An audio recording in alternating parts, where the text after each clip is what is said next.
Hello, hello, hello, everybody. Greetings, fellow adventurers of Verra.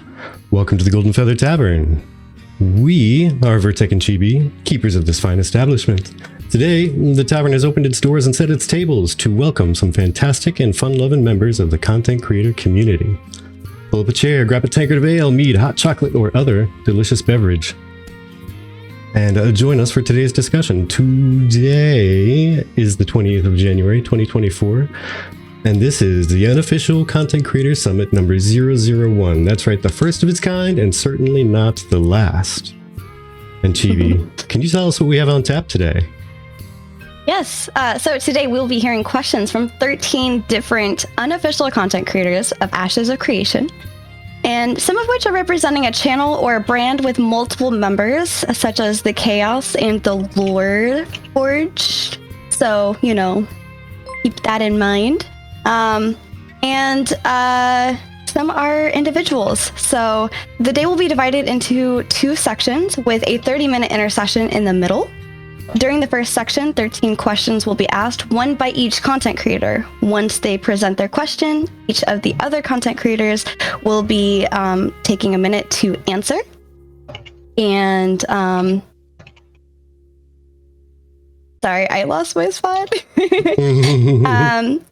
So yes, take a minute to answer and give their opinions or facts on the matter. You may notice that our barback is currently working hard to bring you the poll every couple of minutes. This is where you, the viewers, can become directly involved in today's topics. The poll contains all 13 topics that will be discussed during the first section, so please cast your vote at any time for the topic you wish to hear further discussion on later. The deeper discussion will start at the number one rated topic, and we'll work our way down the list as discussion of each topic is exhausted. This will continue for about a 30-minute block of time, and you can change your vote at any time before this deeper discussion begins, so don't be shy. Vote early and vote often. After that, we will close out our intermission, where a few content creators may need to depart due to time constraints, and some others may tag out for their channel partners to speak in the second section. When the latter half of this Unofficial Content Creator Summit begins, we'll open it up by explaining how that half is structured. So please note that due to the time constraints of this show and how many people we have on, we may not be interacting verbally as much, but we will be definitely interacting in chat as well as our guests. So please do feel free to engage with us, but understand that our responses may be mostly text. We want to be respectful of everyone's time and voice by not talking over each other or interrupting anybody. And I think with that, if you like this type of content as you watch, please consider giving us a like, a follow, or a subscribe if you're over on YouTube to let us know that you would like to see more of these. With that, did you want to ask the first question, or shall I? Oh, all right, here we go. So now that we've introduced ourselves and the event, let's meet our guests.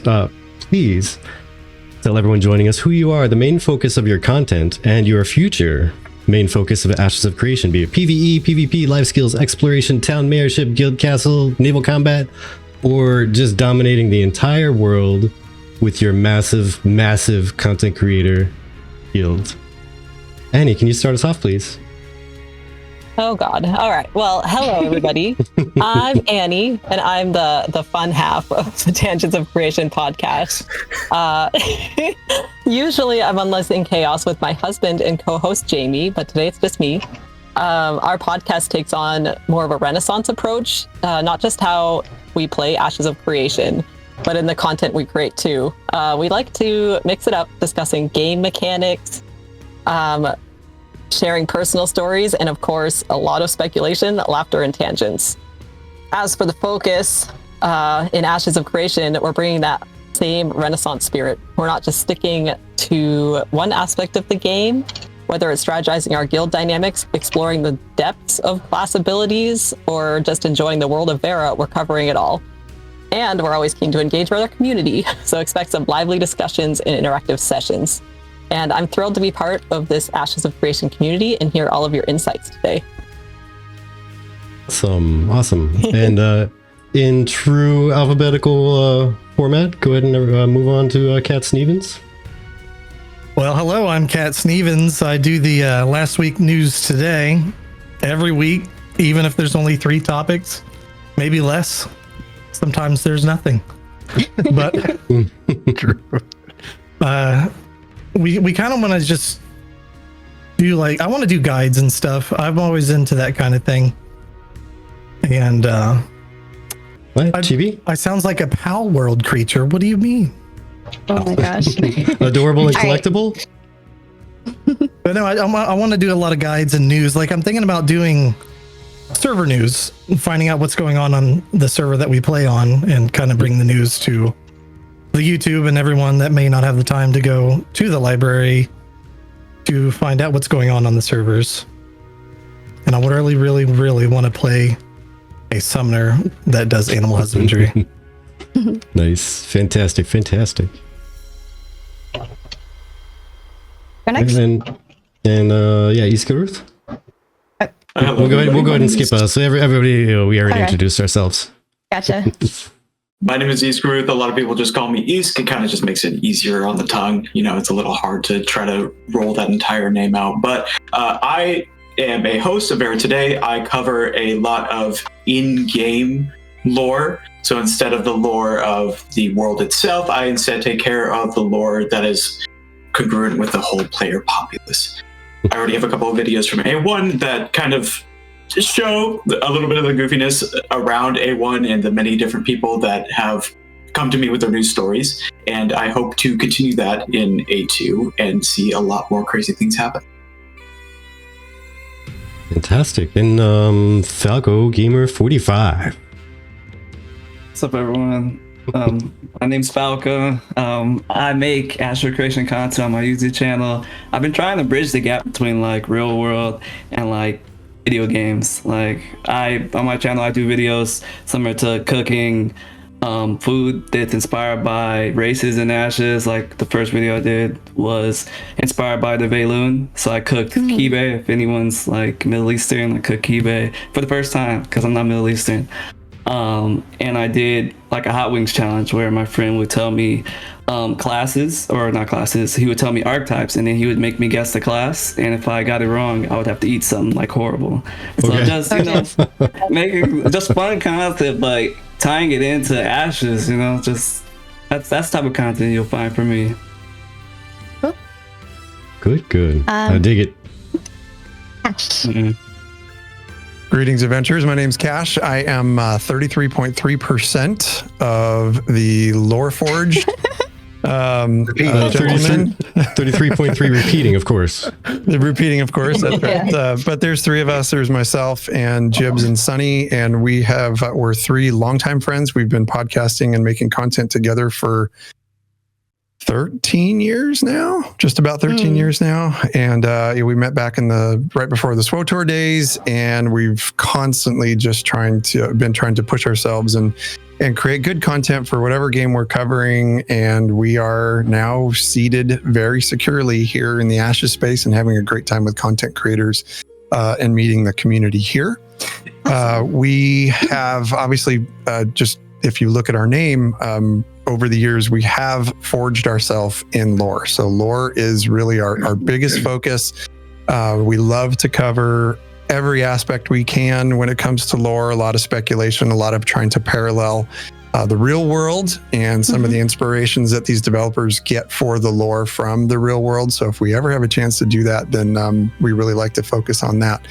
But we like to throw in a lot of silliness, real world stuff, and just, our friendship is really what we try to dive into and focus in. And, we really hope that, people can pick up on the fact that we're not just 3 dorks. We're 3 dorks that are very close friends. So we try to bring that out as much as we can in our content. Awesome. Speaking of nice. Hey everybody, it's I'm NyceGaming. I do Ashes of Creation content as well as cover other MMOs, typically PvP normally. Obviously with Ashes, I'm excited about everything. I want to do a lot of Ashes related stuff, whether it's top 5 moments that happened that week, whether people submitted or things that I saw. I'm just really excited about this MMO. I'm one half of the Voices of Verra podcast, and we'll just follow pretty normal format and discuss Ashes of Creation every week. And it's always a good time, and just really proud to be part of this community. Nice.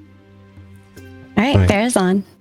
Hey, I'm Pharazon. I started streaming Ashes content back at Apocalypse and Alpha 1. In kind of a content drought, I have moved states and houses and everything else, so I've been away for a bit, but now that all that is settled and are staring down the barrel of Alpha 2, I'm coming back to start streaming those again. My channel is pretty much focused on RPGs and typically MMOs, but I do kind of any RPGs across the board if they're fun and challenging.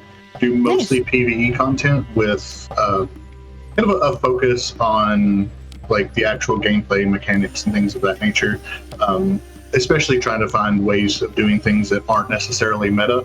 I tend to like to dive into that space and see what you're able to accomplish that's maybe a bit out of the norm, that sort of thing. So yeah, that's pretty much what you can expect as I get rolling again. Cool. Ryve, what about you? Yeah, RyveGenesis. I'm live in the Riverlands right now. Steven's behind me pretending to be surprised by the game he's making. Mostly on YouTube. I sometimes do a little Twitch, but not very often. I need to be more consistent with the streaming for sure. As for content, I don't know yet for Alpha 2 and beyond. I tend to like PvP and economy the most in MMOs, so maybe there, but not sure on that. That's fair. There's a lot to cover. Time will tell what super stuff comes around. SticQeno? What's going on, guys? My name's SticQeno, or Q, as most folks in the community know me by.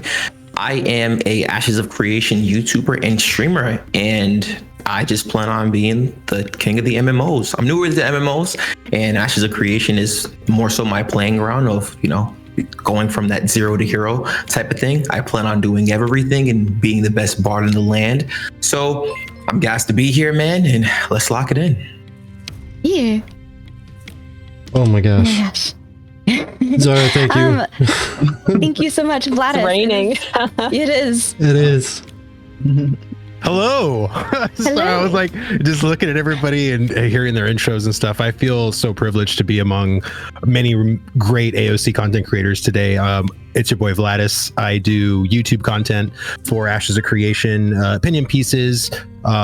Mostly that's all we can do. It's all speculative because this game quite literally doesn't exist. And then I also have my 1v1 podcast where I've talked to many of these content creators that you see before you on separate episodes about their journey, about YouTube, about game creation, MMO design, you name it.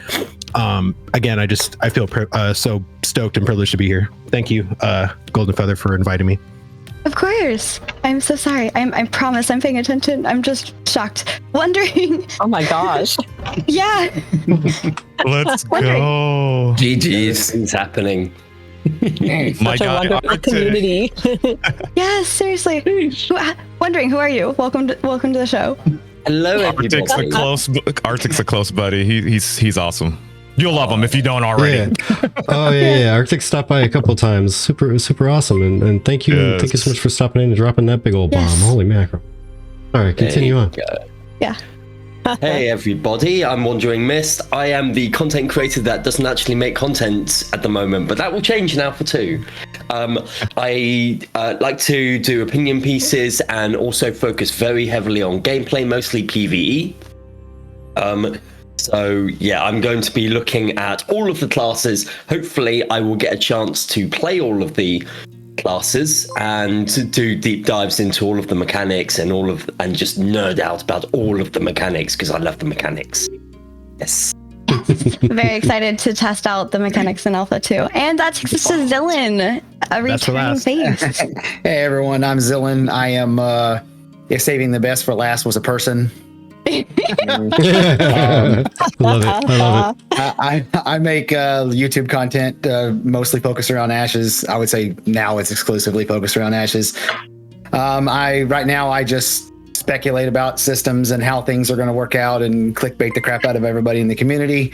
But when Alpha 2 gets here, it's going to be focused on build guides, tutorials, learning, teaching, and obviously just covering the game in general. So yeah, that's me. Glorious, glorious. Can I give just a quick overview for the new faces here? Mm-hmm. All right, and for those of you that don't know us, I am TV. This is Verra. We are the Golden Feather. We often like to grab content creators and guild leaders and people across Verra into our podcast and introduce them, interview them, and let you all get to know them on a more personal level outside of their content, as well as some of their opinions on things, which we will be getting into today. So I guess we should probably go ahead and jump into the questions. All right, so to start things off with an easy icebreaker, and oh my gosh, thank you guys so much, seriously. Do you have access to Alpha 2? If so, what is the first thing you're going to focus test as hard as you can? And if not, what are you hoping people will focus test as hard as they can? Annie? Sorry. Yeah, One it's more okay. time. I was in the chat. Do you have access to Alpha 2? If so, what is the first thing you're going to focus test as hard as you can? And if not, what do you hope others will focus test as hard as they can? Oh my goodness. Okay, so I'm a little torn on this. Yes, I do have Alpha 2 access. I cannot wait to get into the animal husbandry crafting, I guess is what you want to call it. But I'm really excited to get into that. However, I don't want to burn myself out on it from when it comes time to actually play the game. So I might just force myself to test out that in moderation and then put a lot of my energy into the other professions. So I'm a little torn on that, but yeah. Okay. Kat? I do have Alpha 2, and I really want to break the game. I'm going to try and find everything I can to break it as hard as I can. Find as many bugs as possible. All right, and real quick before we move on, just wanted to at least give a reminder that we are trying to keep somewhat of a time limit here, so I will be putting a little time limit timer on the screen of the stream. Apologize for you content creators. It's going to be a touch delayed because it is on a stream, but at least it'll be there. Try to keep roughly to about a minute to your replies. We're going to have deeper discussions later. So like a little hook that comes in and just grabs our neck. Exactly. Oh, no, not that. I thought you meant like hook, like a hook to your answer. Oh my gosh. We'll try and hire that guy next time. Yeah. Get Bo Peep on here. Right? All right. Are we skipping me and then going to Easkeruth, or? Go ahead. Yes. Yes. I have access to Alpha 2, as does Verra. I'm hoping to test out Cleric and also break the game. Easkeruth? Besides one of the normal testing that everyone's going to do, a lot of the things that I'm going to be focused on is testing the player interaction through contracts. Being kind of a head of a hydra of the mercenary guild that I'm a part of, I have a pretty unique opportunity given the proposed mechanics of Ashes that really allow me to really push the social aspects of the game. That really hasn't been seen in a multiplayer game to this skill since Eve, the spreadsheet simulator that everyone's so fond of. Fair.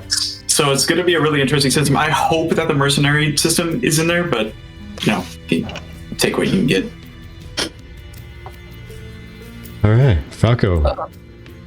But I haven't heard many people talk about this, but I probably want to test out the parlor games because that's a big thing for me. And like he was saying, before, Yes.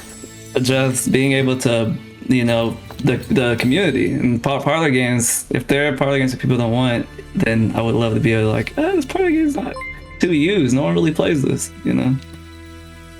Oh, nice. Thank you.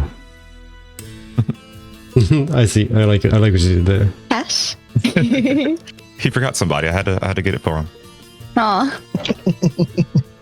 Yeah, for me, we do. All three of us do have Alpha 2 access, so we will definitely be in there with our lore hats on. And honestly, we're gonna try and do it without, with the ability to give as much testing and feedback that we can without kind of spoiling too much of the game for ourselves before launch. But I think personally, my goal is to explore all the way to the end of the map to prove that Verra is flat. And maybe I can run off the edge of the map, and then we will be establishing the Flat Verra Society because everybody knows Verra's flat. Oh my god. Can't wait. Nice. There you go. Can't wait. All right, nice. anyone that's watched my channel know I love like outnumbered PvP and everything like that. So obviously I'll be testing a lot of that, but I'm mostly interested in getting down to the geeky science that no one else wants to do, or the math that no one else wants to do. Like how is this resistance calculated? Is penetration? What's overtune? Testing each archetype, testing their kit, really looking at balance stuff. And of course I'm going to be doing my normal exploration and, you know, raids, you know, wanting a DPS and calculating this. I don't know. I'm going to get really geeky with it, but I'm mostly excited to test probably like a tank fighter or maybe a ranger, something like that. But pretty much just testing and making sure everything's running smooth for the game. Okay. Awesome. And Pharazon? Yeah, so I do have access to Alpha 2. Probably the thing that I'm the most interested in seeing is how healers look. Healing is one of those things that I think it's oversimplified a lot in MMOs, just because people want things to be approachable. They want people to play healers. And so I really want to like test that out and really kind of push to see the type of feedback we can give to make sure that healers don't end up in a place where they end up being overly simplistic that they're fun to play. And probably the best way to do that for me is going to be trying to do as much caravan content as I can, because I think that's one of the more interesting and dynamic systems the game has to offer. So I'm really looking forward to pushing that. And if healers are crap, I'll play mage. Yeah. Let's hope they're not crap. Fingers crossed. I would love a good healer. See what happens. Yes, I do have Alpha 2. I would say for me, there's so many things, but I guess if I had to narrow it down to one, it would be the sieges, because I just like really large-scale PvP, and so many MMOs just haven't done it very well. You know, if they've tried it, but it was low frame rates or performance or server crashes, that sort of thing, or culling the number of players on screen so you can't see half the people you're fighting, things like that. And Ashes has some bold claims of being able to do 500 versus 500 potentially. That's their goal anyways. So yeah, I want to see how they're progressing on that. That's probably my number one thing, but there's probably 10 things I could list that are right behind that. Okay. TGFTavern. So I know that we haven't seen the Bard in a lot of MMOs for a while, so I really want to test that out and just see what that's like, right? That could probably make or break groups, and obviously being a Bard, that's my thing. So I really want to look into that. I really want to test the corruption system. Day one, I'm probably just going to kill everything. I'm killing everyone. Yeah, so that's probably going to happen. And then depending on where we are later down the line with Alpha 2, I really want to go out on the seas, test the naval combat, just explore out there as well.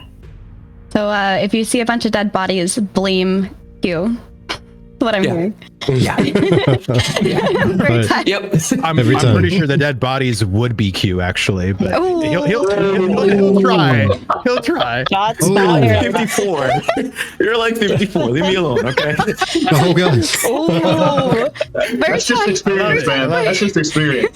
Hey, bro, $40 underneath the table, and I'll write you as martyr. I got you. Vertex, what's up? All right, so yeah, I have Alpha 2 access. Gonna be in there playing hard. I'm gonna be doing. I mean, PvE is my sole form of love in most MMOs. I'm gonna try to get into the PvP in Ashes because it's gonna be quite different from what I'm used to. But exploration is gonna fall probably number 2, right in the middle of those. Gonna try and push that PvE content, do the exploration. And also, while we're in A2, on TGF specifically, if anybody in chat wants to see something, I'm probably going to drop whatever I'm doing at that moment and go do that. Because we're here for the viewers. Vlhadus. Well, besides me killing, Q over and over, I do have Alpha 2 access, of course. But I think for me, I'm going to be testing the crap out of design. I think, and I've talked about this yesterday on my stream, like I'm very, very passionate about class design. and talents and the structures of the trees and all of that stuff. Like, I want to test every single ability, what works, and not only think about the individual design, but also part of the whole group design aspect, which is the focus that Ashes of Creation is doing. So that is literally going to be me. I don't care if I'm literally just in the Riverlands testing each and every class and all of their abilities, but that's what I want to do. Okay. I like that. Wondering. Yeah, I'm same as you, Vlhadus. I really want to dive into the mechanics of classes, how they work, how they feel, how they interact with each other. I think things like the numbers, of course, those will be changed, and especially during Alpha 2, everything's like, the focus isn't on that kind of balancing and the numbers bit. That comes mostly in the beta testing. So I think definitely in Alpha 2, I'm going to be hardcore focused on the mechanics, making sure that everything feels really good to play, and also to play against. Because in PvP, it's not just enough to have like, I like this, I like using this ability, but also I like facing this ability. I think that's really important. So I'm going to be hard focused on that.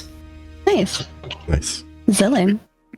Yeah, I do have Alpha 2 access. I'm going to be focusing mostly on classes. So I know a couple people have mentioned that they don't really want to go hard. They don't want to spoil anything. I want to try to have a max level of every class before Alpha 2 is over so that I can play all of them and know all about all the classes and all the variations to the classes, which is going to help fuel my content that I want to make once the game comes out, which is going to be focused around classes. So yeah, that's what I would say. That's very fair. And we have a little bit of time, so super, very much thank you, if I can real quick, Arctic, Keno, Jamie, Nice, Annie, Arctic again, Grumpy, like seriously, thank you so much. You guys are amazing. And this support shows us that you're interested in what we have so far. And yeah, Zutaria, Zara, our guild leader, Zudi, Zutaria. She has so many names. But this says that you are interested in this kind of content. We're so excited to do this more in the future. The next one will be on guild. But Vertec, what do you think? Should we go ahead and get into the first official question from Annie? Yeah, let's go ahead and do that. Now, just so everybody knows, going forward with these, the content creator that asks a question, the very next person in alphabetical order after them will be the first to answer. So everyone gets a chance to answer first, everyone gets a chance to answer last, and everyone's going to be a sandwich in the middle. So, yes. Annie, if you could start us off, and then CatSnievans, just go ahead and fire off your answer right as soon as she says she's done. If I could talk right, maybe I need to hydrate again. And don't forget, you can vote on which question you'd like us to elaborate on at the end of these segments. So go ahead, Annie. All right. I feel like it's a fitting question to start us off, but what inspired you to become an AOC content creator? Oh boy. So it was actually me and a friend called Dira. She's in the chat right now. We ended up, we really, really, really like this game. And we're very passionate about it. We talk about it pretty much every day. And she came up with an idea to do a news show for every month, but I wanted to do every week. And so we just talked back and forth for a while, and we came up with last week's news today. And I love that. Thanks. And we decided we wanted to do more than that when Alpha 2 and everything comes around. But that was the big thing that pushed me into it, was how this is like the perfect MMO if they do it right for me. So I really wanted to get the information out there to everyone that I could. And I think you guys are doing a great job with that, honestly. Oh, everyone here is awesome. Yeah. So for me, I wanted to actually, I accidentally ended up in content creation. I once upon a time was on DCN's live stream with Aloha Wendy, who actually knew Vertec from way back when. And it was my first podcast I'd ever been on. And I felt probably a lot like a lot of you do who have been on our podcast. Like, I don't know much. Why are you asking me these questions? I'm new to the community. And that's kind of how I felt, but I had such a good time. I wanted to eventually come back into doing more podcasting, and Vertec ended up agreeing with me, and now here we are. And I'll let him tell his side. But you're muted. Go ahead and go ahead there, Easkeruth. You are also muted. You're muted. Can I get by with the same joke that I also was fooling you guys and I knew I was muted the whole time? Absolutely. I enjoy the lore and story of pretty much anything that I get into. Like, if anyone asks me, I'm a huge Elder Scrolls lore nerd. I absolutely fawned over everything Elder Scrolls. But the unfortunate side effect of that is that I also enjoy drama.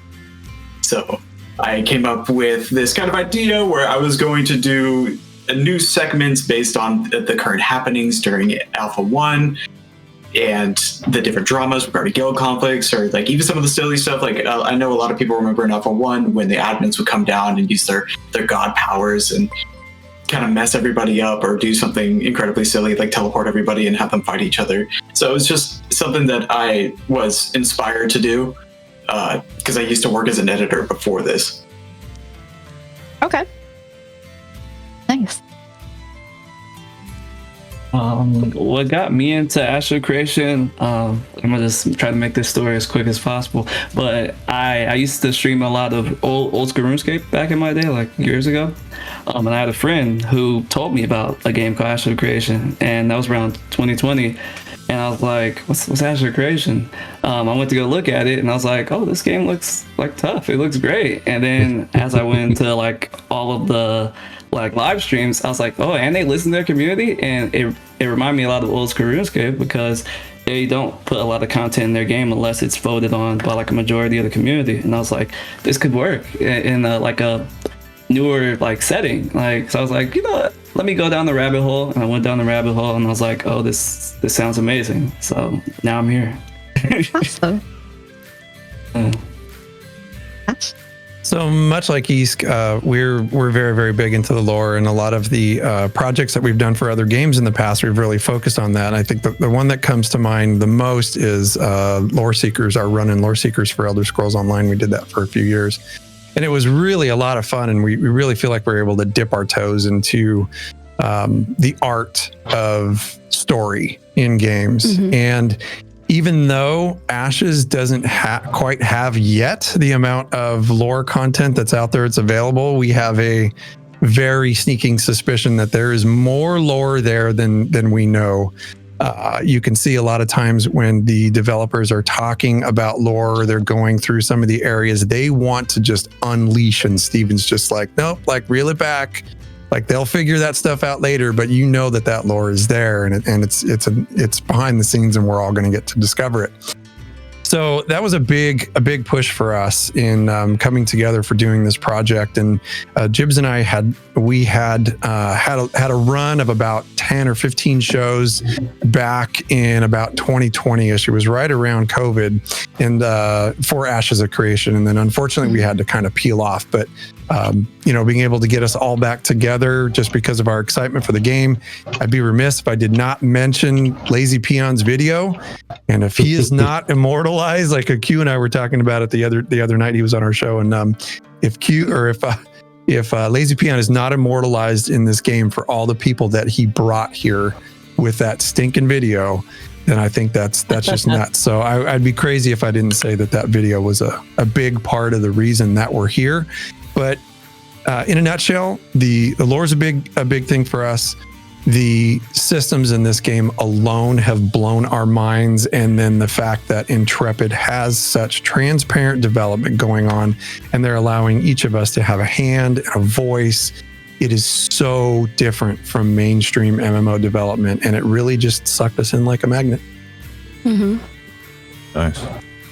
I'm gonna piggyback off of what Kash said, and like that Lazy Peon video like roped me in, and then I start like looking more into it, and then once I really start looking into Ashes, it was that risk versus reward. No, everybody doesn't get a trophy mentality that really secured me. That and then looked more into that, and it's like meaningful PvP. Like you're not just going out here killing each other for the sake of it or in your own separate thing. It's like intertwined into everything about the game. All these systems like correlate or like work within each other, and I think that's just really cool. It's something you don't see a lot these days. So just like I could even things as fun, like stuff that I don't typically find fun, even though I think Ashes of Creation is doing amazing thing with gathering. So I think I'm actually gonna become a gathering geek. But even just something as simple as me wanting to go and level my lumberjacking, you know, I can a group can like come run up on me and try to take away this hard work that I've been doing for an hour by clicking my mouse on some artificial wood. And like just the thrill of that like excites me. Like every little activity has a little bit of risk involved in it.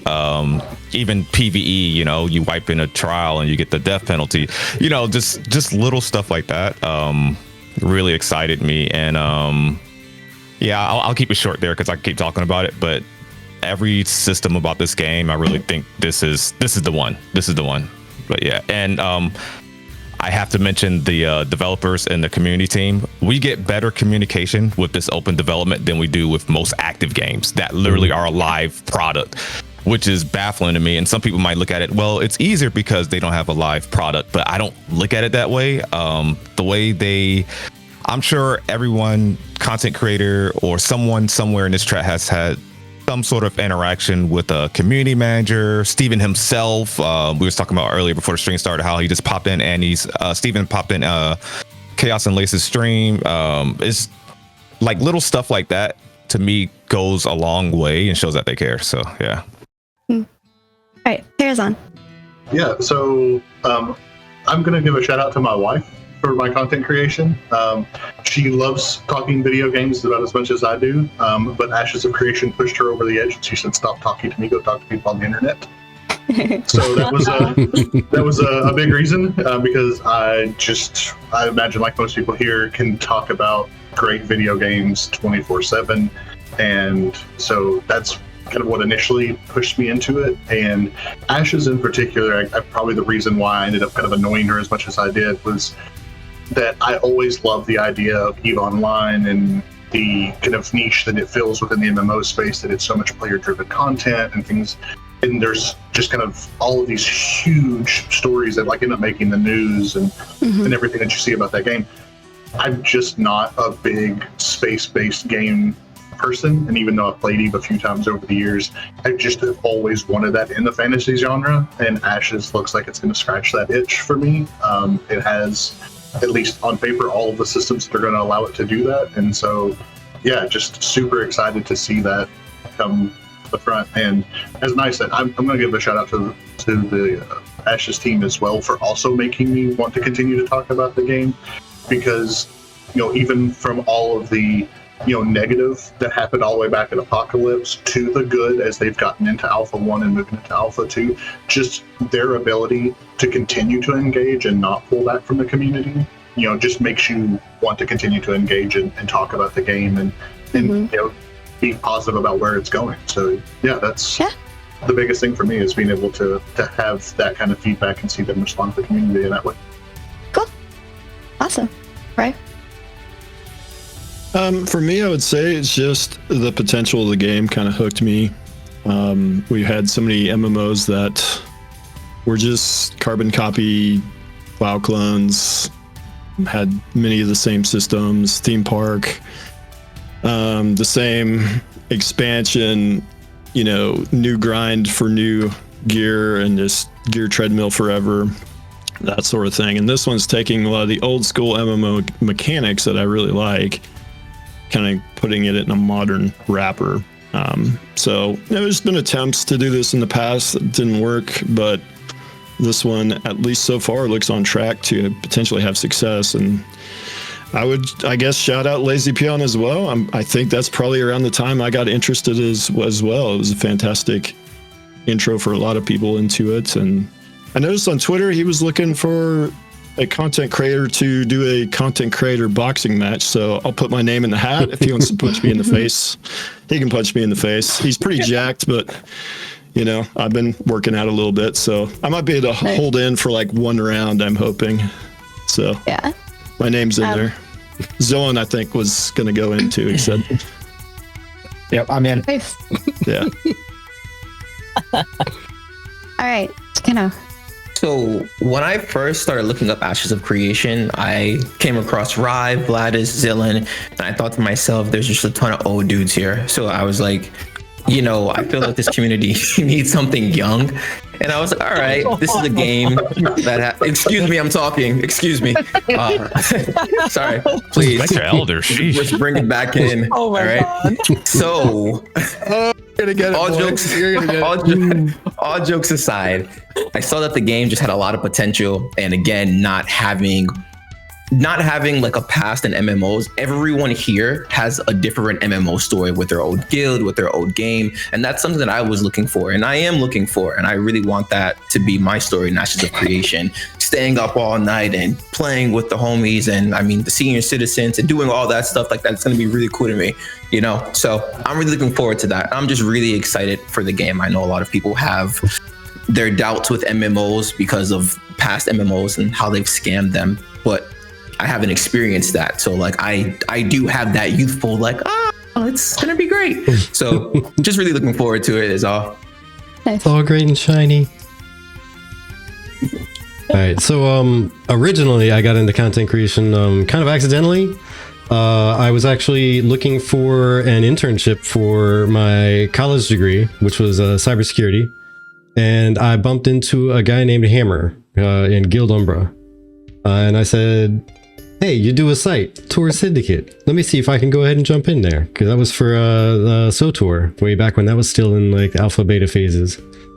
And ran with that for a little while. I was super shy.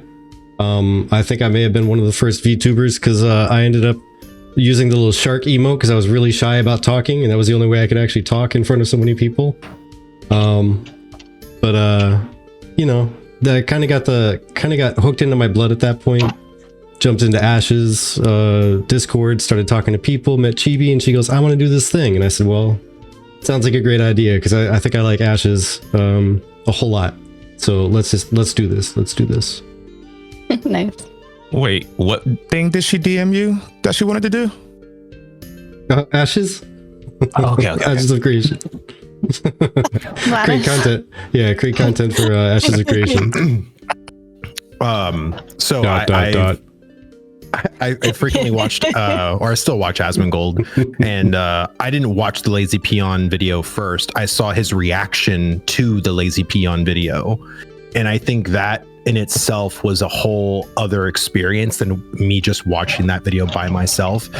And then to literally have Steven in Asmon's chat on the way to Las Vegas, and then get on a call right after we just watched the Lazy Peon video and have another hour-and-a-half conversation between Asmongold and Steven, I was just floored. Like, I'm like, who is this dude? What is this game? Like, where did this guy come from? And I was just, you know, coming from World of Warcraft where we're like beaten dogs. This was so unheard of to me, like how a company was created in this fashion, how the CEO was this forward and this candid about, you know, talking to someone like Asmongold, because Asmongold has a reputation, you know, of being Asmongold. Mm-hmm. And he just, you know, I was like, my God. So then I started, after the Lazy Peon video, I come upon the old Voices of Verra podcast, which had Tin Man and Xillin, and I found Xillin's content. I found Bardic's content. I found just a bunch of like the older, you know, 2017 all the way to like 2020. Why are you throwing that word around? Old. Hey, if Q can do it, so can I. All right. BS. There's two. We're protected class now, pal. Yeah. So I saw all that content, and I just like, I love the community, and I was like, man. So I went to Xillin's Discord, I talked to him, and you know, was like, man, I felt the itch to make content, and I was like, I'm gonna do it, man. I was like, he was encouraging, Tin Man was encouraging, like everybody was just encouraging, just like, if you want to do it, I'd do it. Like, now is the time to do content. So it happened. Wondering. So I've been following Ashes since the Kickstarter in 2017. God, I sound so old.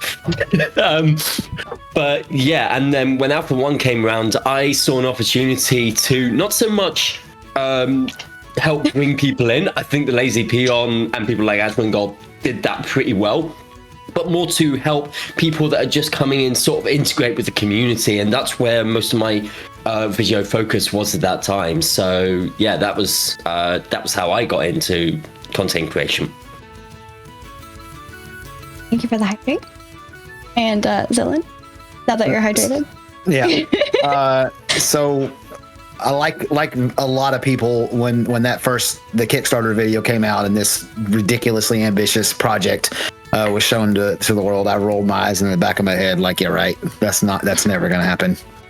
And so I mean, I more or less ignored the project. I signed up for an account, all the way back then, but I more or less ignored the project. Every once in a while, I would just like Google Ashes of Creation release date to see if it was any, new coming up. And I've had friends who've been telling me I should be in content creation for 10, 12, 14 years, like a long time. And I kind of always ignored them. And then through a kind of a weird confluence of events that shouldn't have ever happened, I became a morning show co-host on a radio show, like a local radio show. And Nice. I really fell in love with it. And when I went to leave that job because radio doesn't pay, my boss, the station manager, pulled me into the office and said, "Hey man, I know you're going to do other things. You want to make money and all this stuff." And he said, "But do me a favor, just keep one foot in the commentary space, however you want to put that, the entertainment space." And I said, "Okay, I would." And so the original purpose of my channel was two things combined. It was one, keeping that promise, and two was I wanted to build a community. And then I wanted to find a game to build the community around. I started looking around, and then one day I was like, "Oh, let me look at Ashes of Creation." I haven't looked at it in a while, and I started watching it, and then that led me down the rabbit hole of watching different live streams that they've done across the years, and like literally watching in real time as the game got better and better and better. And then Steven and everything that he says and the way he says things and the way he puts things and the way he thinks, and I just fell in love with all of it. And I was like, this is what I want to do. This is it. I found the thing, and I made my YouTube channel, and it went crazy, and here we are. Nice. Yeah, there you go. Good stories all around. Yes, I agree. Crazy how long it's been since the beginning of the Kickstarter to now, and I love seeing all the new faces that have come and gone and reforged themselves. So I don't even want to think about it. Fupo and Z in the chat, they know my pain all too well. Oh yeah. So the next question is from CatSnievans, and I'll go ahead and let you ask your question. I'm going to go ahead and pin this so that it'll stay up for the entirety of the question. Yeah, Wait, what about How me? do you think? Oh, you can answer. So sorry. Oh, no problem.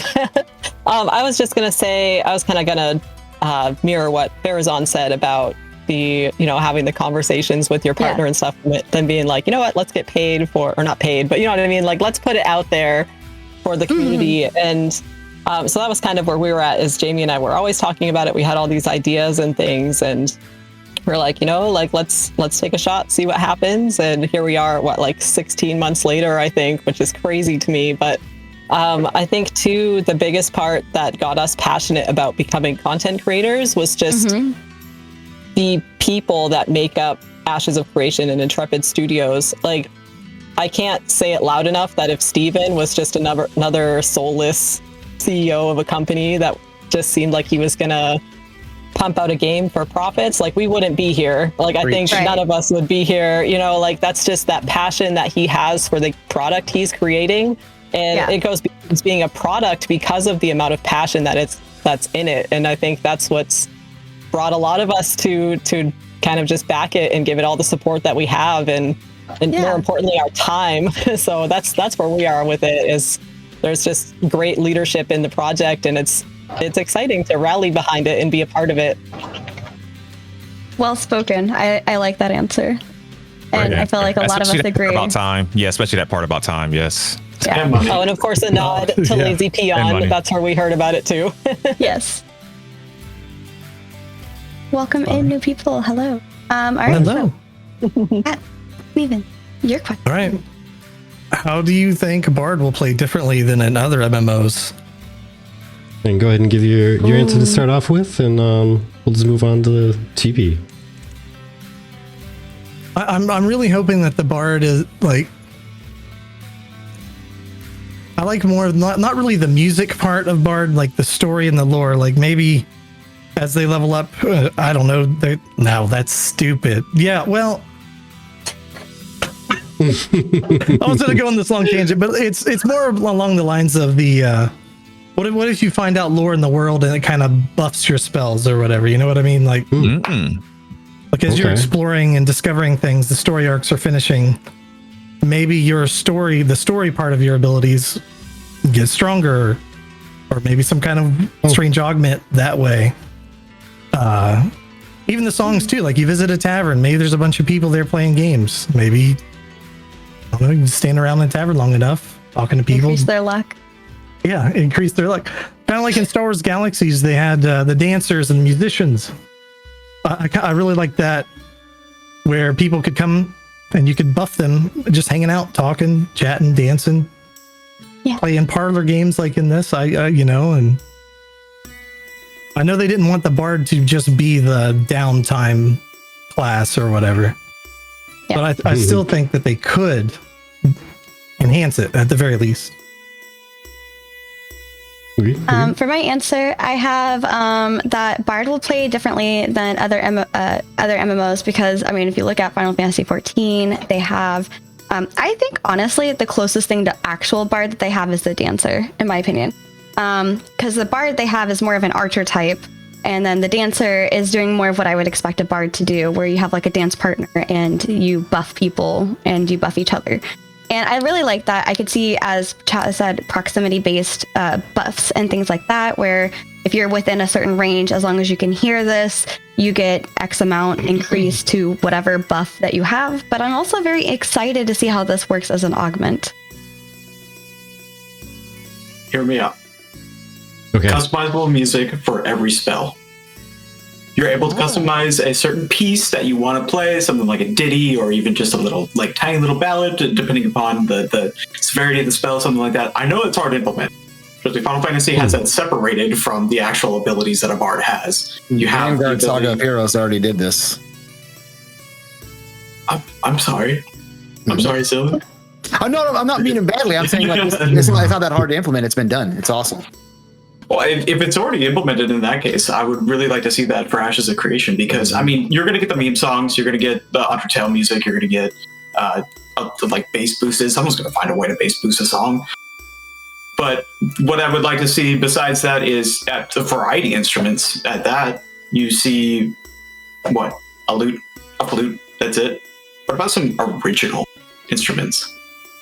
I would like to see them come up with something like that. I mean, I don't want to put any more pressure on Steven and his team as it is, because Steven already puts enough pressure for originality on his team already. But that's what I would love to see.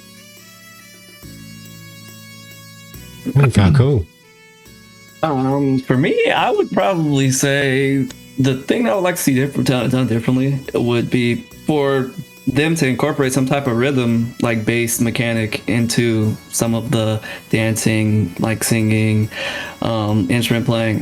For me, I don't know if you guys are a fan, but I'm a fan of like rhythm-based games. So I think it would be dope to incorporate spatial awareness with rhythm, and maybe your buffs are less effective if you don't properly like get a specific rhythm to it, or you miss some notes. I think that would be dope. I think that's interactive and fun.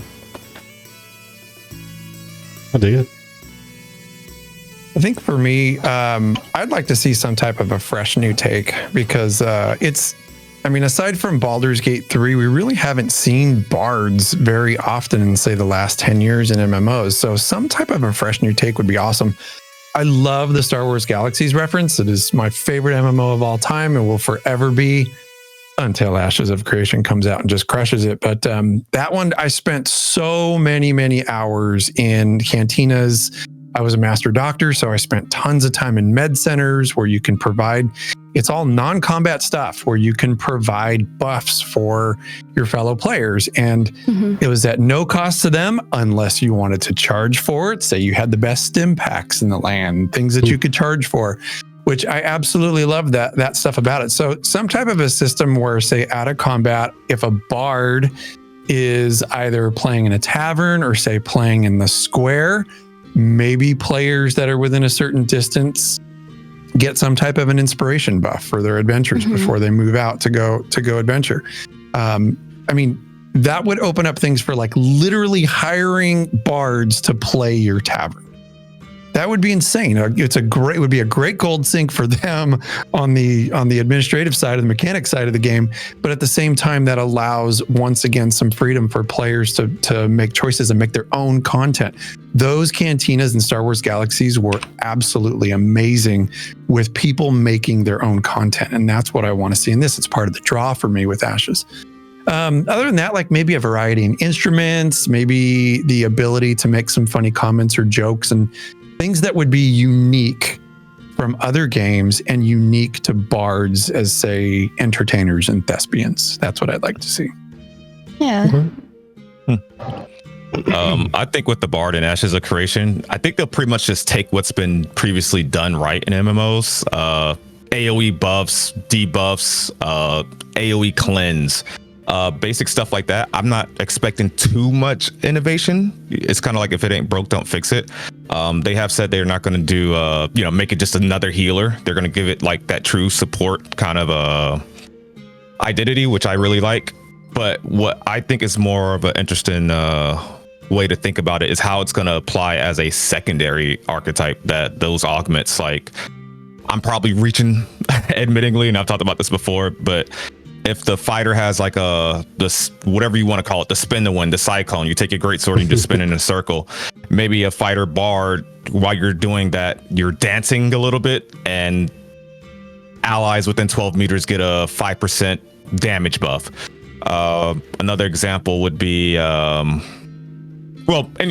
I don't want to spend too long on this, but you guys get it. Like something along those lines. I think where the secondary archetype comes into play is where things are going to get really interesting. A bard summoner summons a whole band. I don't know, all their summons each get an instrument, and now you're just playing as, I don't know, just a huge. I don't want it to be just a pure buff bot. I want to see some offensive things, which I think is pretty cool. I always talk about monster hunters. What was it called? The Warhorn. Warhorn. I think that was a pretty cool. I know that's not an MMO. I know that's not a bard, but I've always thought about Monster Hunter's Warhorn when I think about it. But that's pretty much what I'm expecting. Nice. All right. So I definitely have more than I can fit into a minute. So I'm just gonna try to hit the highlights of bard, because I do love the idea of bard classes. So the first thing is like one of my favorite examples of a bard actually comes from Rift. The idea that you kind of actually had to put your chords together to then actually play your abilities out.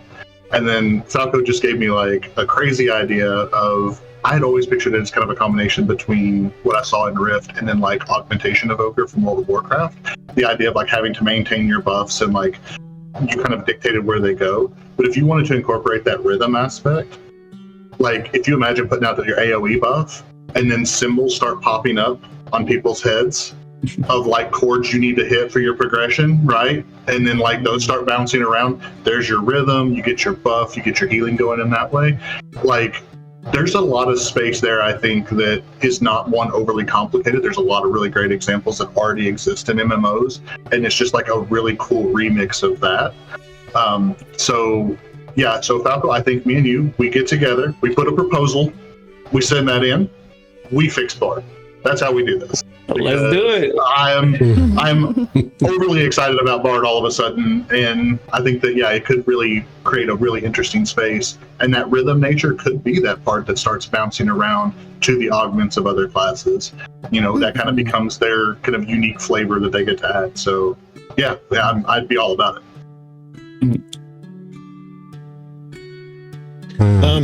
Fantastic question, I would say, first of all, Kat. It's definitely it's a tough one to get right, I think, because a lot of times bards and MMOs are incredibly boring, at least in my opinion. It's just, you're just going to toss buffs, you're going to play some songs, but playing a song most of the time just consists of pressing a button and then you play a song. For me, I'd like to see like them actually be able to do some damage and not just buff, they could do damage, or you could maybe build it more healing spect, and then maybe how you perform your healing rotation or your damage rotation. If you're a damage focused bard, maybe that would affect how strong your buffs are. Or even to take it further, like they have a pretty in-depth combo system with the debuff promotion system basically that they're using from Arcage. Maybe somehow integrate it with the combo system, and maybe, because I like the idea of combos where somebody from the party has to put down something first that the bard does not have access to, and then the bard promotes that debuff into something that provides buffs for the raid. Something like that requires a lot of group synergy. That's what I'd like to see, and not just the bard running around spamming buttons and giving everybody buffs. I think it's gonna be hard to do to make it more dynamic, because bard most likely in most every MMO is the least played role, but it can be quite strong, but it's just pretty not mind numbing in most MMOs. So hopefully they make it interesting and people actually want to play it. I love that take there. Like how they sell the synergies, I think in a day and night cycle stream, I think it was. Seeing the bard have a lot of those based off what song and what status effect the enemy has, I think that'd be really cool. Yeah, I never thought about that. Yeah, going off of what Falco and Pharazon said, I think that'd be the best way to implement it. But Ryve has a really, really good point, as in, you know, how much do they want to do? How hard would it be to implement? So I don't have, again, just because I haven't played a bard before, right? So I don't have a dog in this fight, but that's something that I would be hoping to see. It is Intrepid. I personally believe when they do things, they do go above and beyond. So I will say, I do think we are going to get something that we haven't seen before, but I don't think it'll be so over the top that it's like, this is insane. So yeah. Yeah, I kind of follow what Q's saying there. Like there's a lot of stuff I really want to see on Bard, because 9 out of 10 games out there, they say Bard, but it doesn't really feel like a Bard, you know? And some people have had some really good ideas in here. I like that exploration, you know, I like the idea that exploration could add something, because you're collecting experiences out there, you're collecting stories, right? So it should enhance your something. I like the idea of it being tied to music, and the rhythm game thing, I'm not good at them, but I like playing them. So I totally feel you on that one. And what better thing to be a rhythm game than a bard class? Am I right? Am I right? So that's my thing, is I'd love to see some of those ideas. I don't know how much they're going to put in, but they're already stating they're going to be miles ahead of any other bard. Like looking at you, FFX IV, Final Fantasy 14 bard class is not a bard. Sorry. Hi, Vlhadus. Okay, so I'm going to disagree with Kash on a new take, because we haven't, and I agree more with like Nyce, that we haven't had a bard in a current day MMO in over 10 years. It's not like a warrior class where we've seen the warrior over and over and the same rendition that we keep playing with the warrior class in all these different MMOs. We haven't really had that. The bard has not really been a thing in today's MMOs. So I kind of want them to go classic. I want them to have the, you know, traditional group role where they're kind of like the jack of all trades. They're not high end DPS. They're very middle of the road, if that, but they are very much utilized in their group utility and their group buffs. How they do the songs or how they do rhythm or anything like that, I personally don't care right now, because it's all in design at that point, but I don't want them to try to stress themselves out, because I would love for them just to introduce the classic bard to today's generation, because I think we haven't experienced that. And I don't think people want to go play a game that's 15 years old and experience that in some old game. I think they want to experience the classic bard in today's MMO, right? So that's what I really would love Intrepid to do. When I said fresh take, what I meant was, I probably should have articulated it better. What I meant was just like you're saying, like the modern take on a bard, with maybe some newer mechanics in there. It's not like I didn't want to see like a robot redesign. Like new age I thought that's what you were bard. talking about. Okay. Yeah. No, but I am right where you're at too. I will always love the classic style RPG archetypes, which is yet another draw for me being here with this game. So yeah, no, I just wanted to clear that up, that I am definitely on your side with, I just want to see the old style bard be brought into the new generation, just like you're saying.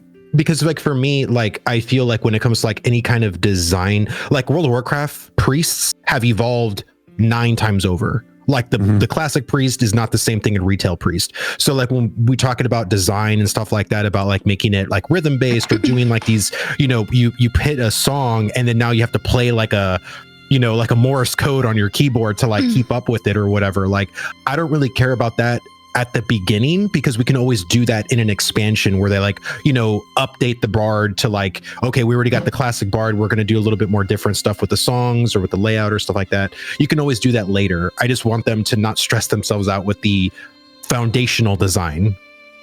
And you want them to have 30 utility skills. Yes, all the utility skills. Oh no. All of them. Oh, Lord. Don't give me 50 buttons to press, please. I can't handle it. Yeah, Alright? 70. I'm 70 old. at least. I agree, not 50, All right. 70. Just to Keyboard keep it extension.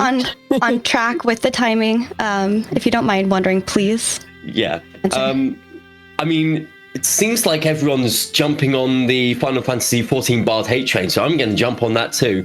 That to me is a bard that I don't want to see a bard like that in Ashes, for the simple reason that the Final Fantasy 14 Bard is literally just a ranged DPS that happens to buff the party at the same time.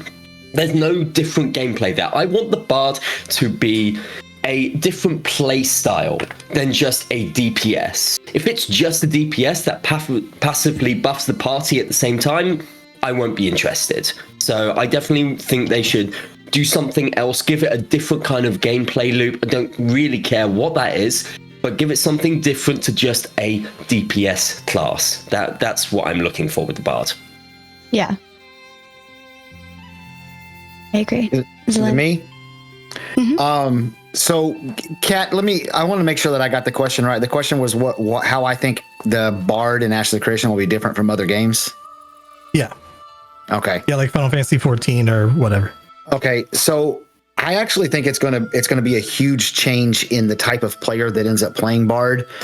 Now, Final Fantasy 14, I don't really have any experience with. I played the game, but I didn't play a Bard, so I don't really know how that works. But going back further, Vanguard Saga of Heroes, Dark Age of Camelot, and other games that had that style of gameplay as a true support style of gameplay, it was kind of the quiet people, the people who didn't want to do very much. Like, you just sit back and you play whatever song is beneficial to the group at any given moment, and you might have a shout or a yell or something like that, and you do that as to do a little damage. But you're like, you weren't like you certainly weren't a leader, and you probably weren't very vocal, and you're kind of more chill. And I'm going to go back to one of the very few things that Steven has actually told us about the Bard, and he talked about this formation system where the Bard would be able to cast do some type of a song, and if the group got into a specific formation, it would make that spell or that song be more powerful or something. And so now I'm seeing your Bard is almost like your shot caller. He's like your leader, your more vocal person. So you're going to have like a totally different person even trying to play Bard based on that formation system than other ones. So I don't know. That's just what I think about how it'll be different. Okay. Annie? You heard it here first from Xillin. Bards are going to be high maintenance.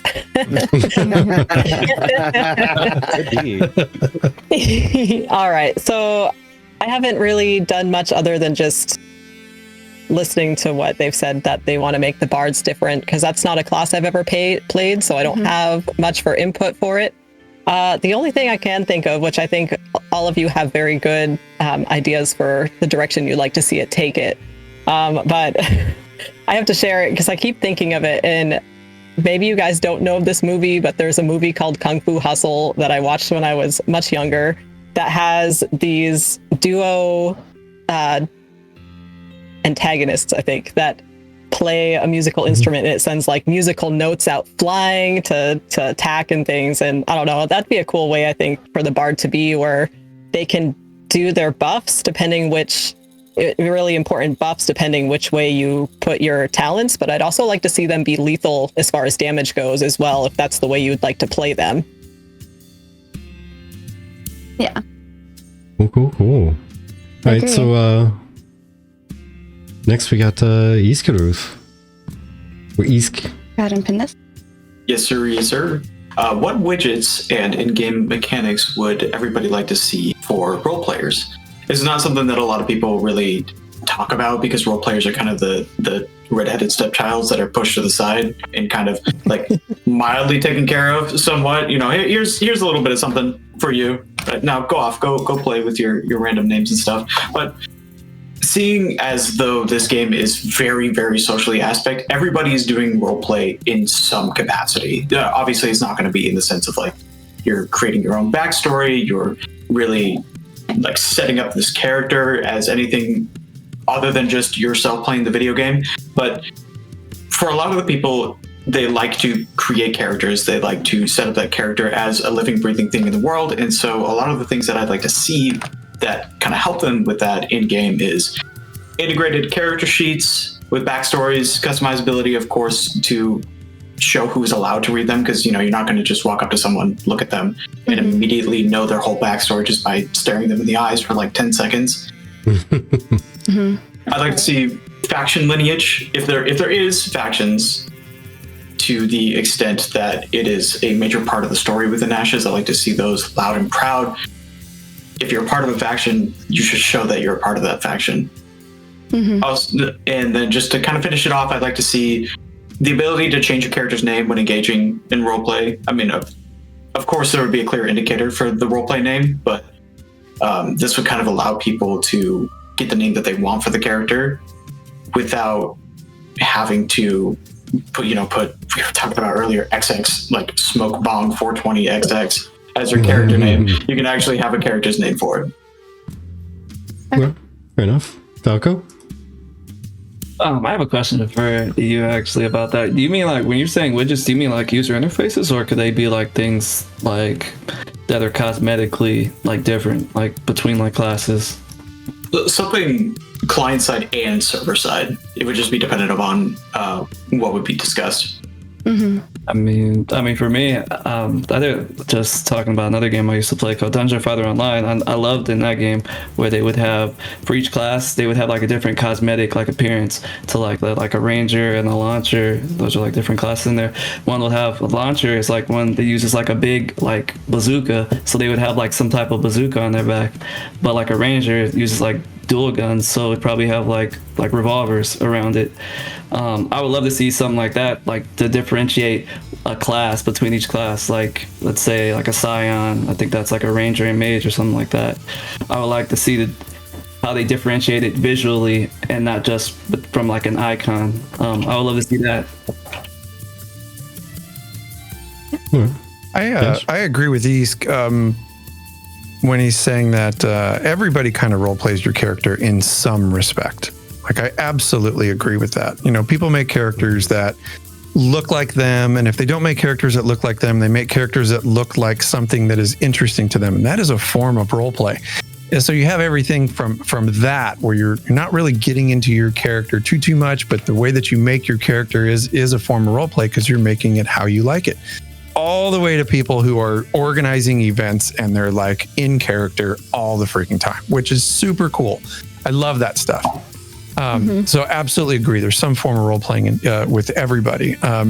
Myself, I always like to make backstories for my character because my character, I want them to have a place in the worlds that I'm playing in. And I definitely want my ranger to have a place in Verra. So my character will have a backstory. There is, in regards to mechanics for that, there is an add-on for World of Warcraft that I've always loved, because you can get into it as much as you can, as much as you want, a little bit, or you can totally dive into it. And it's called Total RP3. It's really good because it gives you the ability to put that add-on on. If you have the add-on and you populate it with the information that you want in there, other players that have that add-on can see it. And if you don't have the add-on, you're not going to see it. So you'll know which players are role players and which players are not. So native to Ashes, I think it would be really cool to have some kind of a toggle system where you can toggle on your roleplay elements. And if it's toggled on, other players can see that you have it toggled on, and they can inspect you and see the things that you have listed. So you could have physical description for your character, maybe a little bit longer of a name, maybe a title if you wanted it, a history and backstory for your character, what your roleplay preferences are. Some people they could just toggle on in character. You can toggle on, enjoy light role play, newbie to role play, like different things like that. And that's what Total RP3 has and offers for World of Warcraft players. And it's super effective. So you'll get people all the time that just they'll whisper you and say, "Hey man, how's your role play going?" I'm like, I'm kind of more of a light role player, but you just find that community within the community with mechanics like that. That's what I'd like to see. Okay, nice. Yeah, I think roleplay leans a lot into that social aspect Ashes is getting to. I'll keep this simple. I think something as simple as just adding like a little bio box where you can click to inspect the character and they could have like a description of whatever they're going for. I have seen it get weird. I think in Final Fantasy 14, people have like their OnlyFans links and stuff like that in there. And let's not go down that rabbit hole. But I think where you really implement things and really get that RP stuff in there is in taverns or freeholds. Mini games, that voice proximity chat. Big for it. I know it could be annoying in some games depending on how some people abuse it or use it, but I think that's where you really get that shine. Is I've got so many stories that with voice area chat or whatever that I don't know mean a lot to me. So I would like to see that implemented to a certain extent. Maybe they keep it just limited at taverns and everything like that. But yeah, I think that's pretty much the only things. I don't go too hardcore into it, but yeah. Yeah, I'm not somebody that spends much time doing RP in game, which is really weird because like I love TTRPGs. I play Pathfinder 2nd Edition constantly. I have game tomorrow, so you would think that it would be something I would do on a regular basis. I just have never gotten into it in games. But there are a couple of things that I think are like RP tangents that like I'm a big advocate for. Obviously, player housing, parlor games, all those things. Like your Final Fantasy, tons of animated emotes. Love all that. Although I will, till the day I die, say that there should never be an emote in a cash shop. It's the most stupid thing ever. That your RP is locked behind that, and I know we've already seen that in the Ashes cash shop, in the examples that they've given. So hopefully the RPers can unite and get that pushed out, because I think there are people who like RP. Like that should not be something that's monetized. It's just such a wholesome thing that happens in games. Like the more pure you can keep it, the better. But the one feature that I actually advocated for it pretty early on and still will is in the cosmetic system. We've already seen a couple of examples of cosmetics that people, when they look at them, feel like they do not fit thematically in the game. I believe those should be things you can go in and manually turn off. So there should be a list of, like, especially cash shop cosmetics, because those are the ones that tend to break it, like the Valentine's Day ones and some of these other cosmetics. I think because your client, like whenever you're having the game displayed to you, all it's getting from the server is a list of what that person has on. Those should be able to be swapped out for things that stay true to your game. I would love to see that. It's never been something I've ever seen in the game, but just not having somebody run around beating somebody in the head with a fish or a giant candy cane. Like if I'm doing my RP, I really think that would be a great tool to be able to get to. Yeah. This is a tough question for me because I don't role play a lot. I mean, I'll do a little ERP every now and then, of course, but here we go. Attaboy. Q knows. That's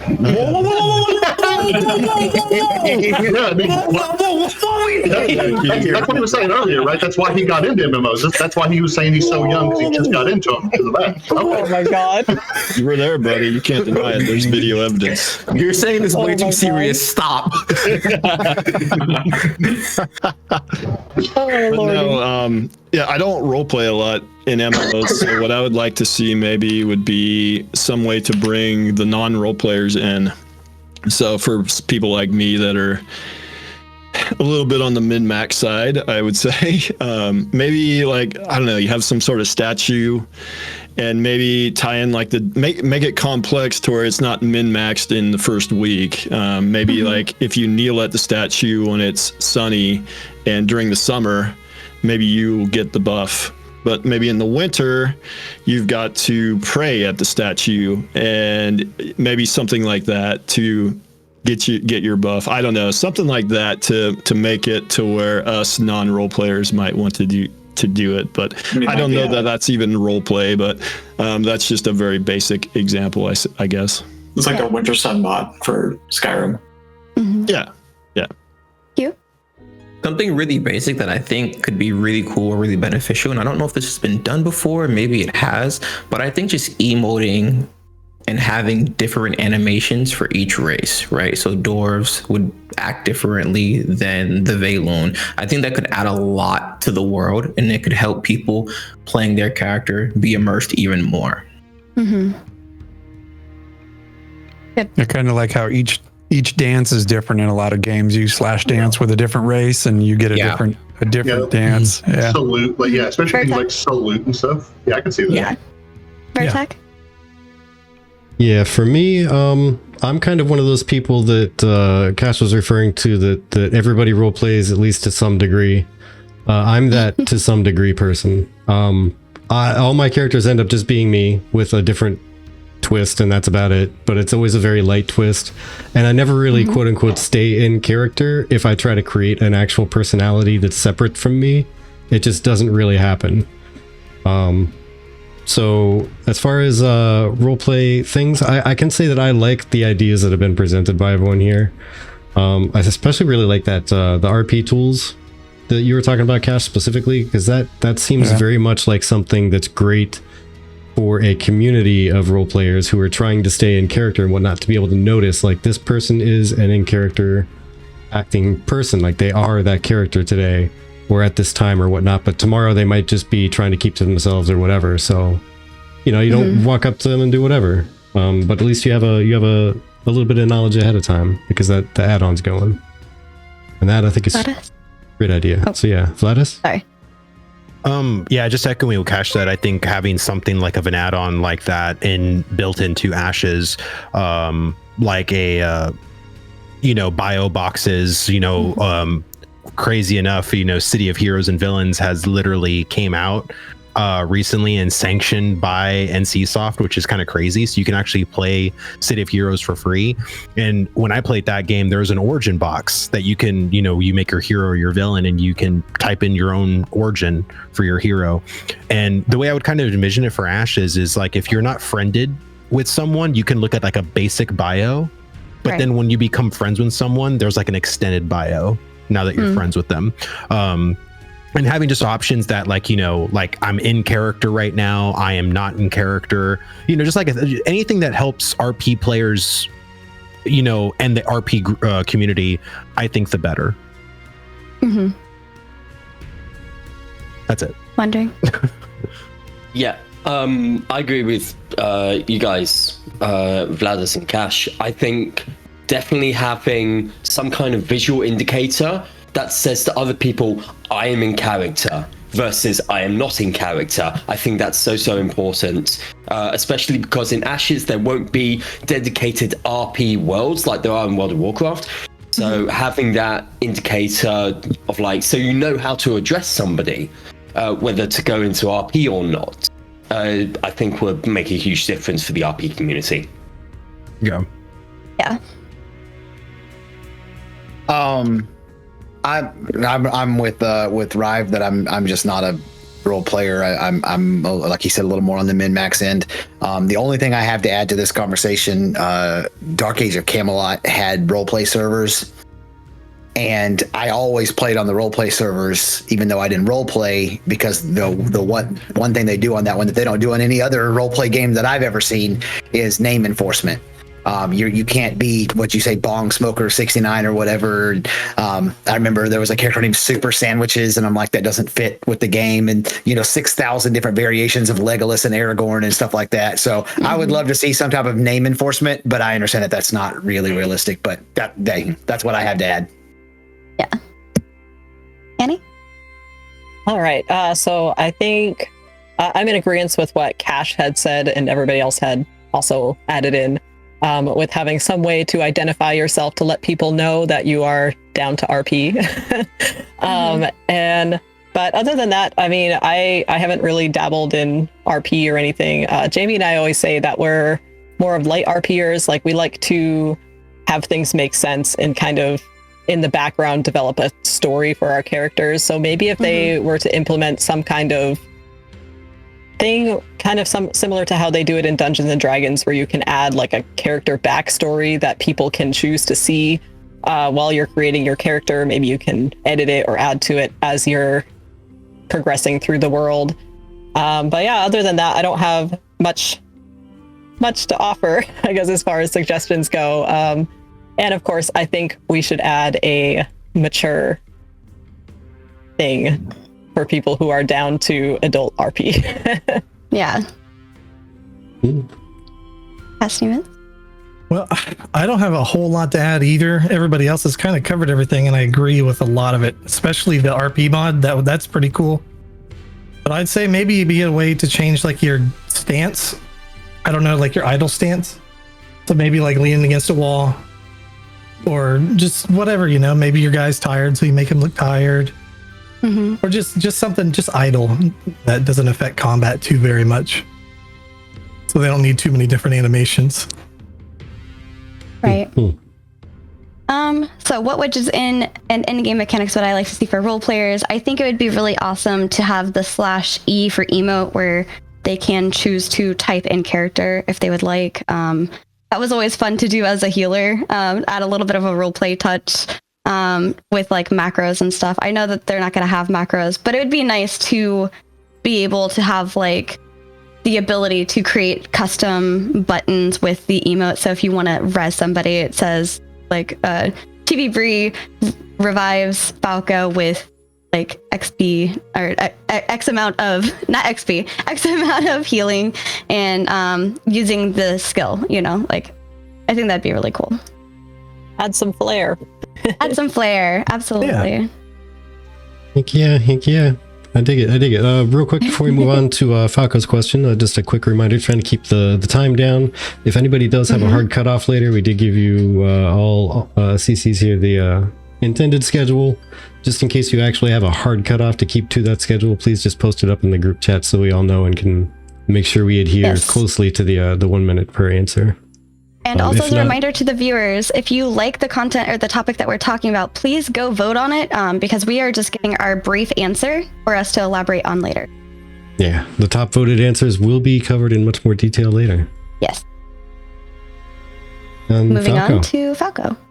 You got. All right, that's more of on the speculative side, I feel it. Which month in Q3 do you expect Alpha 2 to be in? Speculation. For me, I would say, I feel like I'm on the optimistic side. I would say July, but my reasoning, listen. My reasoning is, what's called Alpha 1 was in 2021 of July 2021. Am I correct, guys? Yep. Yeah. Yeah. So that would be like the 3-year anniversary for what's called Alpha 2 or Alpha 1. So I would think they would probably, maybe they're gonna make like a big thing, like, all right, 3-year anniversary for for Alpha 2 or for Alpha 1. Now we're going to Alpha 2, guys. Like, imagine it's the same day, July, was it 14th? I think that could be possible, and that falls in Q3. I will definitely agree with you on that July was my pick. We kind of did picks a few weeks ago between me and Sunny and Jibs, and July is definitely what I picked, and for a little bit different reason though. I like the fact that it reflects when Alpha 1 came out. That's actually a really good point. But mine is more that I just think that window for any release of any game is really smart, because a majority, I'm not saying all, because there's some of us in here that are a little more mature than others in age, but you're going to get a lot of college students who are going to be off for the summer. Yeah. And a lot of those college students are going to be playing MMOs. So why not release an Alpha 2 of a game that is on the horizon during that window of when people are now off school, settled in at home, and they can dive into a game for the summer. So yeah, July is that's my window. I think we'll start seeing people who had Alpha 1 access get access mid to late July, and then Alpha 2 users that just have the Alpha 2 key as their first entry will get there like early August, is my guess.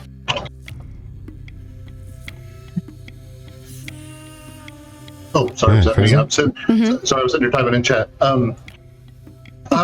So I actually think it'll be in September, like when it's fully live. But I could definitely see them like ramping it up. Like Alpha 2 is going to have a pretty sizable population, and with the servers supposed to be permanent at that point, I could see them starting, even as early as July, like kind of doing it in batches, kind of in order of signing up on the site and everything, and just starting to let people in, because it's going to have to be, it's going to be a lot of people, and I don't think they want a situation where they've had in the past where it's just like they turn the switch and then like the servers go down and they're like off for a week. So I could see that, but I think like fully live it'll be in September.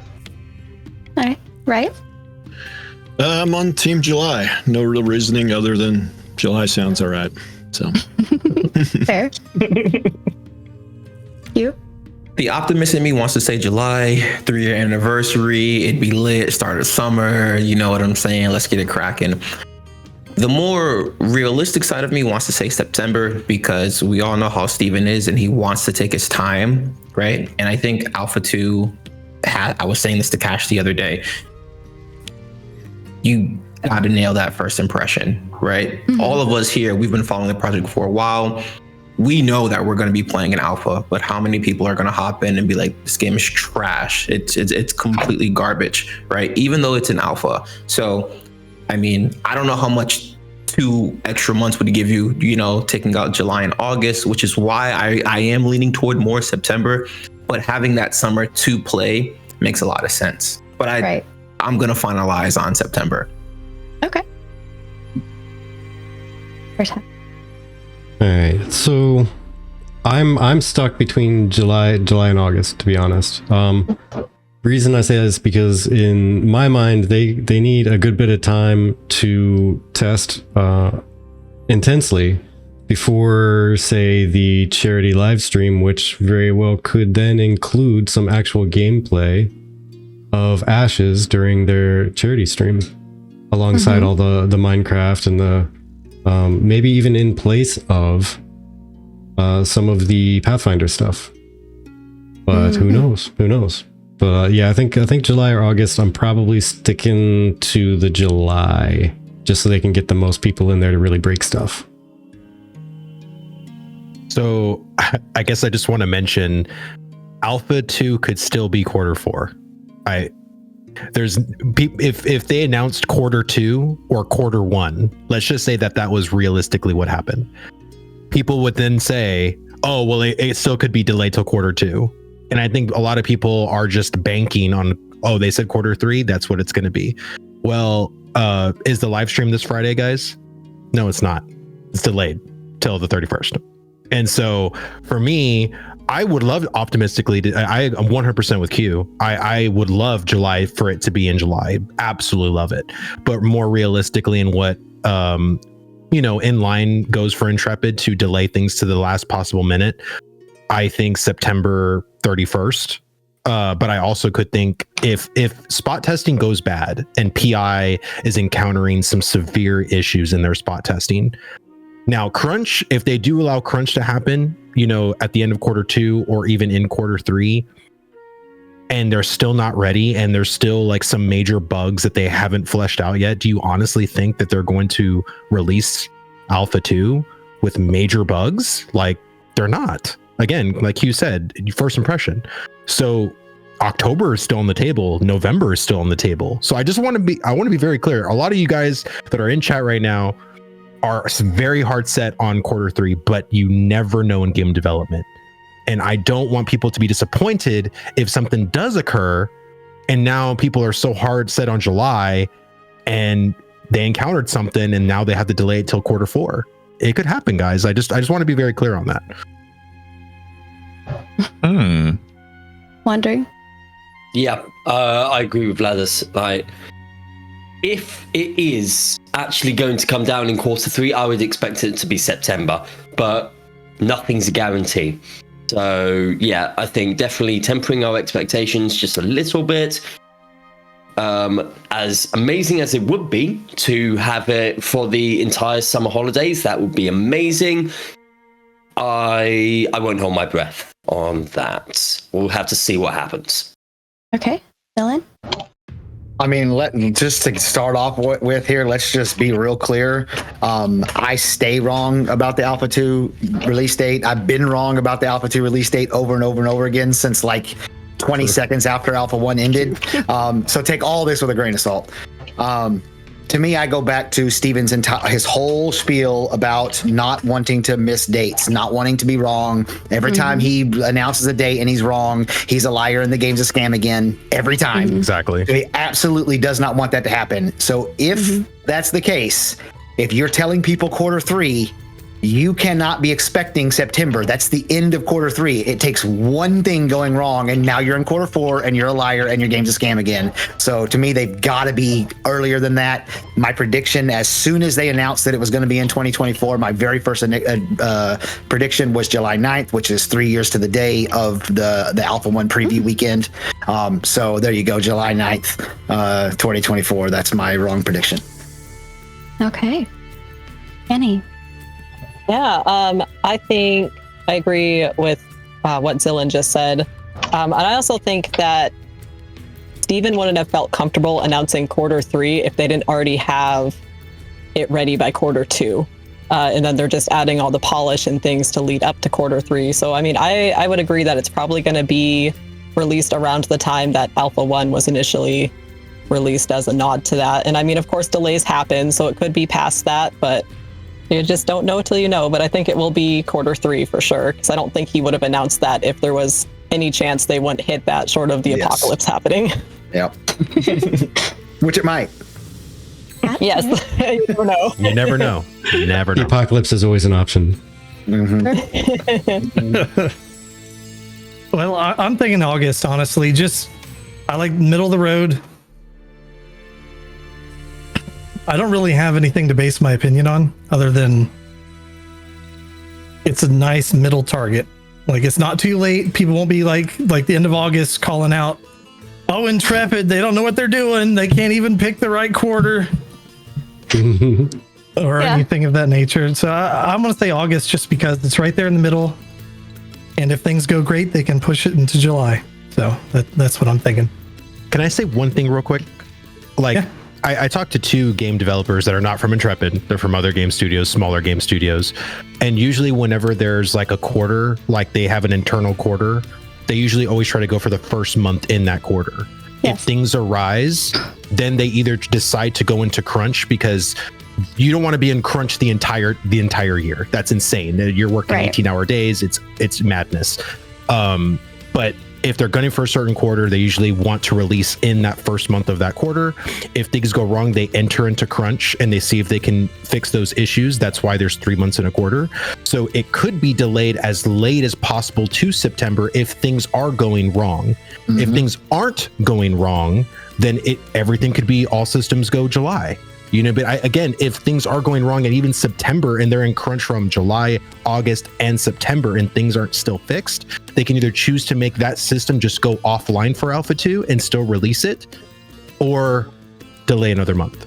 So it's really up to Intrepid at that point. I just want to give people kind of like a little bit of an insight as to like what they would do inside the industry, or maybe inside Intrepid. Like, you know, if for me personally, like I want them to release in July, and I think they are gunning for July. It's just they can't account for things happening during the spot testing. Yep. Exactly. I will answer mine brief just to keep us on track. So my brief answer is beginning of Q3, and because I think it just lines up well. And Easkeruth, you can go ahead and take the time. I appreciate that. Mine's going to be a little bit short as well. I'm not a doomer. I'm also not an optimist. So I'm not going to say it's going to be Q4, but what is probably the most likely case is that it is going to be August, because there's going to be a lot of people said that there's going to be polish that's going to be done within Q3 to try to get it out with the best impression that they possibly can. So I'm thinking August, because they would have had the game ready by Q2. If they didn't, ain't no way you're going to have the game ready by Q3. So they probably chose quarter 3 because they'd have the game ready by quarter 2. That's my answer. All right, fair enough. Fair enough. All right, I'm gonna go ahead and put up the next question by Kash. So my question, of course, I was going to wrap it back around to the lore. My question is, do you feel Intrepid has currently released enough of the story of Verra to hook potential players, like new players that are coming in and getting a first look at the game? Just to give mine a real short answer, I will probably have some similar thoughts, so I don't want to, touch on too many of those thoughts. So I'll keep mine relatively short.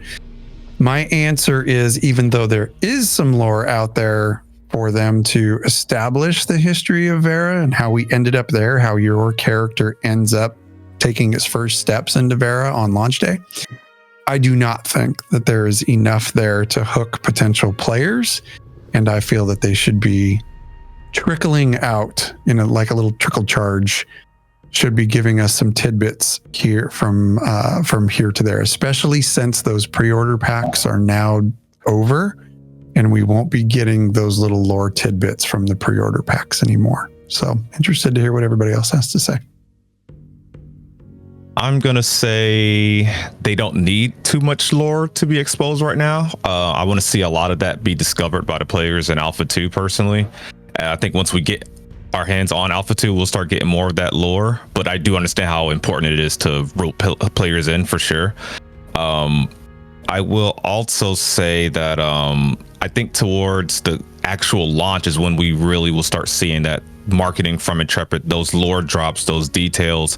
I'm thinking way back to the style that they used to do before the recent live streams, like, not to get too off subject, but like Nodes 1 and Nodes 2 by Steven was like inspirational for me, like very inspirational for me, like just having that stuff in the background and explaining stuff. I think we'll start getting more tidbits like that closer to launch. So I hope they kind of do something like that to explain the lore in that same sense. And just to give a reverse shout out to the person who to the team that posed this question with Kash, they got some good lore videos on their channel. And so when I think about how I think Intrepid would want to present it, it's going to be in that format. And maybe we start getting little tidbits of that. And when they start actually doing trailers. So, yeah. Thank you. That was nice. So, honestly, like, I could play a video game, and if it's got good combat and action, it's got like really cool systems, I could care less if it has a good story. Like, I'll still play the hell out of it. Now, if it does have a good story on top of that, like, that just makes it even better, and I will engage with it. I'm the kind of person that, like, I'm going to run through on my first character, and I'm going to click through every box as fast as I possibly can. I don't care what it says. I'm just going to go find where it is. I'm going to get that power. I'm going to get it as quick as possible. Then whenever I get there, I'm going to start a second character. Then I'll read the lore. So, for whatever that does to my opinion on this matter, in your eyes, let it do it. Honestly, it's probably not enough for people who actually care. But at the same time, the game isn't really structured in a way that I think that you can actually get people hyped for the story. Because the reality is that the only thing that they can realistically put out now is what Verra was like back in the day. Because we're going back to claim. So all we have is while we're going through the portal and what it used to be like.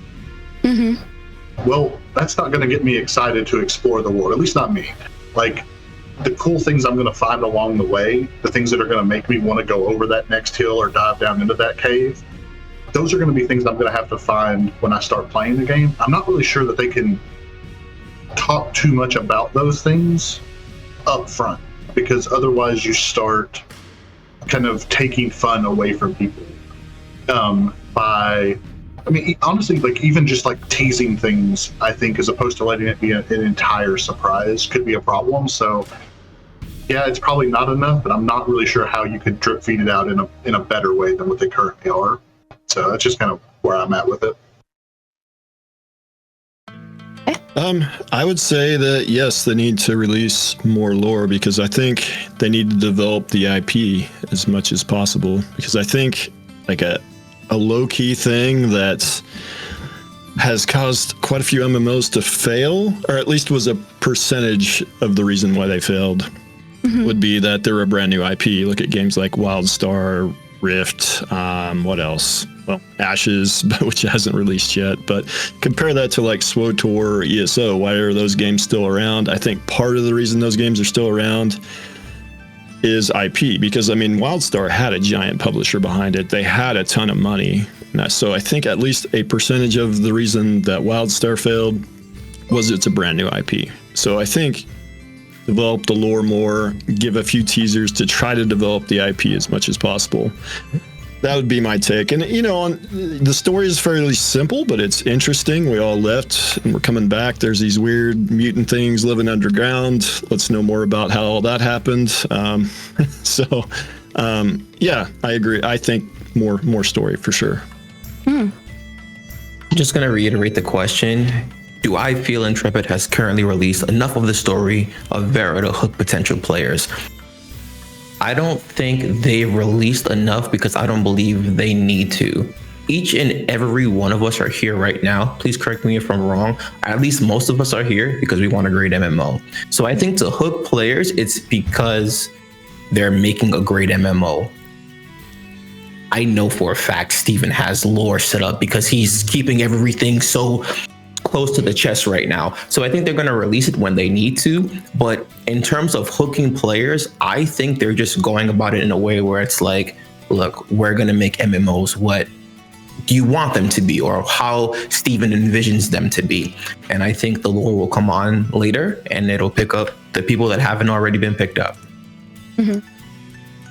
Yeah, so I'm really torn on this. I think they've put out enough to be a bait and to kind of catch attention, and enough to see if people are interested in at least the idea, because they have out, you know, the calamity and the apocalypse rather, and then the escaping that and then coming back from Sanctus, and they have a little bit of dabbled details all in the middle. And with the lore drops that they do on the charity stream, it kind of ties it up enough to leave a lot of mystery that people will want to explore. And to be honest, I kind of hope they keep it that way with some of the questing in A2. I hope they have generic like, hey, I need you to go talk to Bob, and that's it. And then the actual quest will be, you know, Bob actually has this epic storyline and like a whole lot of text about what's going on in the area.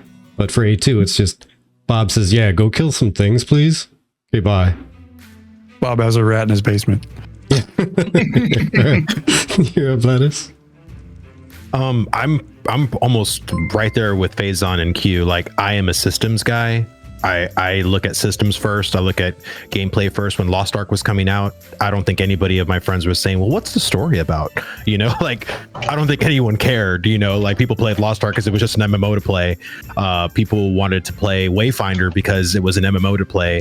Not saying that people don't care at all about story, but I would say from someone who doesn't care about story, and literally Ashes could have zero story, and they can just say, go kill 12 wolves. And I'll be, oh, okay, cool. You know, I don't need the story to keep me interested. As long as the combat's fun, as long as the systems engage, community, all that stuff is good, then I'm good. But I kind of think about, you know, kind of like Superman and like the story of Krypton before Krypton exploded, or leading up to the events of the explosion. They could do something like that for Verra, like, you know, follow a character that's, you know, before they go through the portal, you know, from Sanctus to Verra, like, and leading up to the calamity, like, of why they're escaping back to Verra. You know, I think a short story like that to give tone, to give, you know, what kind of storytelling are they going to be giving, the kind of maturity the story is set in. I think even just giving a little short story on that alone could definitely appease people that are very much story centric and people that are all about story. I could read that short story and be like, oh, that was a cool story, and just not even care after that. But for people who really care about story, like I care about class design, that's a lot to them, you know. And it could be a short story of like, you know, like a chapter, you know, a prequel, you know, so to say. So that would be cool if Intrepid did that. I agree. Wondering? Yeah, I think, have Intrepid given enough story to hook players? Absolutely. It does not take a lot to hook players, let's be honest. As long as you have some kind of mystery, intrigue, which we definitely have. We're going to a world that we've abandoned for thousands of years. Like, that's enough to hook players in. Have they given us enough story to keep players hooked after that initial hooking in? That remains to be seen, but I think the initial hook in, they've definitely done enough. I agree. So, Kash, you know, you and I have never spoken, but I know who you are. I watch a lot of y'all's content. I really like the way you think about the game and all of that stuff. This question doesn't matter. Everybody in the MMO space who is even remotely interested in leaving their current MMO, which is like 90% of MMO players, are going to come play Ashes of Creation. They don't need to hook anybody with story to get them to come play. Now, once they get into game, which obviously they'll have the full breadth of the story available when they get into game, then we want to make sure that the story is good enough to hook them and all that stuff. But getting people to come play this game, dude, everybody, all MMO players are going to come play Ashes of Creation. Do the systems, the classes, the augments, the nodes, the caravans, all that stuff, is that going to hook them? That's the question to me that's much more relevant. But what I really want to say, I don't know, I wish I could, the name Oxhorn. There's a YouTuber named Oxhorn, and he does Fallout content, Fallout lore content. And he like does it like this really like almost ASMR and just like laying out the lore and talking about everything that's going on and all the different vaults you can go in Fallout and stuff. And he's got millions of subscribers and everybody loves him and all that stuff. And I see you guys being able to do that with Lore Forge when that time comes. So I in the future, I think lore is going to be really important. Right now, it doesn't matter. Thank you. Annie? I appreciate that honesty. Yeah, I'm going to echo what Pharazon and Q said, and I'm also going to add that for me, I was initially drawn in by the systems. Like, that's what got me hooked before I knew anything about anything with Ashes, other than that it was going to be like a fantasy-based MMO, which is my jam. So, but for me, like, I really appreciate lore, but it's also extra flavor. It's not what makes or breaks a game for me. And I think too, the fact that Ashes is going to have that flexibility for me to create my own story, so in a way create my own lore, is really important. And I think with them kind of keeping things hush hush and close to the chest, it adds in that appeal of discovering the world as I go. And like, that's something I'm really excited for, is to, if I find something cool that other people haven't discovered yet, like being able to tell people about it and adding that extra layer of conversation to have with the community. Like, hey, check this out. Like, there was some tome or something that I found in this dungeon, like, and it talks about something else, and maybe it's an Easter egg that can lead you to another thing. Like, there's so many possibilities they can have by it, with having it more subtle and quiet from the start. So you're exploring the world as it's born, essentially. But yeah, that's just my opinion on it. Okay. CatSnievans? I think they have released just enough to hook the people in. And I don't know if I want to know too much more before I'm in the game itself. I want to experience it personally. Like, maybe they could throw out I don't know, like a story arc trailer for the Tower of Carfin for Alpha 2, maybe. Just instead of just a visual, you know, what they did before with it. But other than that, I think most people are going to be focused on, like Xillin said, the nodes, the classes, and everything like that. I love story, but that's where it's at right now. Yeah. I apologize. My video is a little bit behind from my audio, but I'm going to work on fixing that. What things would I like to see for the lore?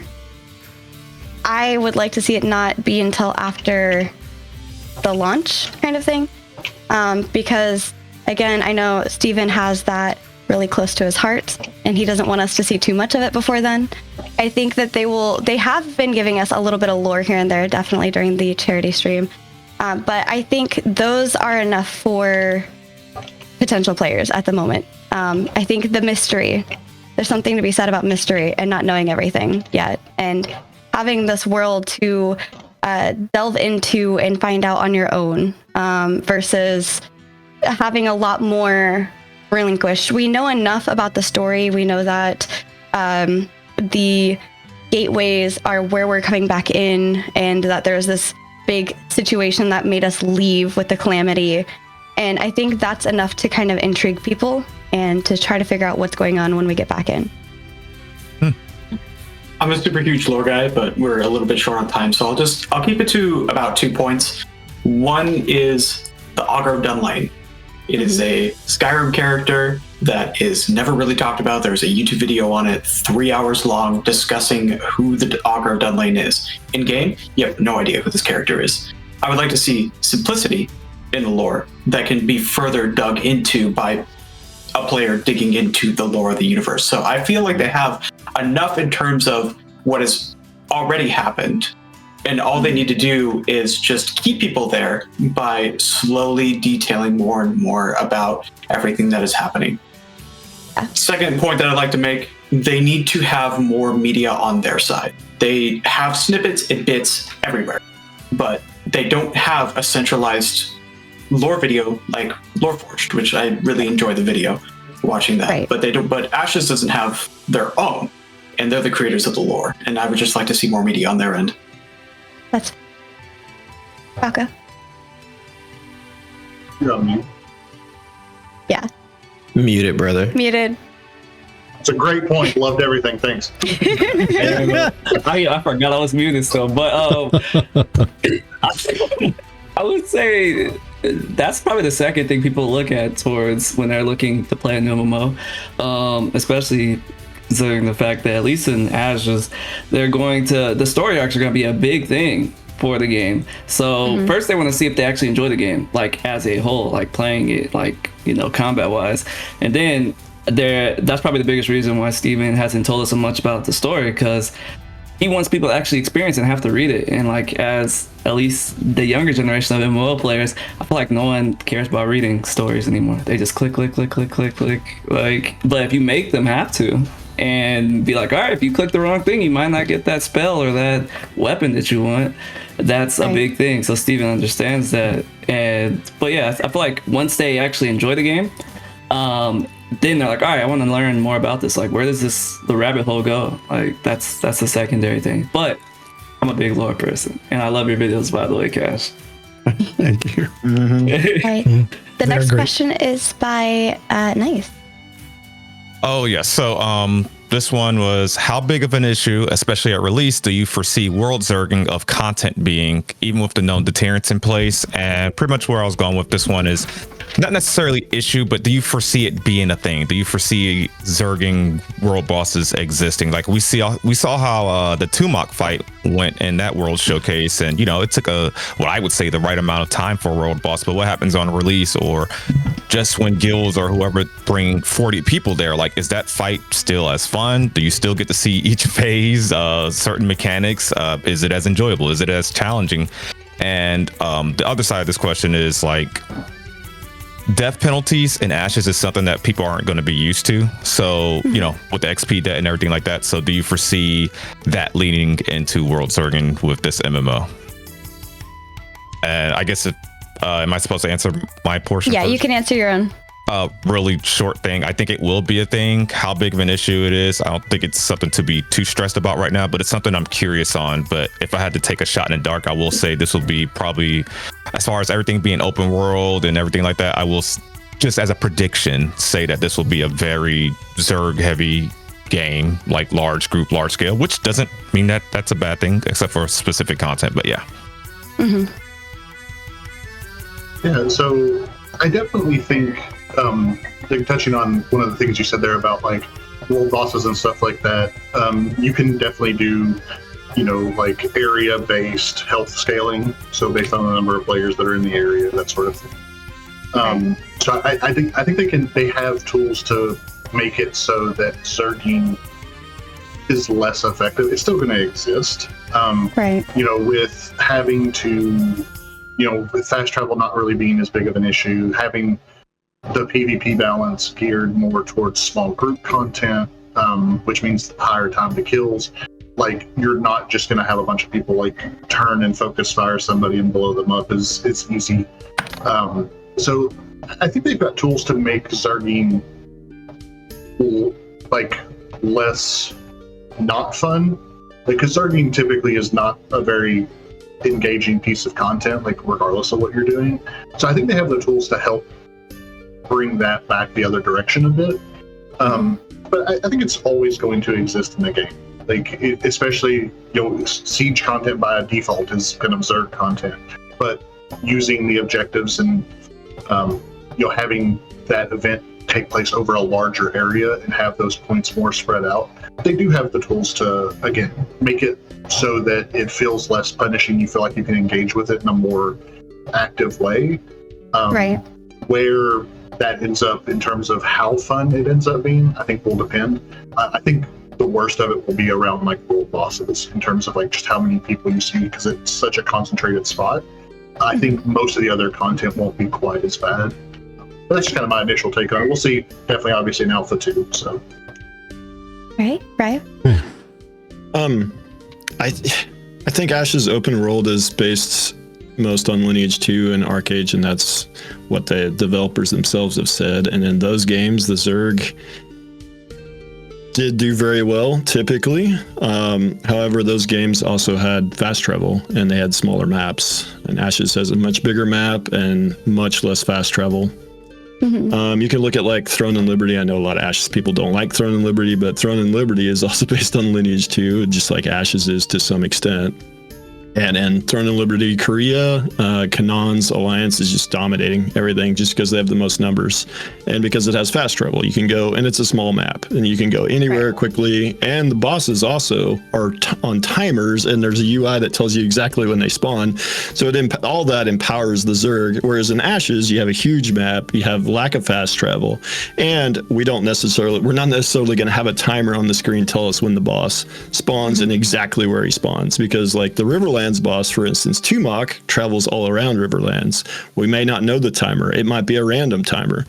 Those things I think help, but we don't know, until we get in the game. Nice just had a video, and I thought he did a good job, covering all the things that they have said that they're trying to do. So we'll see. Nice, thank you. Right. Everything Ryve just said, literally everything he just said, I think we'll see zerging and Ashes when it's permitted. So what I mean by that, if you happen to see Tumok and you just happen to be rolling with your crew of 80 members or whatever, maybe in certain places, but it's almost going to be too hard to manage, in my personal opinion. Okay. He was going to be 80 deep. My goodness. Brother, you gotta have somebody protecting from all those old gamers. All those old gamers. And the ERP. I'm joking. My skin's not that thin. You're good. You whippersnapper. So I think it's going to be kind of an issue, and I'm hoping that Intrepid puts some good controls in place to either make it so everything will scale up when it gets zerged and it becomes more difficult. Maybe everybody will hope to see world bosses zerged because new mechanics will pop out, or more impressive explosions, or like more impressive dynamic events occur because you get 120 people trying to go after a world boss. Now, when it comes to the dungeons and raids and stuff like that, that's where it's going to get more problematic just in general, because it's a smaller space, a lot more effects in a smaller space, and honestly just trying to complete the area and also let it scale the next boss with how well the first one is cleared. That's where it's going to be a challenge. But yeah, Vlhadus, what do you think?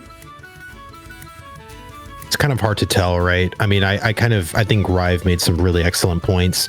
I think random timers and Ashes are probably going to be needed. I would really love all of the world bosses to not have static spawns. I want them all to roam. We always constantly see the dragon flying in the Riverlands. Like, I want everything to roam because you don't know where it's going to spawn. And even if certain raid bosses have like a kind of timer, I want there to be like a 6 to 8 hour deviation to where it's like, oh, okay, it could spawn now, but it could also spawn in 3 more hours or in 5 more hours or whatever. So it's like a variable spawn timer. And then you also don't know where in the Riverlands Tumok has spawned, right? And the other thing that they also could do is having other meaningful events that you still want to do alongside world bosses, because if you can't find Tumok, or you can't find a certain world boss, or maybe it's already dead, but there's other things that are worth your time equally, then you're going to go do those other things. But usually in a lot of MMOs, the end game usually revolves around just killing world bosses or killing raids, you know, because every other content isn't meaningful or doesn't reward you well enough. And I think if they were to do something that way, to where other things can reward you as equally as a world boss, that also might help as well. But I still think that given the right circumstance, like Hugh says, I think there will be zergs, and I don't know if I agree with scaling to that effect personally. I would have to see it in testing if scaling is actually going to be a beneficial thing or if it's just going to be too much. So yeah, I mean, I agree with Riv. I think zerging is always going to be a thing that happens. However, the way that Ashes is laid out, the size of the world, and the fact that we've got effectively 4 starting zones will definitely limit the amount of zerging that could happen, along with the lack of fast travel. Typically, zerging most often happens in games when you've got a large population of players stuffed into a very small space. Classic example is when WoW TBC launched. You had one zone, that's it, and you had every single player packed into one zone, and it was a complete mess. It was chaos, absolute chaos. I don't think Ashes will fall into that trap. Well, they definitely won't, because for one thing, there's going to be 4 starting zones, so and the world is huge. So yes, zerging may be a thing, but it will have a lot less of an impact than in other MMOs that we're used to. Okay. Xillin? Nice. Is your question, will there be zerging and Ashes not factoring in the known deterrents? Is that your question? Oh, you're muted. Well, okay, I guess. Well, no, it actually says even with the known deterrents. Yep. So that's kind of like saying, you know, tell me if that girl's attractive, not counting her face or her body. Like that's those things matter. That's what.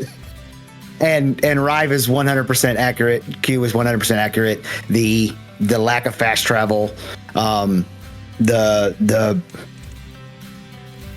fact that it's PvP, you can attack other people and kill them. You know, it's going to limit a lot of zerging. It's still going to happen because every game's a zerg. The cap on guild sizes.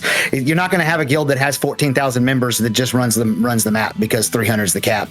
And even alliances, there's a cap on alliances. So the map's not going to be totally zerged, but it will happen to some degree. But I think the deterrents matter big time, and I think the deterrents, there's a lot of them, and I think that Steven is aware of these issues, and during Alpha 2 we will test a lot of that stuff, and hopefully they'll get the deterrents to a place where it doesn't happen very much. Yeah, that's pretty much where I was going with it. Just like, we understand what's in place. How well do you think that'll actually be implemented? Because like one of the popular examples I think was given during the Asmon interview, where like depending on how fast you clear boss A, boss B would be difficult. What's that really going to matter? How much is that really going to mean? I mean, this is stuff we have to test, but like, is the next boss going to have 40% more resistances, or is it just going to not matter because there's freaking 80 people roaming through this dungeon and stuff like that? And obviously you factor in the size of the world, but where I'm going with that is, how well is that scaling? Like, do you believe that scaling is really going to make a difference? Like, people being afraid to have that XP debt, they're going to group up no matter what. There's going to be limited fast travel, but maybe they just organize in a way that prevents that. I think the fact that they want to prevent this or limit this or make it less effective is very, very important. The question is more so like, how effective do you think that will be? But yeah, we understand. We all read the wiki here, but yeah. Yeah. To bring it back on track, sorry, Annie, your turn. Oh, I was going to say, as Steven said on our interview with him, there's always going to be world zergers. There's not really a way to 100% discourage this type of behavior. And I think as long as they can put systems in place that give all types of players the opportunity to partake in various systems, like with an example of the freehold, I don't see it as a huge issue, and we should be able to iron out the kinks in Alpha 2. And if not, then it's going to be in Alpha 2 a long time, I think. But I think it's also worth noting that Ashes is not a single player experience, and the majority of people who aim to Zerg would need a group to support them in doing so. Yeah. Yeah. All right. CatSnievans. The only place that I would see zerging would really be a factor, at least in my mind, would be for attacking caravans. You just get like 80 people on a main trade route once all the cities are set up, and they just attack every caravan that comes through. You got little Joe Schmo with his 4 guards, like, let's go, guys. And then all of a sudden, here comes 80 guys rolling down the hill like Gandalf, and boom, they're all dead. And they get a nice little caravan. But that's really the only place I see zerging being a gigantic issue. I see zerging having an issue where you go into, again, the bosses, as other people have said. I don't really want to like reiterate too much, but yeah, there's the boss content, there's the caravan content, anything that you can know about, but the things that will help to kind of pull that back is, again, we don't know how often the bosses are spawning. There isn't fast travel. There is gliding, but that is not quite the same thing. You still have to get up on a high enough thing to glide. So I'm interested in seeing how this goes. I think there might be times where it happens, but it's like anytime a big reporter shares information, you know, people know about it and they all go there at the same time. Yeah, I mean, you know, there's going to be an announcement, right, in game when a boss is like spawning like for the first time with the world changes. So I'm imagining that's like a reporter in this instance. You know, Easkeruth, go ahead. Fellas, we've been talking about intentional zerging, right? Boss rushes, try to figure out where the spawns are for many different of the world bosses, try to track them down, kill them. But we forget what we're sitting on and who we are. The parasocial internet mob of Twitch streamers can and will cause issues wherever they are while that streamer is streaming the game. And you, other streamers can and will be victims to streamer zerg. Besides the problem with streamer zergs, there is enough mechanics in place to stop at least the intentional zerging, and that's the only thing that I really care about, because you're not going to stop streamer zergs. They're going to happen. But they will at least be hopefully funny, most likely annoying, but they won't stop the intentional rise as a player in the game. They'll just be annoying. I mean, I feel, in a sense, I agree with you, Kat, about the PvP one, because I'm not sure exactly how they would stop that. I'm going to be able to know enough about caravans really to really give an optimal take on that. But on PvP, or PvE, I would say the biggest thing stopping zergs from being at least functional, or at least good enough for people to continue to do, because I feel like as MMO people, we want our time to be rewarded. You know, we don't want our time to be like wasted, and the way it can be wasted is since we already know that these bosses are going to be dropping one bag, and if a bunch of people are killing it, and you don't do enough damage, and you don't get that bag, you're going to be kind of pissed. And if that happens like 10, 20 times, you're going to be kind of pissed. And you're going to be like, oh, I'm going to go do something else. This bullshit. I'm not going to do this anymore. And there's so much in the game for people to be doing that. So I think us as people, we will kill zerging ourselves. We're like, what? There's gonna be a billion people there. I'm not gonna have a chance at the drop here.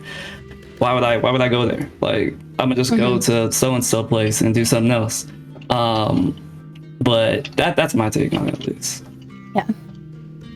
I think zerging is definitely going to be a thing in certain situations, though. And I think that it comes down to a few things. The first thing is spawn timing. Then there's guild size and the perks that those guilds have. If you have a smaller guild, obviously you're going to have more perks. And then I think the last thing is a little bit of luck. With the guild perks, you know, how powerful will small guilds actually be with those guild perks? And I think that's up to be tested. So that's still kind of on the fence at where that's going to land. How often are those mobs and content going to be spawning? I mean, if a guild has scouts out there, people out there that are playing, and the guild has the ability to respond quickly to, say, some Discord messages or messages in game at, hey, so-and-so is up, this is where that boss is at, get here now so we can take this down, it might give everybody a chance to experience that content unabated before a zerg gets there. And then the last thing is luck. And it kind of goes with that same thing with guilds being able to be out there, be present, have good communication, and be able to use tactics. And then that's where gamers are going to be able to make their own content. If you have good tactics and you've practiced that stuff, then you might be able to route certain parts of the Zerg and get the boss down.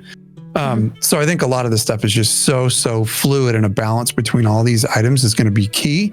But it also does, and I know this brings up a massive issue that we can probably tackle later, but it brings up the thought of, as content creators, with each of us having communities, how are we going to either space out or really make it hard on ourselves and be on the same server?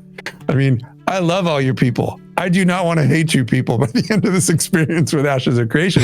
But when you have huge Zergs coming in, like, imagine whoever lands on the server that Asmongold lands on. Like, good freaking luck to everybody else. But that's my point. That's something for another conversation later. Joke's on you guys. I'll be on EU. You'll be all on NA. I'll be free of the Zergs. All right. So you're still gonna watch out for Josh Phase. Okay. I will kill him so many times in game. You have no idea. We're gonna go ahead and move it on to Pharazon's question. And remember, please vote for the question you'd like us to elaborate on more. We are just doing brief answers right now. Pharazon, take it away. Yeah, so my question is, what level of difficulty, both in kind of the open world and instance content, do you expect to see? This question, I kind of, something that I think about a lot because, most of my experience comes from, Savage or Ultimate and Final Fantasy, Mythic Raven and WoW, playing like Souls games, things like that. Like, I like difficult content. I like pushing up against those sort of things. And whenever I think about Ashes of Creation and like the augment system and kind of how they have the classes set up, I don't really think that the difficulty, especially in PvE, is going to be anything like Mythic Rating. I don't think it's ever going to get to that level of tuning, because I think the difficulty is going to be more in just setting up your builds, knowing the strats for what you need going in, as well as kind of more of a chaos. Like, it's just going to be a lot more reactive. So the fight itself is ultimately more forgiving from like a DPS or survivability standpoint, that it's more chaotic. But yeah, like kind of like how old school WoW was back in vanilla. Whenever you went to go do Molten Core, like, there were resistances that actually mattered. So like, going in, you had to not take fire. Like, that was an actual thing. So like, that sort of strat matters. And I think we're going to see that type of difficulty be what's much more common, or a fight that favors mobility versus like just raw survivability in terms of numbers, those sorts of things. So that's kind of where the question comes from. That's kind of my, like, how I start to think about it. I won't go into anything more. I'm more curious to kind of see how other people think about it. Yeah. I would say open world, I think, is going to be fairly difficult. I think Steven said something along the lines, and somebody can quote it from the wiki, but a certain percentage of content will only be completed by like a small percentage of players, right? I think that they've said things like that, and they've also said that group play is going to matter. You're going to need groups for a lot more things than you might in other MMOs. And then instance content, on the other hand, they said is more for delivering story.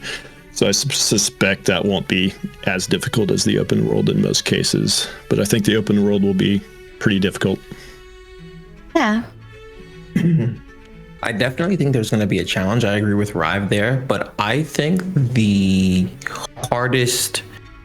biggest difficulty that all players are going to have to face, I know it's going to sound like a cop-out, but I think it's each other, right? It's just living in the same world and just being able to get around that, right? The content is going to be difficult, but it's just sharing that space. I want this boss because they have these drops, and I'm not trying to wait another 5 to 20 hours for it to spawn again, right? So that's my take. Okay. Yeah, I'm gonna follow basically the same idea there. I think, to be honest, the open world content for PvE combat is going to be rather medium difficulty. It's not going to be difficult. I know Steven said, like you were mentioning there, Ryve, there's the quote on wiki, only a certain percentage, but I think in a vacuum, without anybody interfering, yeah, that could totally be a case. But when they add in the fact that most of the time, especially when it's new content or hot content, there's going to be so much competition for it that the real competitive part of competitive PvE is going to be getting to do that content at all. So getting to it and completing it is going to be an achievement. Just being able to get to it and not being interfered with really is going to be the biggest challenge. Yeah, in Arcades, that was the problem in Arcades. The PvE was very dumbed down, and so hopefully, and they did that because of the PvP element, so hopefully that's not the case with Ashes. We'll see. Yeah. I kind of want activated hard modes, where if you are in a dungeon, and you activate a hard mode, like the wall kind of closes behind you. So like your group is the only thing facing there. So you don't have any PvP, anything, unless another group kind of went in with you guys that when the hard mode activated. But I want there to be, like, I think the content isn't supposed to be super challenging like on its own because the PvP factor and a lot of the open world stuff. So for me, like I don't really think I think Q's more in line. I think he's right when it says it's going to be each other that's going to be more of the issue than the actual content itself.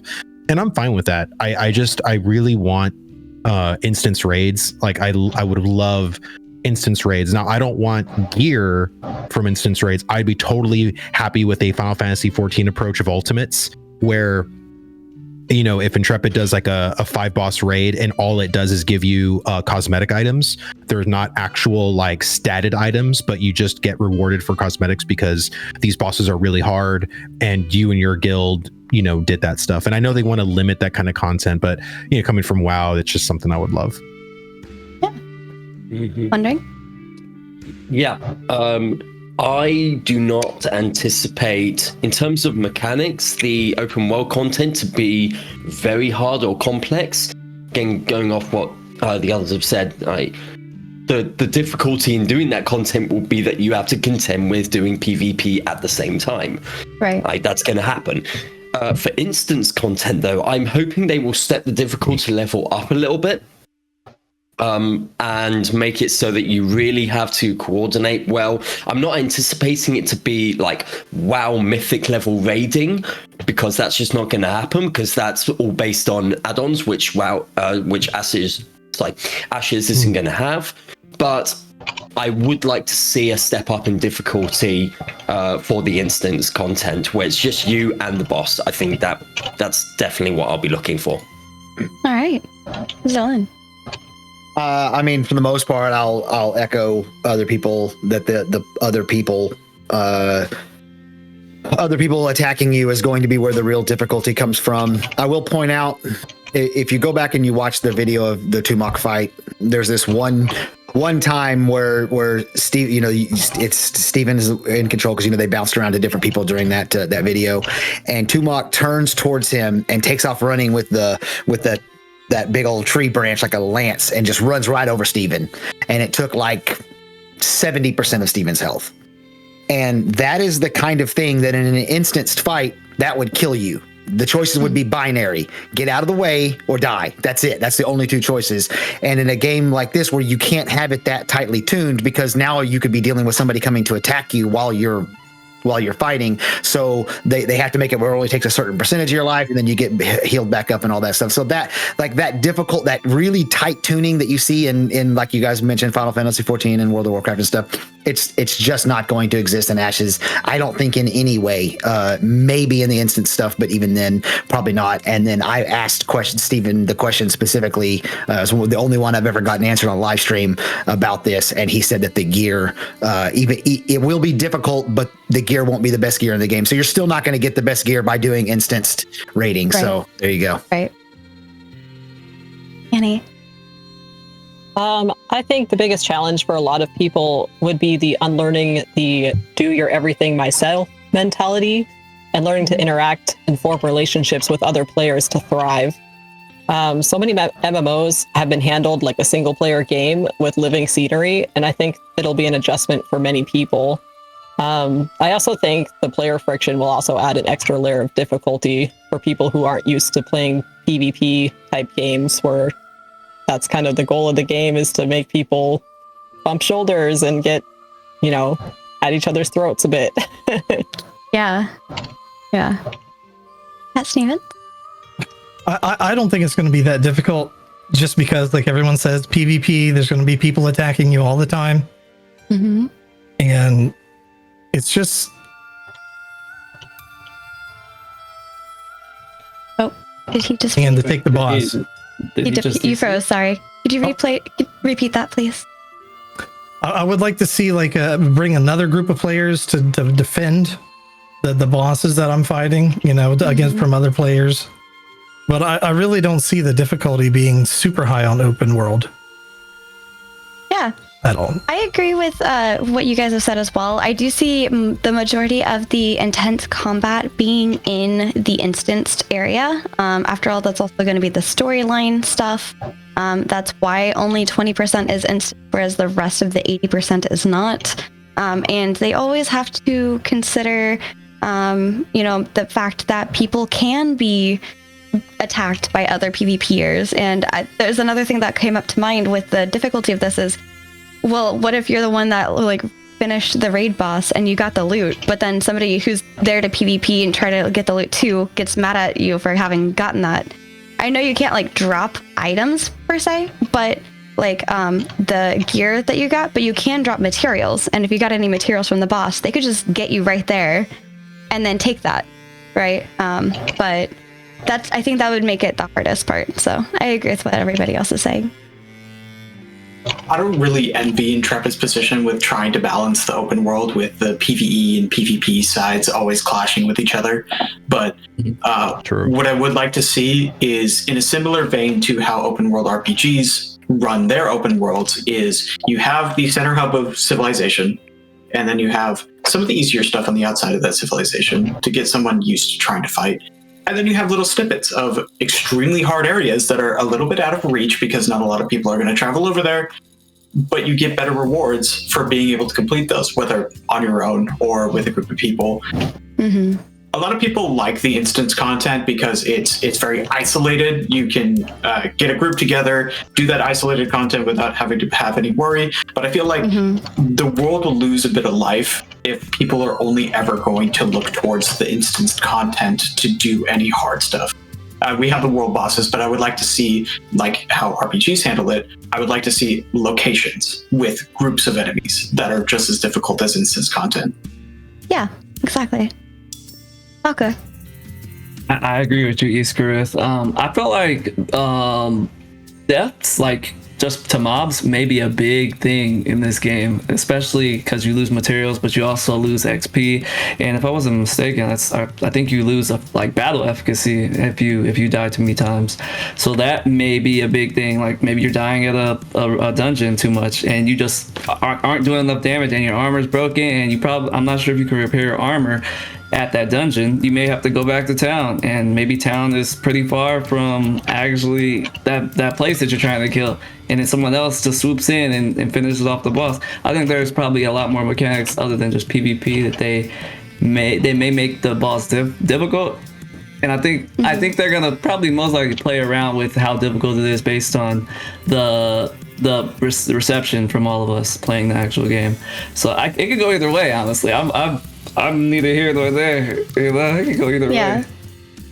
All right. I think I'd like to see a really nice variety in difficulty. So there should be encounters that are hinged towards solo players, solo opportunities, small group encounters, and then full group encounters, and then there'll be those raid level encounters where you're definitely going to need to be with people. So there's a whole echelon of having to work solo and then having to work in small groups, and so I like what East was saying about having those different areas, and a lot of games actually have that, where some of the areas you just know not to go into that area solo because you're going to get smoked. Right. What I don't want to see is solo players taking down world bosses. Yeah. ESO had that, and it drove me nuts. Agreed. I do not want to see that. It does not bring the ability for players to have a little bit of realism in the game. And I know it's a video game. I get that. It's a fantasy world. But, and just like Xillin was saying, when you have Tumok coming at you full speed, you probably should be taking a dirt nap if you get hit with that tree, right? So if it's too heavy on one side or the other, then you're going to lose players. I really do believe that. And when players say it's too hard, they're going to bail. Players say it's too easy, they're going to bail. So I feel like this is kind of an emerging term, but balance again is going to be the key.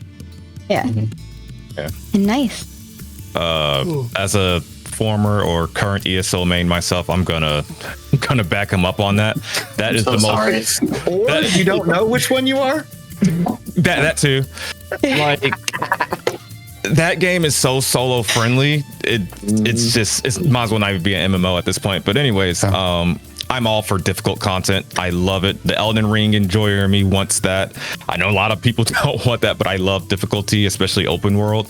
I think the best examples I can kind of use is the tank stream, both of them, and the recent cleric showcase where you see they had to do those small pulls at a time, except for like kind of in the middle there. But I don't want us to be able to just pull the whole area. I just don't want that content to get meaningless. I want that difficulty, especially with the risk of death and everything like that. And then to piggyback off what Vlhadus said, I would like hard modes, which is kind of troublesome with things not being instant. So for the limited instance content that we do get, I would like for it to be like, I know you guys were talking about the mythic WoW levels, but something really difficult that would give you more rewards for instance content, because I think that's where it's really going to work or be easier to implement. So yeah, that's my outlook on it. All right. The next question is by RyveGenesis. And remember, you can vote for which topic you'd like us to cover more in depth later. Ryve was probably the most pessimistic question on here. What is the one thing that worries you the most about Ashes?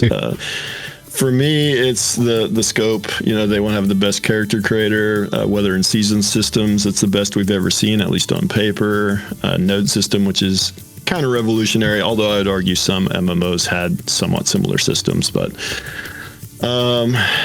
what else? Oh, the biggest potential sieges we've seen, at least in a very long time, in a modern engine. One of the best looking MMOs in general. I mean, I could keep going, but I'll keep it at that. Corruption system. If the corruption system is not where it needs to be, that is going to deter players from coming into the community and playing the game. So that is the biggest worry that I have. Mine, I'm kind of caught between I think pretty much my biggest worry is going to be the PvE combat scene, like the combat PvE side of things. We just talked about this the other day on our show, and people are right. Yeah, PvE does include things like crafting and whatnot, but when people are actually concerned about the PvE content of the future of Ashes, they're really talking about the combat. And it's really going to be because a lot of people in MMOs are PvE nuts, and they do PvP because it exists and to mix it up, and that's it. Look back at UO and the introduction of Tremel. Numbers were tanking. They added Tremel, a PvE only certain. I'm not saying Ashes needs to do that. I'm not saying Ashes needs to go PvE only server. So don't take that. But they added something that allowed PvE players to do PvE content without PvP destroying them, and their numbers skyrocketed. And I know Ashes isn't for everybody and all that. Just kind of saying that I think that's maybe my only worry, that the game won't be able to grow as fast and as large as it possibly could. Is I can't go and just do a raid sometime. And even going back to what who was it? Was it you, Vlhadus, who was saying something like doing cosmetics, getting cosmetics from it, like being able to lock the doors for a hard mode and to get cosmetics? I'm perfectly okay with that. Just give me an achievement. That's all I want. No gear. Yeah, I want professions to be the thing. I don't want to take away from that at all. But as a raider, I love tackling strong bosses, and I think being rewarded at least a cosmetic item is worth it to me. Like, I don't need like a statted hardcore piece of gear, but that's besides the point. The one thing that worries me is the class system. Everybody that knows me, I am not a fan of the 64 class system. I think it was way too ambitious for Intrepid to tackle. There's so many things that they need to nail for class design to get right. There's so many spots that errors could occur or things to be too bland, too generic, too general. It's, you know, and yes, I have seen the arcade class system where 6 out of the 256 are viable, and that's what worries me, especially because of how meta mindseted we are as players, where we're complete drones to go look at a website and literally take credence from a person who hopefully has hundreds of hours in that game, where you go and completely rip off their guide and then imply it onto your own and then say, oh, okay, I'm playing the game correctly now. All that worries me, you know, but it's going to happen. You know, it's who we are as gamers now. Mm-hmm. Wondering? Yep. I agree with Q. I think the corruption system is the linchpin. If that fails, I mean, we got a taste of it in Alpha 1 testing because the corruption system wasn't implemented and people were just running them up to the point where the devs had to just say, right, everyone, stop killing each other. And yeah, if the corruption system fails, then it's not going to bring new players and the game will die. Also true. Okay. Fair. Really? My biggest concern is Steven. And before y'all slay me, let me explain. Right now, I mean, what would you say? There's like 10,000 people on Earth who like really care about Ashes of Creation, who are really paying attention to the development live streams and really like following it. Maybe 15,000. Like, it's not a lot. You know, they get 4,000 to 6,000 people on every live stream, right? So right now, it's really easy for Steven to just be like, I'm making the game that I want to make. The game's not for everybody. It's not a trophy for everybody game. Like, it's going to be fine because he's got like 17 people who are constantly, you know, coming at him and attacking him and complaining about his game that doesn't exist and all that stuff. Mm-hmm. But when this game goes live, and literally, like I said earlier, literally everyone in the MMO community comes and plays it, the clamoring to change these systems, to change these core design principles that we are all in love with because we're following this project. That's what made us fall in love with it. It's going to be really, really loud.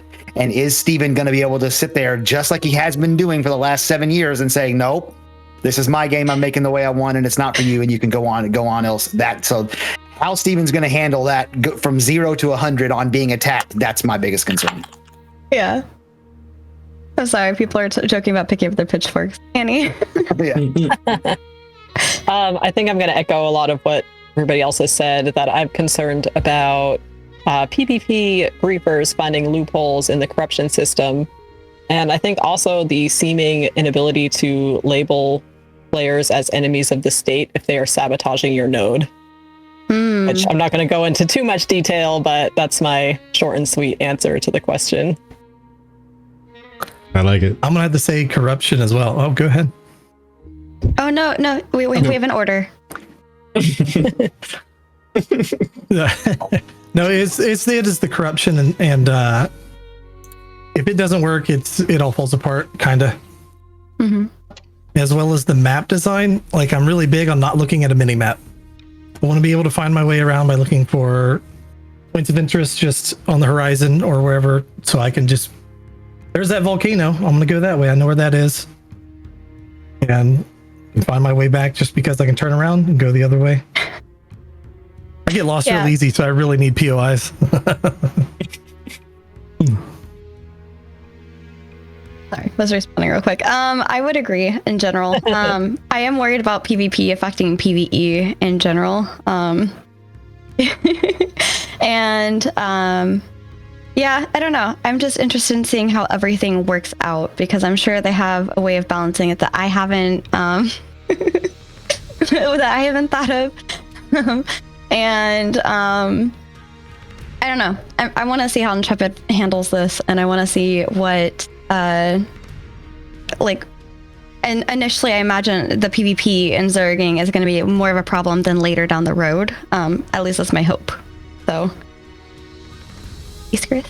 I don't want to sit on this virtual signal like high horse position, but it just wasn't stated by anybody else that I wanted to kind of bring up, and that is, there was a video that was recently released on YouTube. I say recently, it was like a couple months, but it was a video called "It is Rude to be Bad at World of Warcraft." Mm-hmm. And so a lot of problems that I see when it comes from experienced or even veteran MMO players is that they have the tendency to alienate new players. Yeah. You're not good at the game. You have no idea what you're doing. Get the hell away from me. And that destroys the social aspect of the game, which is the biggest part of Ashes. This is the thing that has brought everyone else together because they are so worried about getting another MMO with a single player experience. They want this to be social. And so if you propagate up this idea that you're not good at the video game, get away from me, go to your Care Bear little society where you belong, that's going to kill the game faster than anything else. And we can talk about the corruption system being a way that can occur. There's a lot of people that get corrupted and then they are thus then ostracized from groups of people. But I feel like maintaining the social aspect of the game is going to be the biggest concern. I would say the biggest thing for me that scares me is the itemization, like a rarity of items. I feel like in like games past, like I'll take this one as one. New World, we'll take that as an example. It's easy to like poke fun at it. Like itemization on a game is like not a thing. Like a rare, like a legendary item on there, like a material, it may be worth like 2 gold, which is like nothing on the game. I want this game, I want everything to feel like an epic to feel epic, a legendary to feel legendary, and an artifact to feel like an artifact. Like, yeah. I'm scared that they might not get the drop rates down and everyone's gonna just be looking the same, like New World. Everyone's just using the same builds.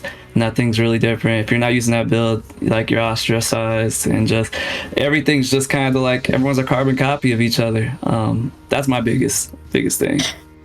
Yeah. Kash.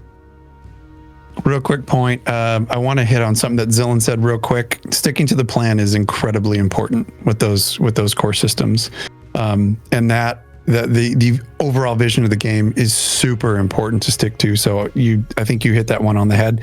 That happened to SWG back in the day, and it absolutely killed the game for everybody. It killed the game when they tried to go back from their core vision. For me, with this particular thing, I'm going to go really simplistic with it. And aside from launching with those proposed systems, the things that they've promised in those systems, my biggest concern is that this launch goes off without a hitch. Launches in games, especially MMOs, are insanely critical to that initial player retention and getting those positive reviews out there. People start seeing positive reviews as opposed to negative reviews. Like, look what happened to New World. You know, if the servers for Ashes of Creation cannot handle the inundation of people coming in, which again, we're going to poop on New World because it seems like it's a fun thing to do, and it's well deserved by them. I'm sorry, but New World is the perfect example of how not to do it. When you ostracize people, you shut servers down, ostracize people from playing with their friends just because of high server populations at the beginning. You don't have a good, solid, fleshed out plan 2 years after you've launched your game.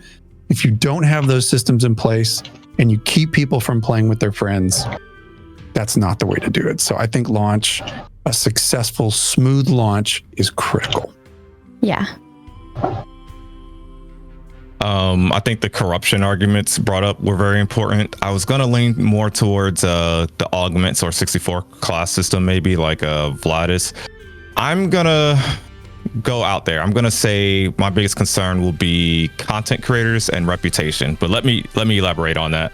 So what I mean by that is not us, like people that's been following the project for a while. We know what to expect. We understand the game systems, why everything is important. I'm talking about someone that maybe there's a content creator just happened to get an alpha 2 key. They're not following the game closely. They don't know what to expect. Or come launch, subscription-based game, you only need $15 to try this new MMO, which we're not getting those every day, technically. I'm afraid of that one review, that one bad review.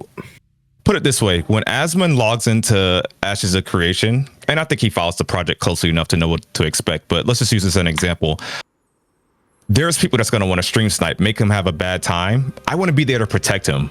And I'm not that I'm a huge Asmon fanboy, but you probably see where I'm going with this, because all it takes is one bad review. Some random content creator with X amount of subs, logs in like, oh, this is fun. Okay, let's go try this. Let me go do this dungeon. And then he's just getting PK'd or stream sniping. He's just having a bad experience. PvP keeps interfering with the PvE activities he wants to do. Now, guess what happens? He writes a review and he paints this huge negative picture like, oh, you get PK'd. He's not going to go into the corruption system and what happened to that player that keeps harassing him. He's not going to go into the TOS, like how you can't harass people. He's not going to go into the option that he could have just fought back and lost less of his materials, etc., etc. I think that's a big concern for me, is that wrong review, that wrong reputation, that wrong influence. I'm not going to get in detail, but we saw this kind of happen where people was like, oh, you will not like this game because XYZ, but Raid Shadow Legends is an amazing game, etc., etc. Right. I'm waiting for it. It is amazing game. Please give me $2,000 now. Thank you. I just don't want to see the reputation steered in the wrong direction. I thought you were going to say Quinfall. I was like, why'd you say Raid for Shadow Legends? Oh, God. Pharazon? No. Pharazon? Yep. Yes, I definitely agree with a lot of what's been said here. You know, the game it's supposed to be PvX, but in a lot of ways it's PvP v little, in the way that it's been presented. So I think that's kind of a big concern. But even kind of before we get into like the actual content, like one of the things that I was always concerned about, but like I may even actually be more concerned since the Archer showcase, is how combat's going to feel. Like this whole thing of splitting between tab targeting and action combat, I'm not sure still how I feel about watching arrows bend like the bullets in Wanted around the rock. Like I get it, but like I felt some kind of way about it, so like I'm not 100% sure there.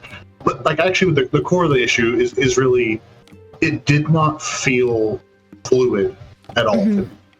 And if combat doesn't feel good, regardless of how balanced it is, regardless of how interesting it might be to have things that customize, if it doesn't feel fluid, and like if tab target feels fluid with tab target and action feels fluid with action, but they don't cross the line like they've talked about trying to find that balance, I think holding on to that too long and not either going all one way or the other could end up being a problem. Like I would love for it to hit that good middle ground, but everything that I've seen so far has me worried that crossing between the two is not going to feel good.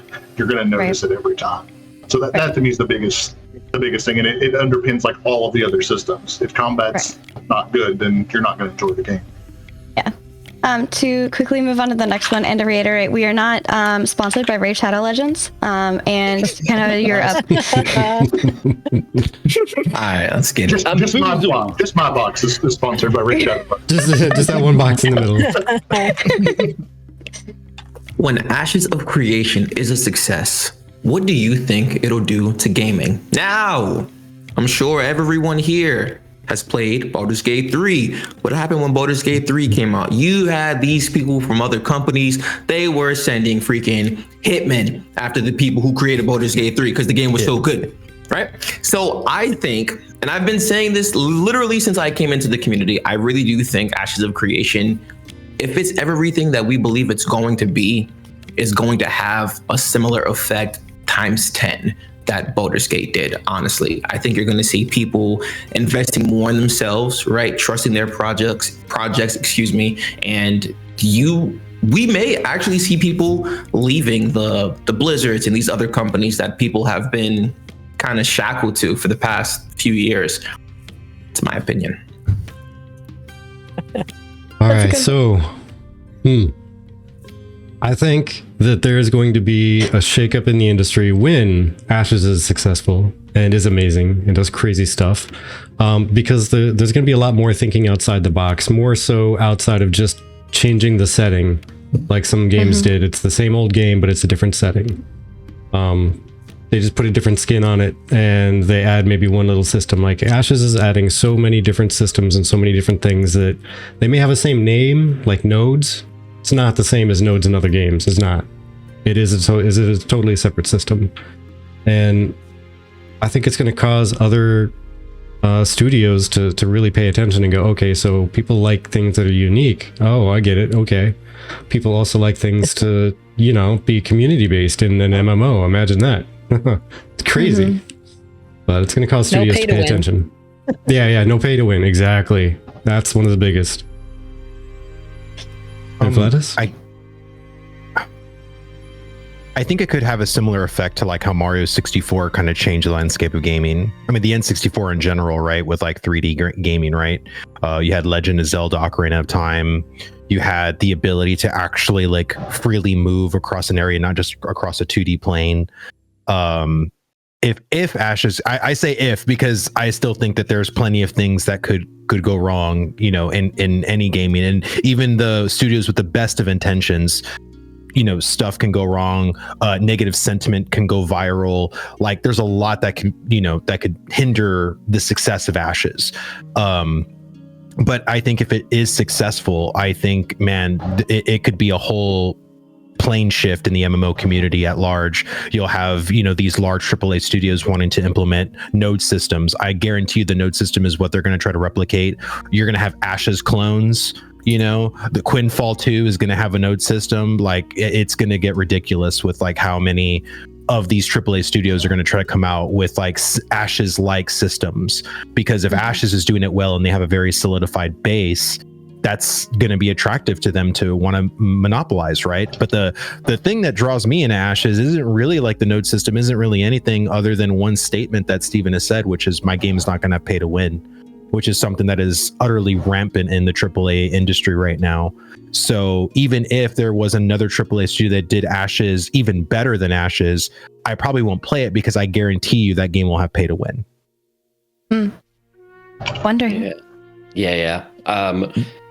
In terms of the industry, I hope that, like you say, it will encourage more companies that they don't need to resort to pay to win or any of these insane monetary systems to get people to play their game.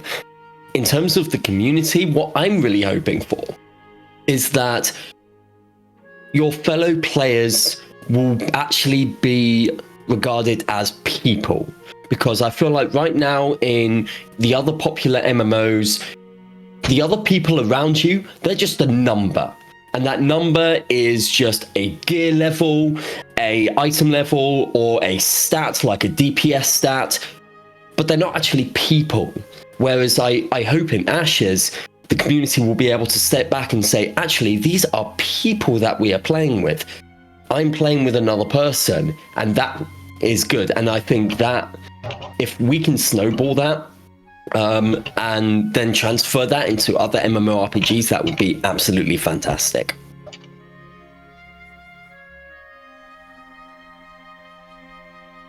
Well, unfortunately, nothing's going to change. This really sucked off. For a long time, I had thought that things are going to change, but I really started looking at it. And if you think about starting a new video game studio, it's extremely challenging because your first product that you're going to be able to put on market is literally years away. 2 years, 3, even like a cheap $3 game on Steam might take 6 or 8 months. So you've got to pay for all the technology, the offices, the salaries, all that stuff for at least 6 months, and that's to release a crap game that probably isn't going to sell. And it's just not a realistic thing. And so then you get to, since we're not going to have the perfect storm of a rich guy with a perfect Kickstarter that comes together to be able to make this game, if you're not going to have that, then you're talking about, are the publishers going to start giving the freedom to the developers for them to develop the game that they should make and want to make, and with all the creative decisions, and let them have the time to do it? And the answer is no, because the people that run the publishers, they're bean counters. These guys are not gamers. They think that health bars are like a granola thing that you eat in the morning. They think that raiding is killing cockroaches. Like, they know nothing about gaming. So they're not going to ever change the way they're doing it. Publishers aren't going to change. And since that's the case, you're stuck with what we have. Annie? I think just like with Baldur's Gate 3, it's gonna, in a way, revolutionize the expectations of the gaming world. I mean, things may not change right away, but it'll hopefully change the development path in the long run. And I think for me personally, after how open and in touch Intrepid has been with their development, I'm a bit skeptical of every other game that just pops out of nowhere and announces they're releasing within the year. Ashes has definitely spoiled me, and now I feel the need to be involved in the game's creation in order to be interested. That's fair. I'm gonna have to go with a Xillin. It's not gonna change hardly anything. I really don't see a lot of the AAA studios doing anything with it. They might advertise it being that way, but it's just gonna be the same thing. I disagree. I think that a lot of these systems are something that not many other companies have tried to actually work, sit down, and truly manage. Things that are player driven, that aren't story or like static, you know. And I really love how these are. Just the node system, the way that the world reacts to the player versus the player reacting to the world. I think this is something that would be really cool to see going forward. I mean, I kind of hope other people take inspiration. I hope that this changes MMOs for the better. I am a little worried, again, what some of you have said about pay to win aspects, since it seems like companies have really grabbed onto the subscription-based pay to win aspect of things. Not subscription-based in the way of like Intrepid is planning on doing it, but how we have all these different TV series that are subscription based, like Netflix and Paramount Now, and all these different things. They're all microtransactions, and it's frustrating, you know. And the corporate world has figured out how to microtransaction us as individuals, and I like that Intrepid is sticking with monthly cost rather than microtransactions or pay to win stuff. I'm going to be an optimist here. I want to see the bigger picture of what is happening in the gaming industry ever since Baldur's Gate came out. If you were to ask me a couple of months before Baldur's Gate came out, I'd be a doomer. All over the place, I would say there's no possible way we're going to be able to come back. It's always just going to be shareholders having a grip over studios to try to make money over trying to provide a good experience to players. But ever since Baldur's Gate came out, I am an optimist now. I feel like if we continue this train of seeing games coming out from studios who prioritize the value of the game itself rather than the possible money exchange that can happen with publishing a video game, then we're going to see a bigger increase in more standard for games. People already have this standard of quality that we were wishing to come back to. We've been fighting, telling these companies, we don't want to see this. This sucks. Stop doing this. We want to return to the standard of quality that was there when games were in their passion. And that is what I'm hoping to see with the success of Ashes, is we start to see studios putting a foot down, privatize yourself, stop openly trading yourself, because shareholders are killing you. I'm also going to be on the optimistic side of this. I feel like if this, I'm going to say if, because we all know, like, and there's no, you know, other than death and taxes, there's nothing really, it's certain. But I would say it's going to change the landscape of gaming in the fact that if this game is like as powerful as we think it's going to be, it should bring in a lot of the younger generation, the youth, in my opinion, because like we've heard from Baldur's Gate, it won Game of the Year. And that means a lot of people play it. I'm assuming a lot of people who are 25 and younger. And I'm also assuming everyone's analytics here, it shows everyone's probably 25 and over. So if this game reaches the youth, because we need it, we need the youth, definitely, because we're not getting any younger. We're going to continue to see more and more games like mimic Ashes of Creation in the future, because as we saw with Fortnite was like that catalyst to kind of throw freaking battle royales into the freaking stratosphere. So this could throw MMOs back into that, you know, that zone. I'm going to echo a lot of what you just said. And Q, I want to throw it out there that I love the positive in this question. You know, when Ashes is a success, and I just want to say, I think the positivity of this community and a lot of the creators like we have in here is a reason that we are here. It's been a big draw for us to create here is because of the positivity. So I'm going to take a little more a positive spin on it as well. And I think the MMO space has been struggling for, the last decade or so. And I really truly feel that Ashes of Creation could be one of the last hopes for the MMO reputation that's out there currently. And I think in the best case scenario, developers might just decide that their development of MMOs is going to revert back to that classic style of MMO gameplay where there's huge worlds, there's player choice, and you have kind of that sandbox feel where players get to make their own content. You put those systems in place and let players make their own content, whether it's role play or the way they set up their guild or the way that they run their sieges and those types of things. When you get that phone call at 2 a.m. and people are saying, get in here, our node is being sieged or something like that. That is what creates experiences in MMOs. And I hope to see devs revert back to that way and take example from the success of Ashes of Creation. I really would like to see players getting back to that interaction where they're interacting in game. The best crafters on your server, the people to go to on your server, the crappy people to stay away from, because those reputations will be set in place in Ashes after a while. Right. And you start seeing people build communities again. So make the MMO actually mean MMO again. And that's really what I hope for. And I hope that's what Ashes creates with the success. Preach, brother. Nice. I see the timer dwindling down, so I'll keep this short. In short, just open development, seeing more studios being more open with their development process. Whether or not they're truly taking or making feedback, it feels good to know what you're getting, rather than just being surprised on day one and be like, oh, I wasted games are $70 now for some titles, AAA titles. Like, then getting surprised like, oh, I don't like this. And it also gives companies a chance to get feedback if they choose to use it, like we saw with Throne and Liberty. That was just ugly to watch, that first beta they released where you couldn't move and like do combat at the same time. Like, if they would have been more open in their development, they would have known a long time ago, like, oh yeah, don't even try to pitch that. So hopefully if and when Ashes is a success, I mean, it'll show that open development has its advantages. So I like in some ways I kind of agree with Xillin that like I don't think Ashes on its own is going to change things. I do disagree kind of at a more meta level though, just because of things that we're already seeing.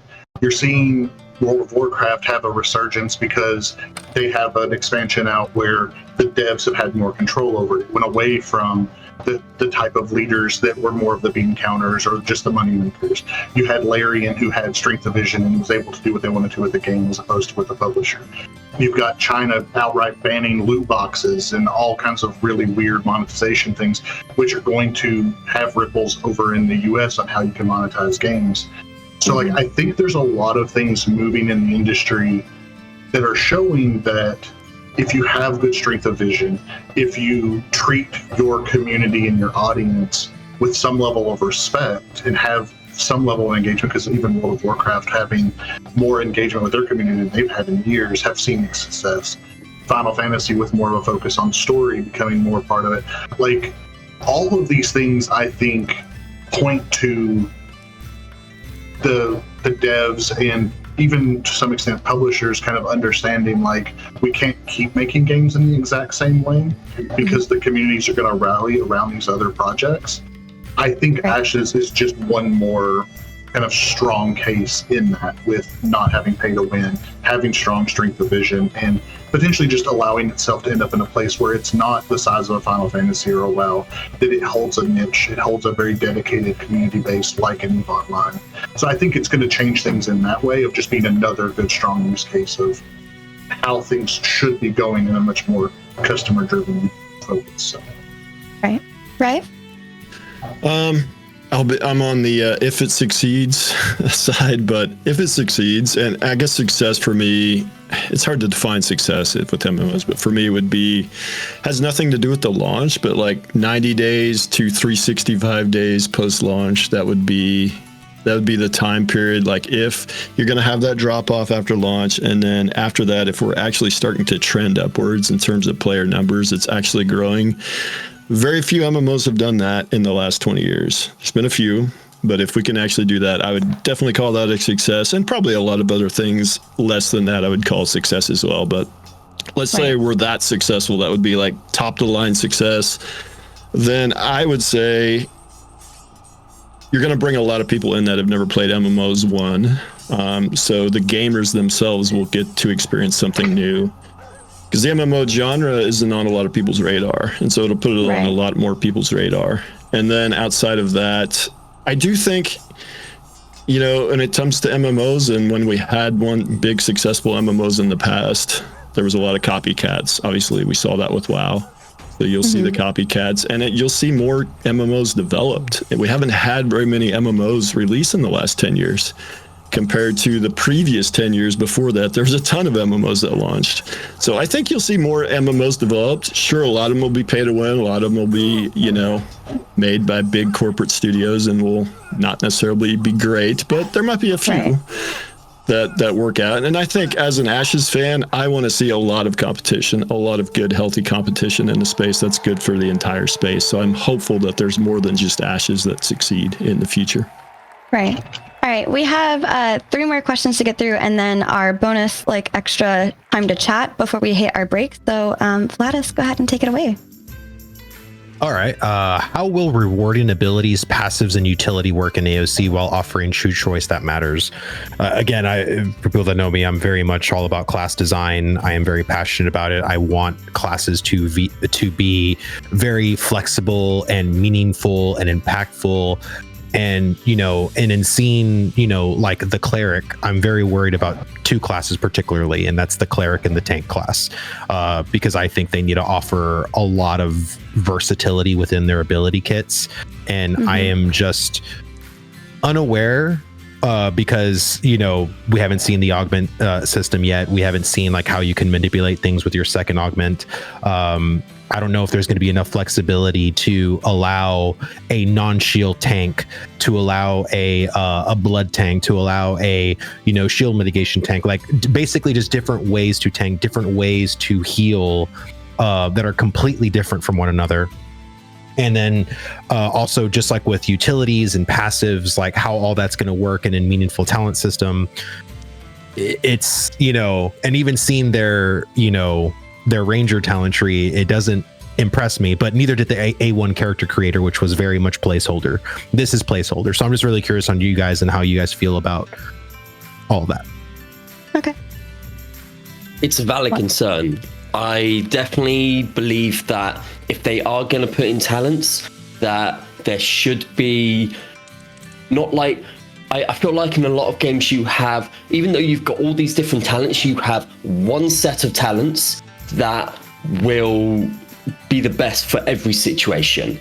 I don't want that. I want to be able to go in and say, right, I'm doing this specific piece of content, so I'm going to get these specific talents that will work well with that, and then maybe I'll change it up when I'm doing a different piece of content.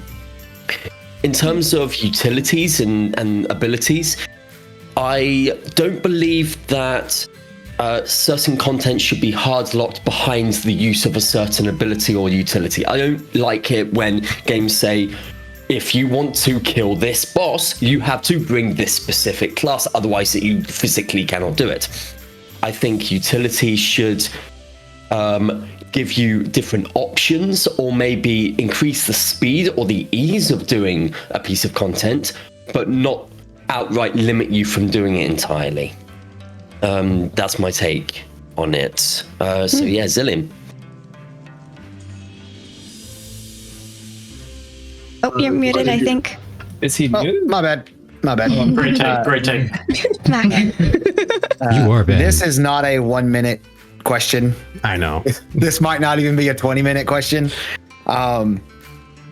This is the type of thing that I almost see as pointless to even discuss because we're going to be in Alpha 2 soon, and we're going to be testing all of this, and we're going to find out what it's really going to be like, and if it's balanced or not balanced, and all of those things. So I will simply say that I'm counting on the fact that the way that they've designed the 64 classes, the whole class system and the archetypes, and how there's really only 8 classes with flavor to them, all that. So I'm just counting on that to balance out and have you be able to have different variations of, like you say, tank or healer. Like I made a video that I ended up deleting because nobody watched it, but and it showed how you could take just the few class abilities they've already shown for cleric now and make 5 completely different types of healers. So it's like you don't. I think that the utility and balance and diversity of builds is already exists in the system. We just haven't got our hands on it to see it yet. So that's what I think. Annie, you're on mute. Sorry. I'll keep it short by just echoing what WanderingMist and Xillin said regarding it. Is what Xillin saying, that I think it's a little too early to tell on this one. It's something that I really want to get in there and test out to see how things are going to play out, because we don't really know the depth of the abilities and how they'll play as far as being rewarding goes. I'd like to really hope that there's going to be unique abilities that have unique situations, but like WanderingMist said, I don't want there to be specific bosses that you absolutely need that class to be there to defeat the boss. So it's kind of a time will tell kind of deal, and we'll test it when we get there. Well, I'm in that same kind of boat about the, we don't know what the augments actually are going to do. And once we see what they do, then I'll have more to say about it, honestly.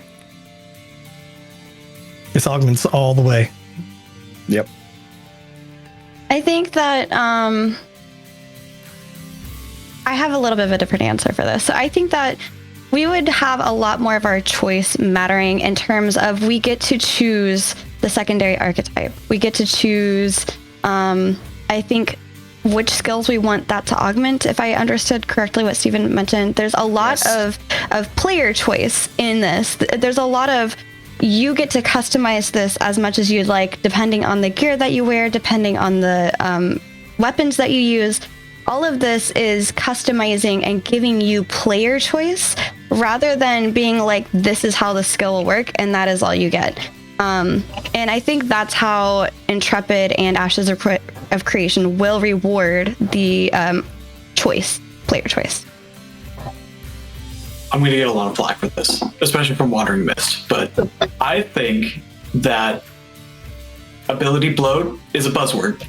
I feel like it is a buzzword that is used a lot too often by people who want simplicity in a game that shouldn't have simplicity. We have 8 classes with 8 different choices for those archetypes. Now, whether or not it's flavor, we've discussed already that augments are going to be like the really big picture on what we see. But what I would much rather see is more abilities. Just start giving abilities to the base classes, because when you have more, obviously I want them to be good abilities. I don't want you to just throw in some random trash somewhere, but they need to be good abilities that can also synergize in the way that they are flavored with the augment system. And when you have more abilities, you have less gimmicks. And that is the biggest thing that I would worry about with 8 classes like that. Yep. I'm probably on the other side of the spectrum, honestly. Where I don't mind having to need specific classes for certain dungeons, because I feel like that's also part of the community aspect. Like, you may only know one tank, but you may need to go make more friends to find maybe another tank. Maybe you need an off tank for like a side boss that spawns if you go into a certain raid. I think that's interactive. I think that's fun. I think that's engaging. But I'm also not I don't mind if someone's such a good tank that they can like go mostly into like their DPS side of their tanking, so they can like speed run a boss. I think that's cool too, because that shows like how good you are at your job and how specialized you are. I think those type of things are cool. I think that makes cool content for YouTube, etc., and just for people watching. Like, oh man, I couldn't do that. Like, he's dope at his job. Like, what the heck? utility skills have been a pretty big topic lately, obviously. And Vlad and I had a really good conversation on this, and then we ended up subsequently covering this on our show. I think utility skills in themselves, they really give players the freedom to create like unique specs for their characters and really kind of dive into the role play aspect, if you will, or how they want to build their character.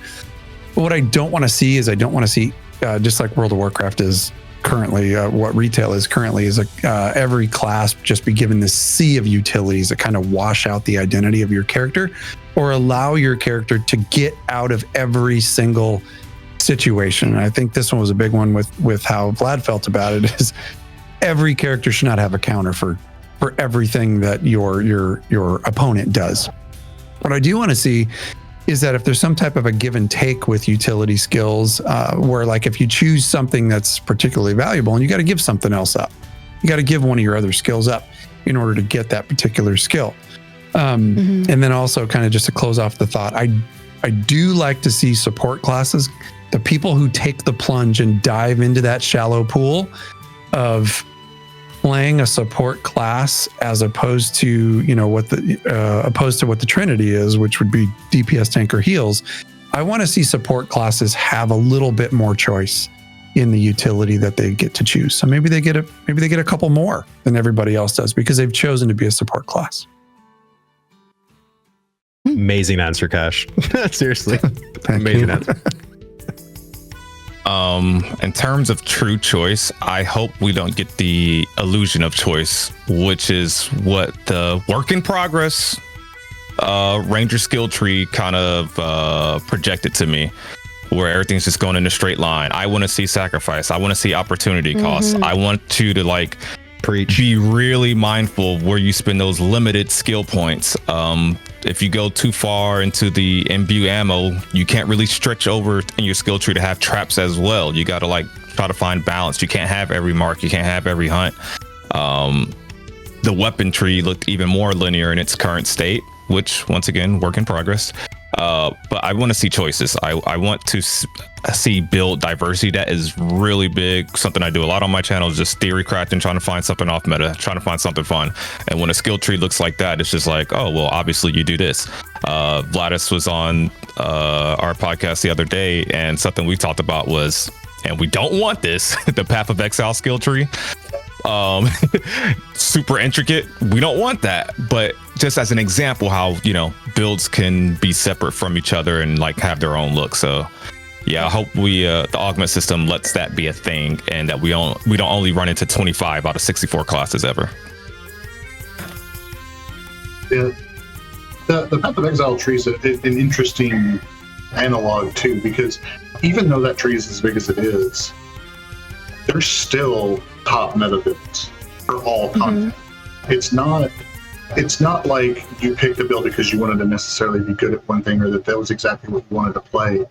But like, there's still, like, when you're doing the actual like top end content, there are still meta builds. It's a very small subset of that. True. And I think that within Ashes, kind of with the way that they've talked about how they want augments to work, just using rogue as a really simple example, if the default rogue is primarily physical damage based, then obviously if somebody specs very heavily physical defense against you, that makes you less effective. So when you're speccing out your build, whenever you're going out into content, whether it be PvP or PvP, if things are more heavily against that, having the ability to go into your kit and swap in some more magic damage, those are the things where you're actually having to think, and you're not always going to be effective in everything that you go to do. So it's like, I want to go do X today, so I'm going to go do that, and then you switch. But I think that the one thing about that, it's going to be really hard for Ashes, is to do that while allowing people to play the class in a way that feels good to them, to play out their class fantasy of that thing. Because in order to get the magic damage, can I get it in a way that still holds true to that original class fantasy? And I kind of feel like they're going to have to pick one or the other. I don't think they can actually do both. I think Ashes to me is really 8 classes that are incredibly customizable, because like, for instance, the tank, no matter which secondary you pick, you're still a tank, right? But what they've said is at least on paper, it looks like they have a tremendous amount of customizability, right? Because you have not just your secondary class, you have religious augments, social organization augments, you have the talent tree, you have a weapon combo talent tree. A lot of ways to customize, and when you have that many options, making all of them meaningful, I think is going to be a huge challenge. And I would also echo what a lot of people have said here, that you should, when you're choosing like utility skills, for instance, if you choose a CC, then maybe you are not allowed to have a CC break, or maybe the CCs and the CC breaks share a slot. You can only slot so many of those. Thank you. Choice skills. Yeah. So I think a lot of people have already said that, but that's my interpretation of it. All right. You. Going last sucks because it's like, what do I even say? Yes. Bro. All right, listen to the next Me almost this whole time. Yeah, no, I mean, I will say just pretty much the same thing, right? Like, you want to have choice, you want to have balance. I don't think it's bad. I think Falco had a really good take going into certain places and just, having certain people do certain things. I think that's good. I will say my homie Vlhadus recently did do a video on this, really good. Check it out if you haven't. And Vlhadus, really quick, is this where you got your question from? Well, I mean, I've been, thinking about this forever because this is what I care about. So yeah. Okay. But no, yeah. I mean, you gotta wait and see. That's just what it comes down to. We didn't say this, that, and the third, but we're not gonna know what any of the abilities passes or anything. We're not gonna know how any of that works until we really get in there. So. Fair. So I find the option interesting to be able to have a certain number of slots for CC or CC negates. And the only thing is, how would that impact a class identity though? Because, so-and-so class should be known as the one that's able to do X thing in most games anyway. If their Ashes went that route, would that kind of break the mold and now it's just anybody could possibly do anything? Or are you going to make sure that you definitely take care of insert so-and-so with an insert so-and-so type of skill because you know that they have whatever thing? If that makes sense at all, if you're following. But before I heard someone mention that, I was actually thinking it'd be neat if utilities, passives, and such were kind of married to a degree to the primary archetype, and the secondary archetype can adjust that in a way that you find fits your flavor. And that's where you get your secondary archetype choice. But yeah, I mean, that's what it is. But that to me sounds just fine to make it available though. Not necessarily that you have that on your bar or as a choice at all times. Your skill tree is then going to be what you choose now that you have what's available to you and how it's going to be fashioned with your augments. You just choose within those. Like you could have 50 things available for skills, but you can only put 20 of them on your bar. Like at all. I think that's, to me, how I think it should end up working, to give you choice, but you can't just choose everything. I mean, it's been said 15 times, but... Bree, do you mind if I read something to Vlhadus real fast? It's just 2 sentences, and it's Steven's own words. Okay. So Steven said, what we're doing with this approach is we're de-emphasizing a macro meta and instead emphasizing a micro meta. And the difference between the macro and micro is that on the micro level, you have metas that might form based on each individual type of encounter or experience. And in those senses, yes, there's going to be a most optimal, there's going to be a best in slot, there's going to be whatever that pertains to that particular challenge rating. But there will not be an overarching meta that says from a macro level, hey, if you've got all this stuff, you're good to go for everything. That's boring, that's unfulfilling, it's not interesting, and it's just something that dumbifies the experience. So Steven agrees with you. I just want to point out, Steven agrees with you about all this. So like, we're going to be moving towards that as we test this. So he's building the game for Vlad. That's cool. Cool. Yeah. I'm a happy boy then. I'm a happy boy. Couldn't ask for anything less. All right, Wandering, your turn. Yeah, so my question is, what things would you like to be included as quest rewards aside from EXP and equipment? So some examples, I've actually, shame on me, I've gone back to old school RuneScape. And a lot of the quests there, a lot of the rewards are things like unlocking new areas, unlocking new vendors, unlocking new skills, like professions, etc. So emotes, soundtracks, these kind of things. So yeah, things that are not your typical gain XP or gain some kind of gear rewards. For me personally, I'd love to see definitely soundtracks and areas of the map unlocked from quest rewards. That would be really cool. Yeah, let's see what people think. I loved the example of this that existed in Alpha 1. And I don't know if any of you guys remember this, but there was the fire dragon that, like, if you got anywhere near it, you were dying. Like, nobody was killing this fire dragon. And then I think it was Fane and Bardic, if I remember correctly, that figured out that there was some quest off the beaten path that you could go find. And if you did that quest, you got the recipe to make a ring that made you resistant to fire. And then if you had that ring, then you could kill the dragon. And so they worked all day long to, like, make a whole bunch of rings. So they give them out to a whole bunch of people and everybody could go kill the dragon together.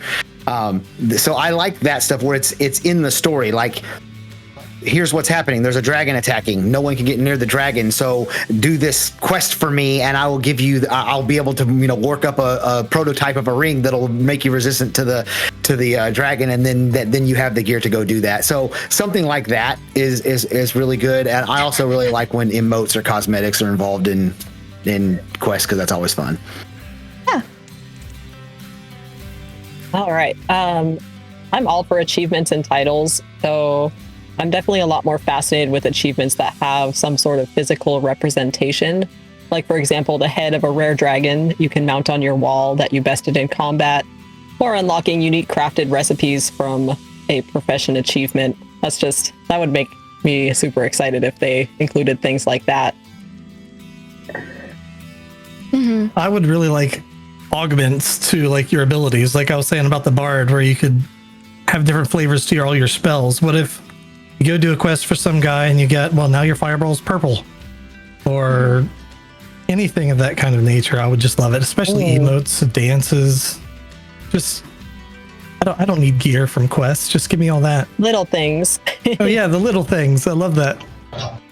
I have to agree with you guys. My favorite thing in some of the games where, as Chada said, cosmetics, especially with mounts and things like that, I love those. Achievement titles, or just titles in general. If you complete a long side quest, you get like a title at the end of it, or an emote like in Final Fantasy XIV. I just love these things that add like a little bit more engagement and meaning to the gameplay besides just XP. I'm going to hold in on what a couple of people said already, starting with what Xillin had stated, which was recipes. Recipes is probably one of the best things alongside cosmetics, because in a way, when you think about it, recipes are just in-game cosmetics that you can make and have stats to them. So when you have recipes that are given out from quests and stuff like that, you have a smaller pool of artisans who are capable of creating something like that, meaning that there's going to be less people that have it, meaning that the economy in of itself will kind of be generated off of these beaten path quest rewards, because you're going to have some certain high level thing that some artisan can make that no one else has been able to make because they completed a quest to get the recipe for it.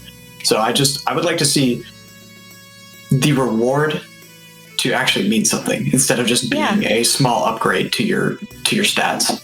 Right. I would like to see, maybe like we were talking about, like 20% of the dungeons are going to be instance based. Maybe a certain quest line or dialogue line where you talk to an NPC and you get a quest.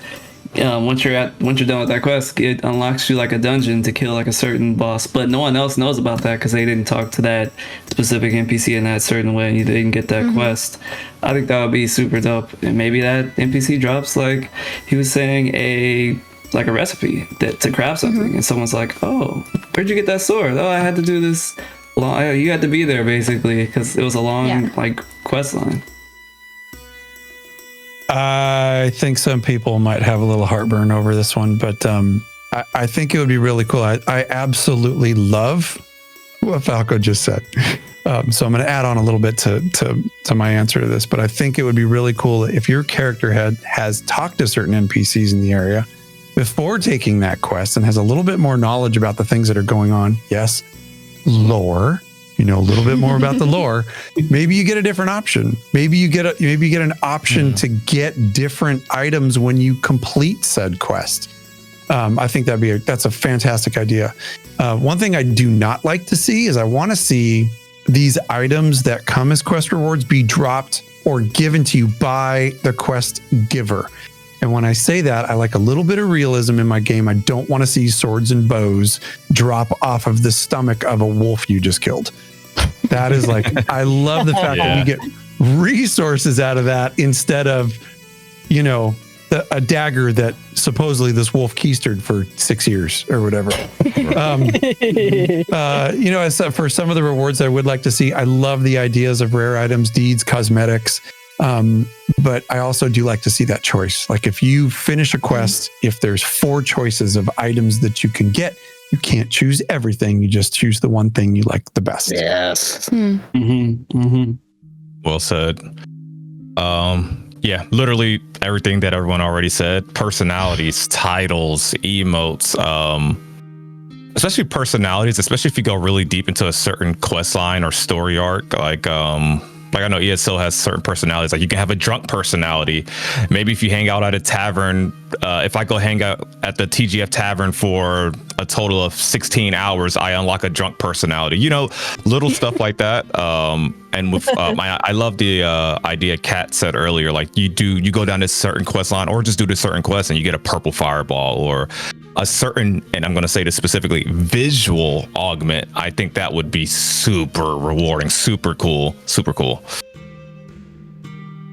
So I definitely agree with a lot of what's been said. One thing that in particular that I really like the idea about getting recipes for somebody. It's like, you know, I do a quest for somebody. They're like, oh, by the way, I had this thing tucked away in a drawer. My ancestor used to be a great blacksmith. I'm not using it because I'm a baker. Here's this recipe. Because quest givers are not always going to be available, because as the world shifts, things kind of lock and unlock. I so badly want to murder everybody going to that same quest giver and stealing the recipe so that I'm the only person with it. Or I'll buy them. We'll see. But, you know, like the idea that like you can create a limited supply of something because it's like, I know that this recipe was available for like 3 weeks or whatever before the world changed enough to make it go away. And like, I can then go buy the recipe that it's not necessarily something that you learn and just ends up in a book, that it's a thing that you have to have, you know, in your inventory when you're crafting things. I love stuff like that because it creates a lot of subsequent content off of it. So definitely a big fan of that. And actually, I just want to say, on the lore topic in particular, this is a little bit unrelated, but can we get like an in-game library to like store all of these like little lore things that you get from people? It's like, here's my so-and-so's diary that explains all this cool stuff about the dragon that's down the way. Like, well, I don't want to just have that in my inventory. Like, I want to be able to go back and revisit it and stuff. We need libraries for things like that so that they don't get lost. I don't have like an entire, you know, chest full of just lore books. Anyway. That's where archivists come in. There you go. There's not enough bookshelves in the entirety of Skyrim to fit all the books that you want. Right. That's true. Everything that's been said, I think, you know, with a lot of this kind of discussion, we can try to invent new things, but most everything's been thought of already in previous MMOs. So if they just go through past MMOs and take some of the good ideas, I mean, I think they'll be fine. I am going to say I'm a huge title person. Titles are lit. Love that. Need it, right? Cosmetics are pretty cool too if there's some type of transmog going on, right? I think it'd be dope if you are doing quests and just referring back to what I had said earlier about the RP, the emotes, and the animation, working toward completing quests and receiving that. I think that would be pretty cool too. Yeah. I've always thought it'd be a neat idea to unlock abilities that are useful out in the world. Like, for instance, if you do something that's exploration based, maybe if you do enough of them, or a specific really long-term exploration project / quest line, yeah, you can get an achievement, but you can also get something like, say, a compass that will help you discover other undisclosed areas, or maybe other little secret areas.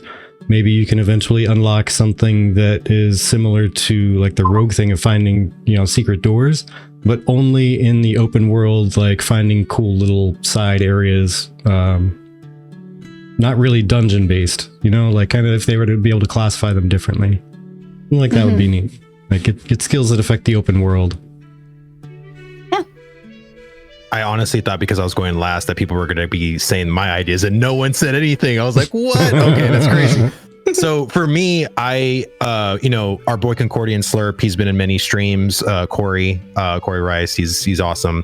One fear I had for questing was that we were going to be flooded with gear as we quest through Ashes of Creation, and he basically alluded that they are not going to be raining gear from quests in Ashes of Creation, which made me feel really good.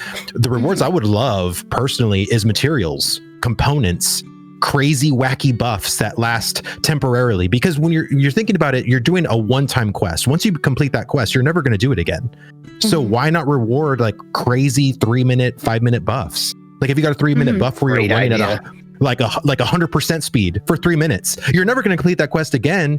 Make questing fun. Like think about it in a fun aspect. Like, yes, there's a lot of MMOs that don't do that, but you're only going to have a 3-minute buff for 3 minutes and then never again, because you're never going to do that quest again. Like make wacky buffs, give potions or flasks or components, materials to make gear. So instead of giving us completed gear, then we have to use the materials we got from our quest reward to go and give somebody else. Like that's personally what I want. I want there to be like fun things you get from quests that just make the game feel like, wow, this is actually like you want to go to the next quest because you're like, oh, is there going to be another crazy buff, or is there going to be, you know, something else? Like you don't know what to expect. I think I love this question because you know what you expect in a typical theme park MMO. You get gold and you get gear.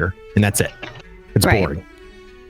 Make reading lore great again. Before we continue on to our next one, I just want to say those of you that hung out with us for the last 3 hours and 45 minutes so far, thank you. You all have the well-fed buff now. You all are super awesome.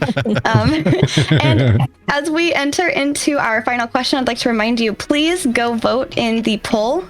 This will be the last question, and then we will be covering for, I think, 30 minutes, the top 3 voted I believe it's top 3 voted question for the next 30 minutes. So take it away, Xillin. Before I read my question, I do want to thank Chibi and Vertec, you guys, for putting this together. This is awesome. There's so many people here watching. The whole community's here, and I love the Ashes of Creation community. So thank you guys for putting this together. Yes. So my question is, with the extremely competitive nature of Ashes of Creation and things like what you're planning to do and your current location being so sensitive, do you think Ashes of Creation will be a quote streamable game? This is so easy. It's so easy. I'm just saying. I'm sorry, Vlhadus, for asking the easy question. For me personally, I don't think it's going to matter as much. I know this is probably going to shock some of the people in the community who know me well. I don't actually plan on going that hard from a competitive aspect in this game. It's going to be more about the community. I want to build a community and have a bunch of people that are just having a good time playing games together and you know, all those types of things. So I'm not really worried about it. I will say though that I think that if you're going to do something like siege content, or maybe those when they said when a fallen node is going to turn into like a PvP zone with like lots of treasure on it and stuff. So if you're doing something like that, you might want to put your stream on a delay. But I'm really curious to hear from the people who are planning on really going hard and being competitive. How are you planning on defending yourself from the fact that people are going to know where you are and what you're doing and all that? Nice. So I do plan on streaming the game, and I don't think streamers will have an easy time in Ashes for obvious reasons. I don't think that most streamers understand, or I do think rather that most streamers will understand that they are doing so as entertainment and not for an authentic gaming experience. So if you do want that, you're not going to be streaming. But with that being said, I think the game will be streamable, but utilizing slow mode and keeping your server anonymous, among other things, would be necessary to lessen the amount of griefing. Yeah, the anonymous server thing is going to be a big deal, I think. Slow mode, maybe. I plan on like doing a lot of taming and hunting. So hopefully I get lost well enough that people can't find me anyway. But I'm also planning on having at least a few people around to help, so that like 1 or 2 stream snipers or whatever. Whatever, we'll kill them, move on. But I think it'll be streamable. I think it will with the right precautions. Yeah, I intend to stream as well. I think some parts where there is a safety and I don't have to worry about people zerging me, aka in nodes, I will probably have real-time stream on. Again, probably not my server, as a lot of chat and other people have mentioned. But definitely when I'm out in the open, I could see having a 15-minute delay. I just think I love to have this engagement with you guys as we are having currently. I love hearing what you guys are talking about and seeing what you think about stuff. And it's gonna like break my heart a little bit to have a 15-minute delay, but I understand why. I'm not gonna feel like it's like real time anymore. And I'm like, oh no, you know, but no, I'm very excited, but I think it is streamable just with the right precautions. For entertainment purposes, streaming is probably going to be the best when it comes to getting content from your viewers. Mm-hmm. These people want to interact with you, and they will do it in any way possible, including finding you and killing you multiple times. Fair. So as a point of entertainment, I believe it's great for streamers and that people are going to stream for that. But for some of the stuff that I handle, guild-wise, I can't stream some of that stuff. None of you are going to find out who got a hit piece on you, because if it did, that's going to cause a lot of issues. So it kind of depends on the person and what their point in streaming is, but we already see what happens with Tyler 1 in League of Legends. It is crazy the amount of interaction that he gets with people that stream snipe his games, and it makes him very popular for that. Mm-hmm. But ain't no way am I going to get any sensitive information out there in stream. Fair. I mean, I come from like RuneScape or old school RuneScape where like people deep bully PK and it's like in multi and have their streams on like no delays, and they do that because they're like, try me, and they have people, but like people understand, like you guys said, protection, always keep people around you, like don't go anywhere when you know that it might be kind of shaky in that area without people around you. So I'm a little on the side of know how good you are, for one. Like, can you protect yourself even if the people around you have a hard time protecting you? And are you in a place that's like very sensitive to like PKing? Like, and that, I think that's a fun thing. I think that's what's gonna make Ashes so fun in the stream. I think people are gonna love watching it, because like with certain games like Black Desert and stuff that's like super grindy and doesn't have like a lot of interaction, people don't really watch it unless you're like super like cracked and broken at the game. But this one, people were like, you know, let me tune into this person. Let me see if I can like, you know, like get one over on him, or is he like about that life? Yeah, I think whether or not it's streamable depends on a lot of factors. MMOs really do struggle with getting viewership when you stream. I think one of those factors is popularity of your game. Like if Ashes is a banger, yeah, people are going to want to watch Ashes to see if they want to dive into that mess or not. It depends on what you're doing. I mean, there's a huge difference between picking freaking flowers on your stream the entire time, caravan raids. Like, what if you're bounty hunting? Yeah, I want to tune in for that stream. That's going to sound awesome. Or doing sieges. Like, yeah, for sure. Like those are more fun aspects of the game that I think people are definitely going to want to watch, especially in the initial phases of the game. In the right after launch, people are going to want to tune into those streams to see if this is a game that they want to play or not. Right. And a lot of it too, I think really depends on the streamer. If you're a really fun streamer, if you've built a community and you have a community around your stream, you could be sitting in your tavern, serving drinks and talking to your bard, and there could be music going, and you'll get people coming in to watch your stream, which I think is pretty cool. Yeah. So really, it's very dependent on what you're streaming. But in particular, if you are doing certain things in game like that sieging and stuff, you're really going to have to take precautions for stuff like that if you want to protect your experience. Right. I plan on just doing business as usual, to be honest. No stream delay, nothing like that. My man. I'm not changing nothing. I can't. Yeah, straight up. I like interacting with chat. If you and your friends want to come kill me, worst case scenario, you beat me. Best case scenario, you give me content because I just X'd you and your buddies live. So Absolutely. it's happened before, and Trust me, it's always a good time. But I will say there's a small chance, like, okay, I'm probably not going to run a caravan on stream if it's like full of if it's like a big caravan run. Maybe I do that as soon as I get offline, off stream, I should say. And if there's a huge node siege, I think people want to see that. But maybe if I know there's a node siege that day, because they are scheduled, right? We're going to know in advance. So I think it's like on delay. Yeah, I think. Yeah, like I think on those streams, like because people want to see the sieges, maybe I do it. Maybe for node sieges specifically, I'll consider. And I think whoever I'm helping or whatever will appreciate maybe a 15-minute delay. So. Yeah. So I definitely agree. Let's just play the game on hard mode. You know, just leave everything on current. You know, you want to come fight me. I mean, you know, whenever if you're playing like PvP servers and other games and stuff like that, you know, people coming at you, I think you've got a better opportunity, especially if you're running with a couple of people. I don't expect to be solo super often. I mean, the game is so geared towards interacting with other people to do things effectively, especially because PvP is balanced at a small group level. Right. I always expect I'm going to have 2 or 3 people with me. So yeah, by all means, you know, bring it on. It's just going to be like, again, I'm not worried about if I get killed and I lose stuff. Like, it's just, that's another thing that I get to experience in the game and have fun with. My answer quite a little bit different too, just because of how I typically go about streaming.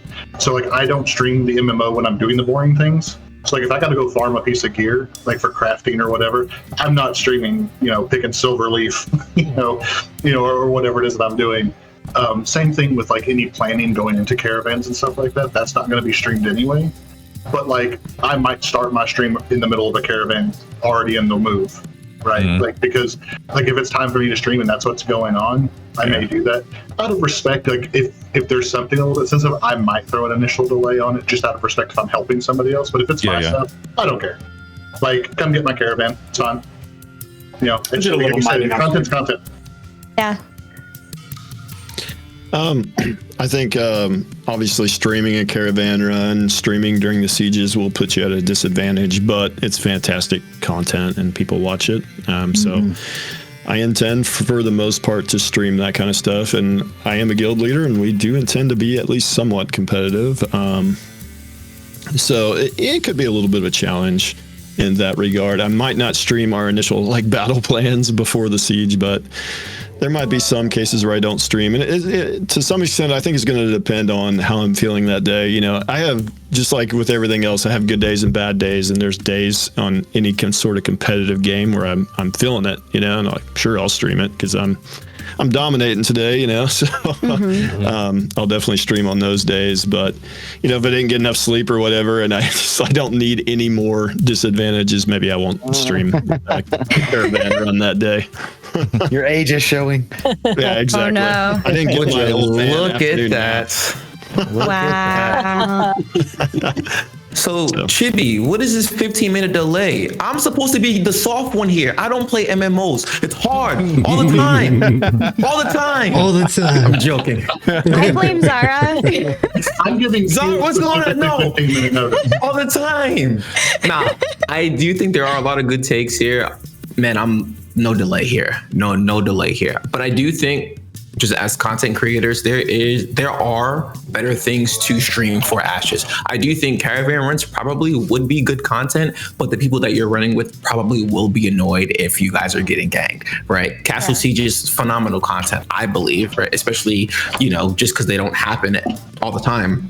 Yeah. So I think it all depends too, right? Are you fostering a community where people want to play with you and be around you and want to help build towards something? Ryve has a really dope community, right? And I know when he was streaming PAX Day, you know, like they all got to hop on their server and they were building up. I think that's so fire, right? So it's like, if you got a crew with you, dog, bro, people aren't going to try to run up on you. You know what I'm saying? People like, someone like Asmongold, of course, because people want attention. You know what I'm saying? And that's just what it's going to be.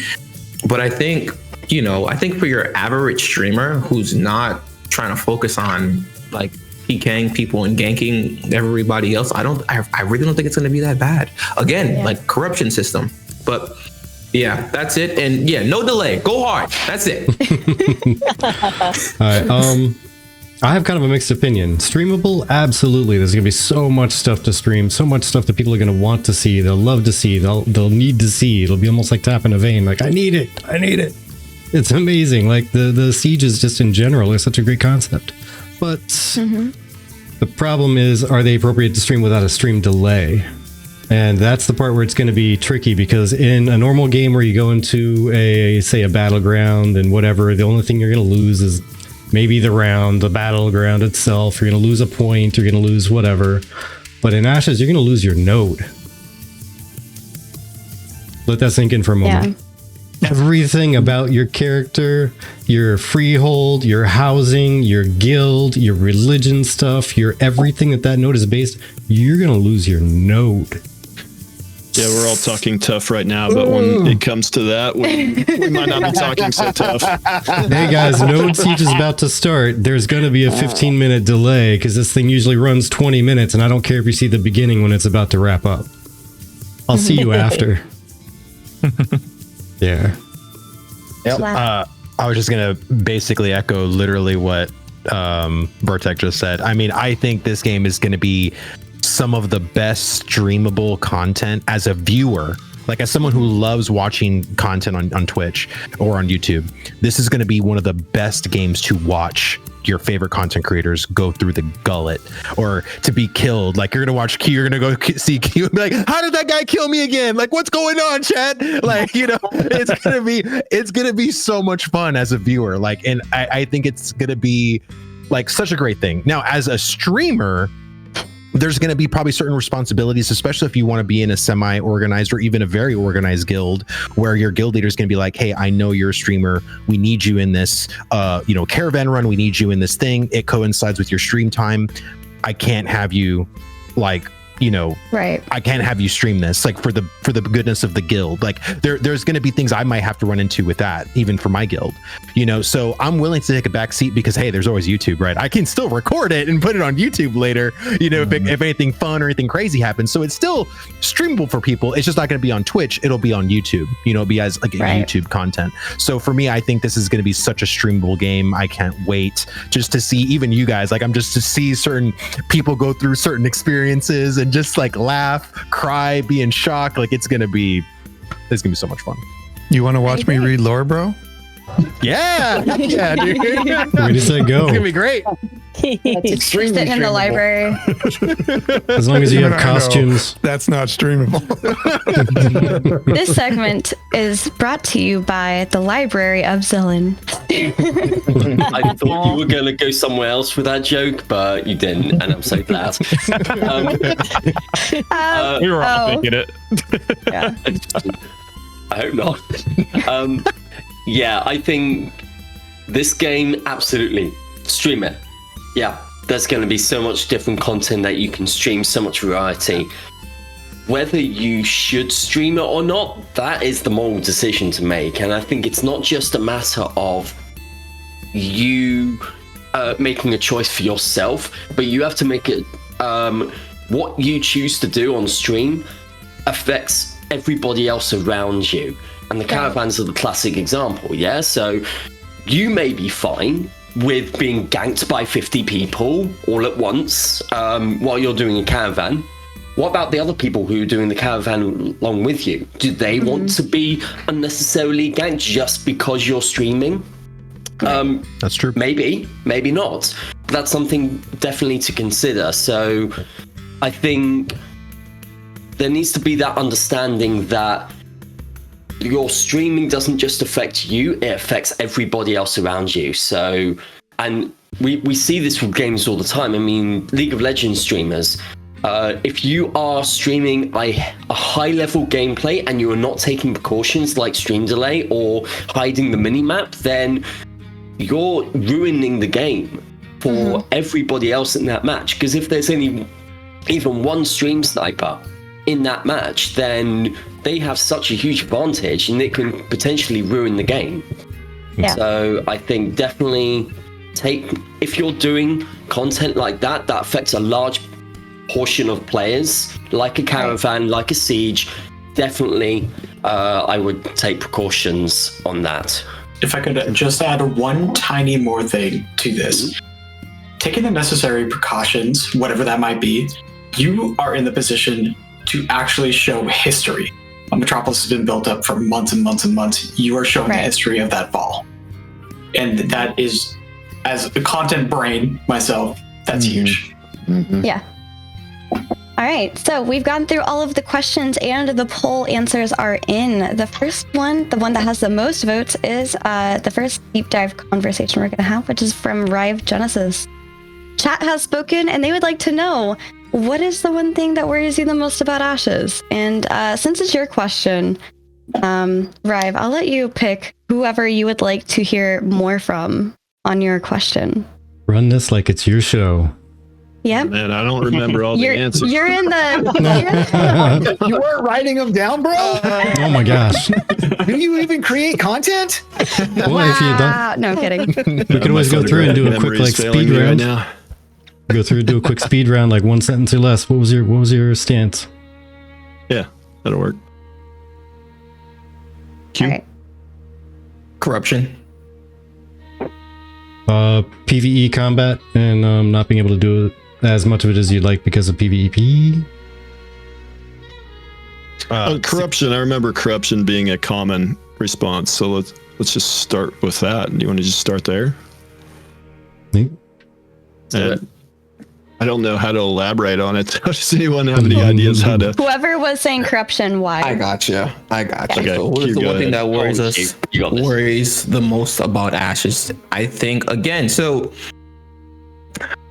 listen, I know I have no hate toward Lucky Ghost, none. But when he made that video, the whole PvP thing, dude is not that he's become a meme, but it's a very memorable moment, right, within the community, and that stems from the corruption. So I think it just really needs to be honed down. We're going to see PvP this month, but I don't think we're going to be seeing more about corruption. I think it's just going to be more so PvP.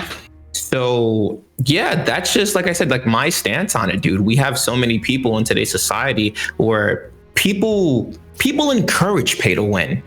Like we are not the norm, right? The community here is not the norm. People are encouraging pay to win, right? We don't want that. We want to stay away from that. So if people are in the game, they're not really feeling the corruption system. They feel like it's too hard, it's too whatever. What is that going to do to the game? So, like I said, that's what's worrying me the most. Not that I don't think that the corruption system is going to be fine, but how are players going to be receptive to that? Because MMOs aren't like the way Ashes is, you know what I'm saying, in our current day and age. So it's not so much that I'm worried about Ashes, I'm more so worried about the people that are going to be trying out Ashes, right? I feel like all of us here are pretty much locked in because we've researched the game, we've been here for a few years, X, Y, and Z, you know what I'm saying? But I think it might have been Jamie saying it, or he had said it in chat. Like, bro, we're only a fraction of the community. We're pretty much the tryhards right now, right? We're watching every monthly stream, and look at that tree. Look at what they just did. It wasn't like that last month, and that's exactly why you're an idiot, and Steven is the master, right? So I think once we get to that point where they actually release the game, not alpha or beta, when we actually get a release, we're gonna see. So yeah, I don't know if I took too much time, but I hope I elaborated. This part is a little bit more free form. We just kind of talk, and then when it's been talked about thoroughly, we just go on to the next topic if there's still time.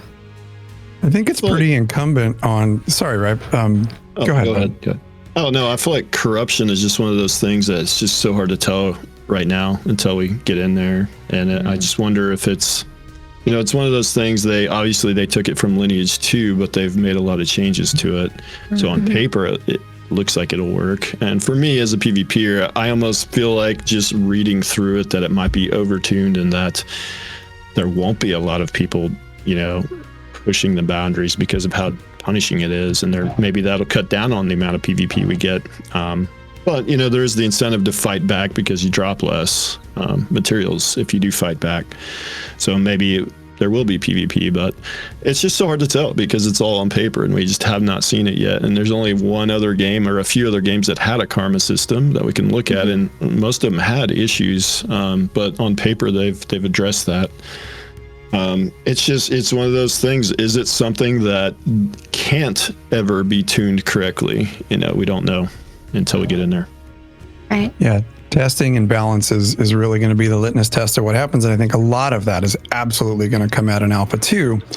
But a question that I have is how much of that onus is on the player coming into it to kind of know what you're getting into?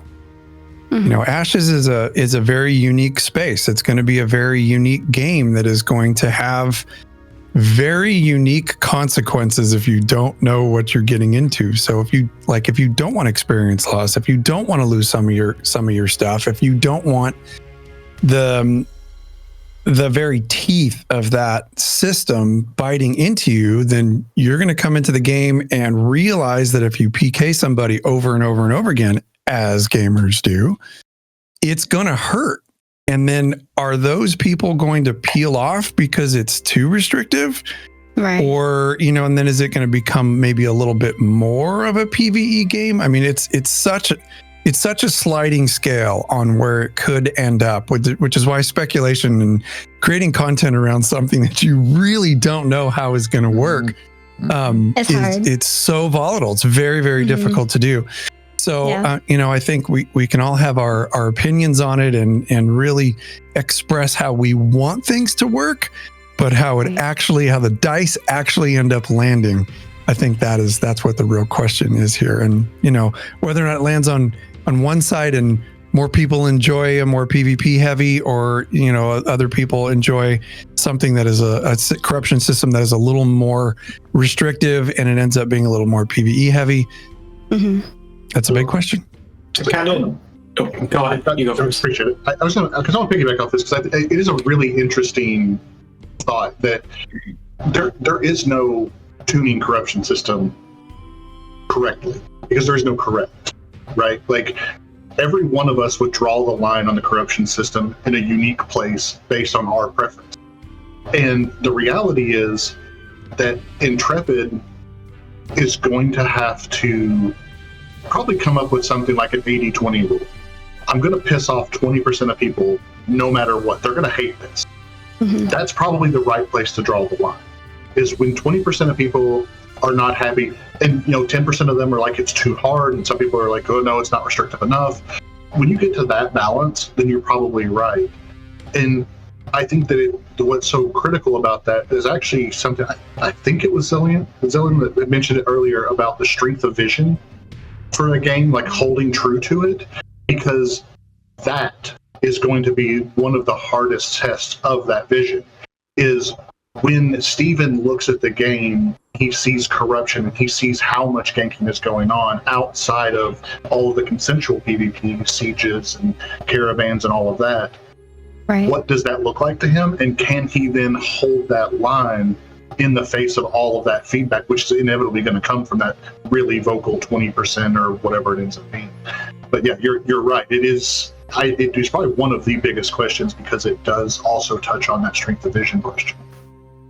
I would point out that Steven actually has laid out a line, as you said. You said there's no correct, but Steven actually has laid out a line, and basically what he's not trying to end non-consensual PvP. What he's trying to end is griefing.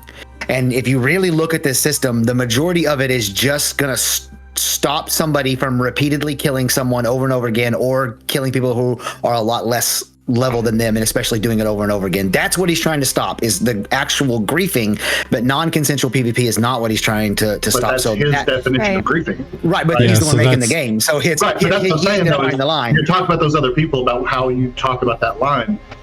What he said is griefing so far may not be where everybody draws that line. Like, I'm totally sure with it, but like, that's just, those are the same things that are going to keep coming up out of that PvP community, because they always do.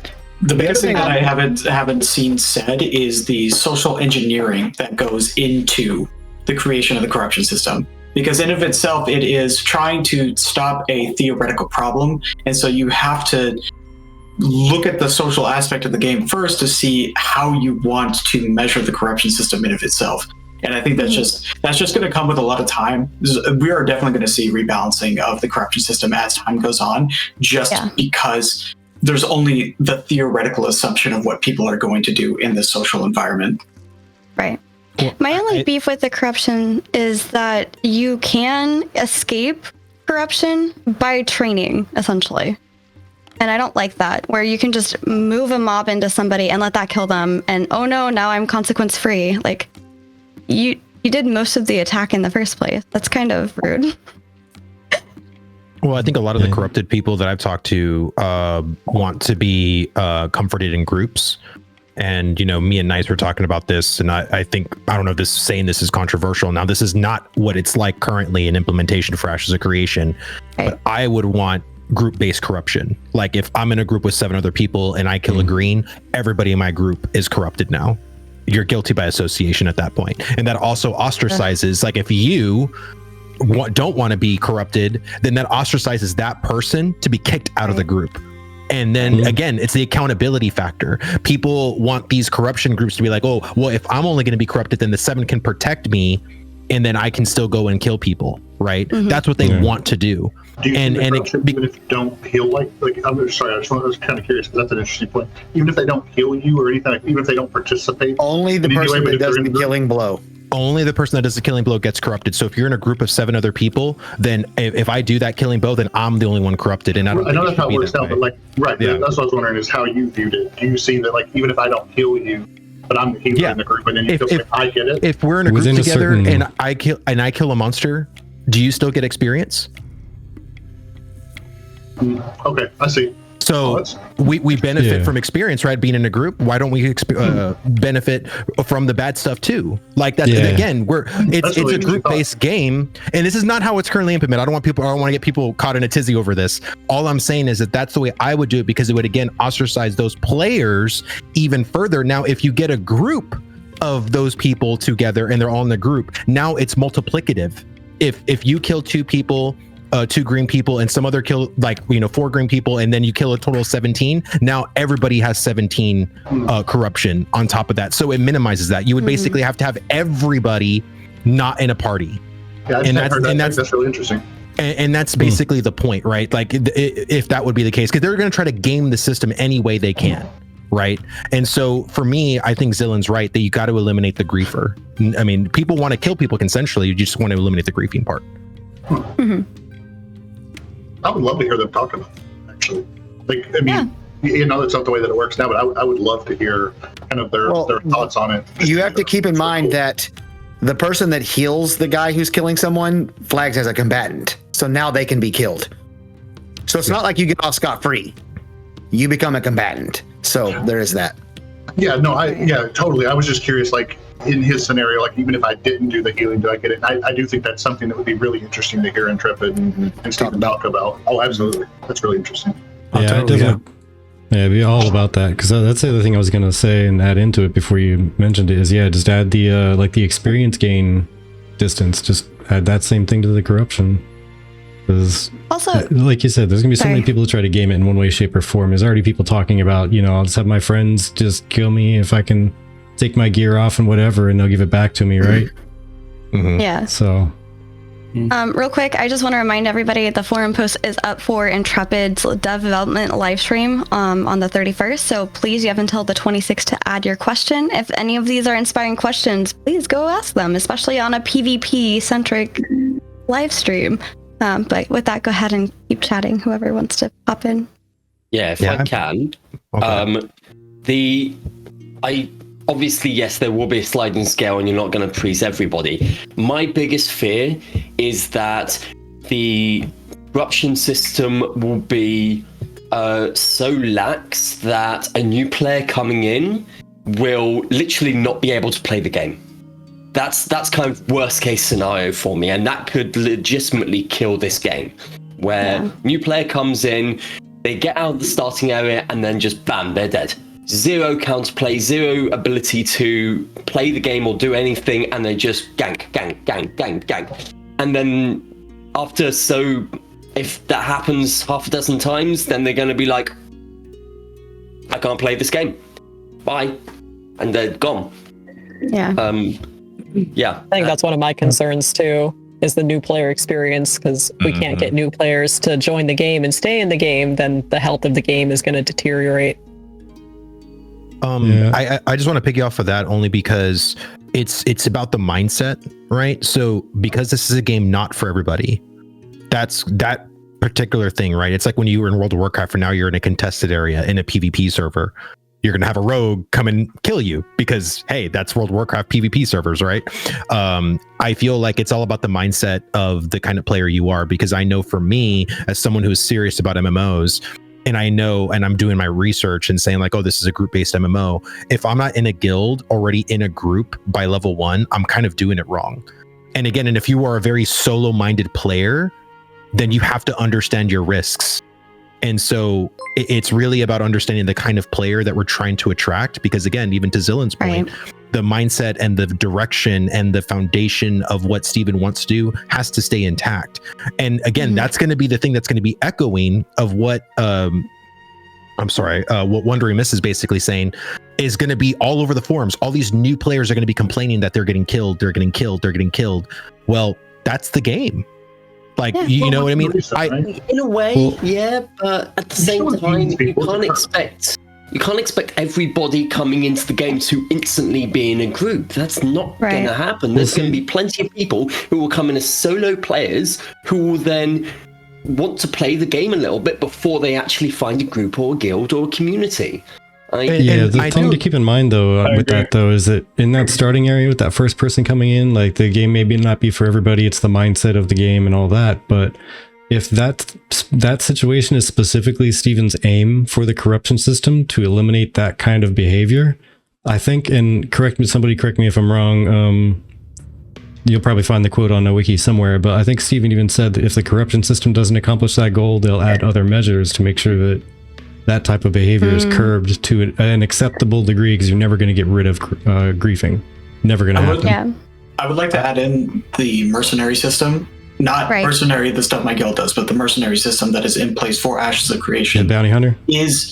Bounty Hunter, yes. Is a implementation of a way to stop these people who are killing low-level players. Because I believe, quote me if I'm wrong here, but Steven has stated that if you're killing low-level players, you're going to gain more corruption faster. So when you have bounty hunters who are looking for these easy kills, because most of the time people who kill low-level players, this has been a thing since World of Warcraft, suck at the game.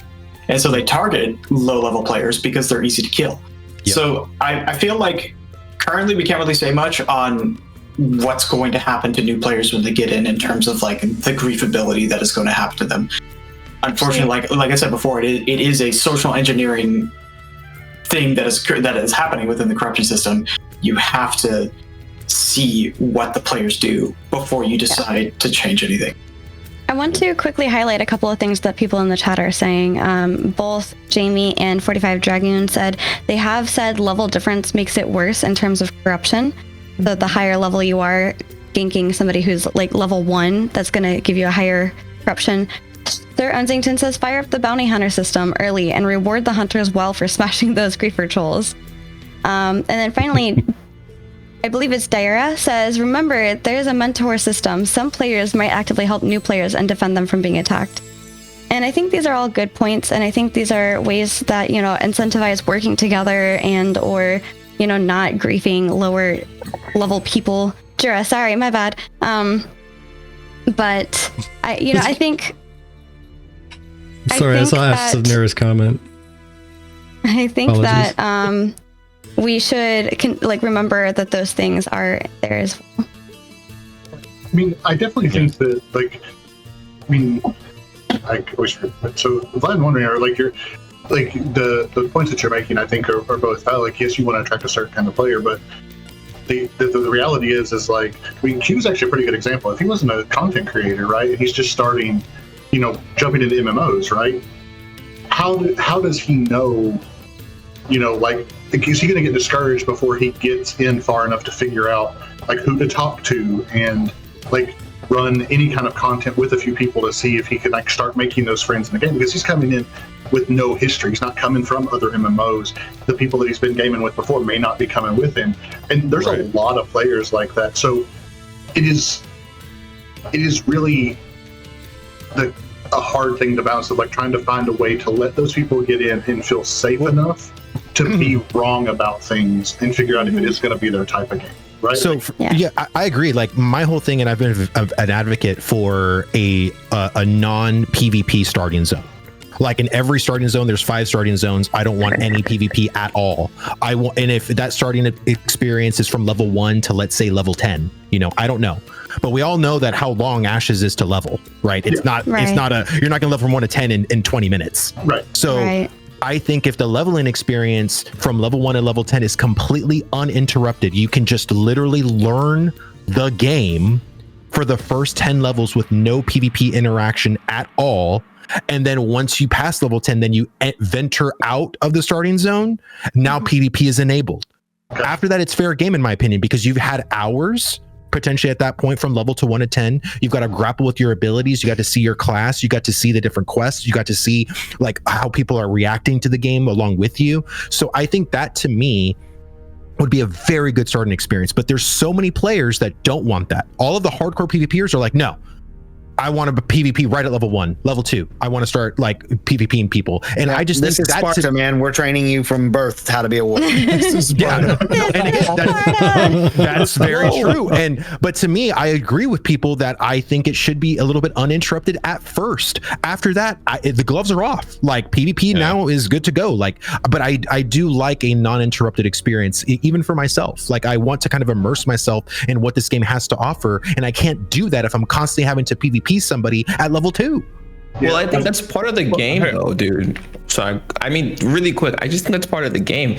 Someone who played Alpha 1, please help me out. Because I'm pretty sure combat was enabled just like right from the get-go. Yeah. Because I know I got into... Well, PvP was turned off entirely.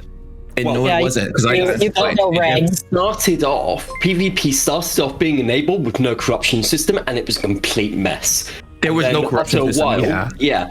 And then the devs came in and said, look, everybody stop PKing each other. Yeah? We're here to test the game. Stop killing each other. That's right. That's right. And there is unfortunately a lot of bad actors, which is, it just leaves even more credence to have this corruption system. Yeah. Here, let me get in here. I've been talking like half an hour. A weird little take, I guess it would be, or prediction. What if we're looking at it the wrong way? Because like I said earlier, like I was worried about like someone ganks the wrong content creator and it paints this negative reputation or whatever. I gotta call it a hunch, and someone put this in my head before, but what if on launch or even come Alpha 2, there's actually more complaints about the corruption system being too harsh, too stringent? Yeah, like what if that becomes a scenario where people like PKing is so seldom, which I personally feel it should be. It should be a seldom thing. It should feel personal when it happens. I don't want no one getting griefed. I'm not advocating for that. I'm a consensual PvPer, objective based. That's what attracted me to this game. But you know, meaningful PvP. But what I mean is like, what if that becomes the narrative? Like, do you guys foresee that could be become the narrative? Oh yeah. I feel like if the corruption system becomes too stringent, then it's going to be no different from opt-in PvP that you see in every single other MMO. That's supposed to be what the consensual's for, right? Is to offset that. But day one, you're not going to have that much of it because you got to get to caravans, you got to get to towns big enough for that to happen. So even if the corruption system isn't actually that strict, and it's going to probably look like you just said, like the toggle on PvP until you get far enough in. I don't know that there's an answer to that though. Yeah, I do think that is going to happen right off the bat. The big thing that people aren't even thinking about is that the ultimate power of the military node is the bounty hunter system, which is to counteract the corruption and going after the corrupted players and the PKers and the gankers. And so if they overtune the corruption system to where there's not any non-consensual PvP happening, there's no ganking and griefing happening, then the superpower of the military node is completely useless, and then we have no military nodes on the map. So that's an actual real problem. I disagree, because there is going to be consensual PvP, because we're talking about a player, a purple killing a green that is not fighting back. That's what we're talking about. There's going to be plenty of people that are going to be purple on purple. There's going to be plenty of that. Like I said non-consensual PvP. No, okay. I just wanted to be clear because I mean, to me, the purple versus purple is going to happen all over. The corruption needs to be harsh. It does because people are talking about, well, I should kill someone at least 10 times before I start slowing down or I start, you know what I mean? And to a non-PvPer, that's a lot. Crazy. Yeah. That's a lot. You know what I mean? But I've talked to people on my podcast where that is normal. That's what I think every time I see Q. So, Sometimes you just want to go on a murder spree. That's it. You know, like the whole point of the corruption system for non-consensual PvP is that you're making it personal, and that person has no time to act. Yeah, and to me, that's where the purple system comes in, the combatant system. Like people, like if you are a PvPer, there's gonna be plenty of PvP people that are gonna be flagged purple. You know what I mean? Like my whole thing is that why are you trying to pick on someone who literally doesn't want to fight?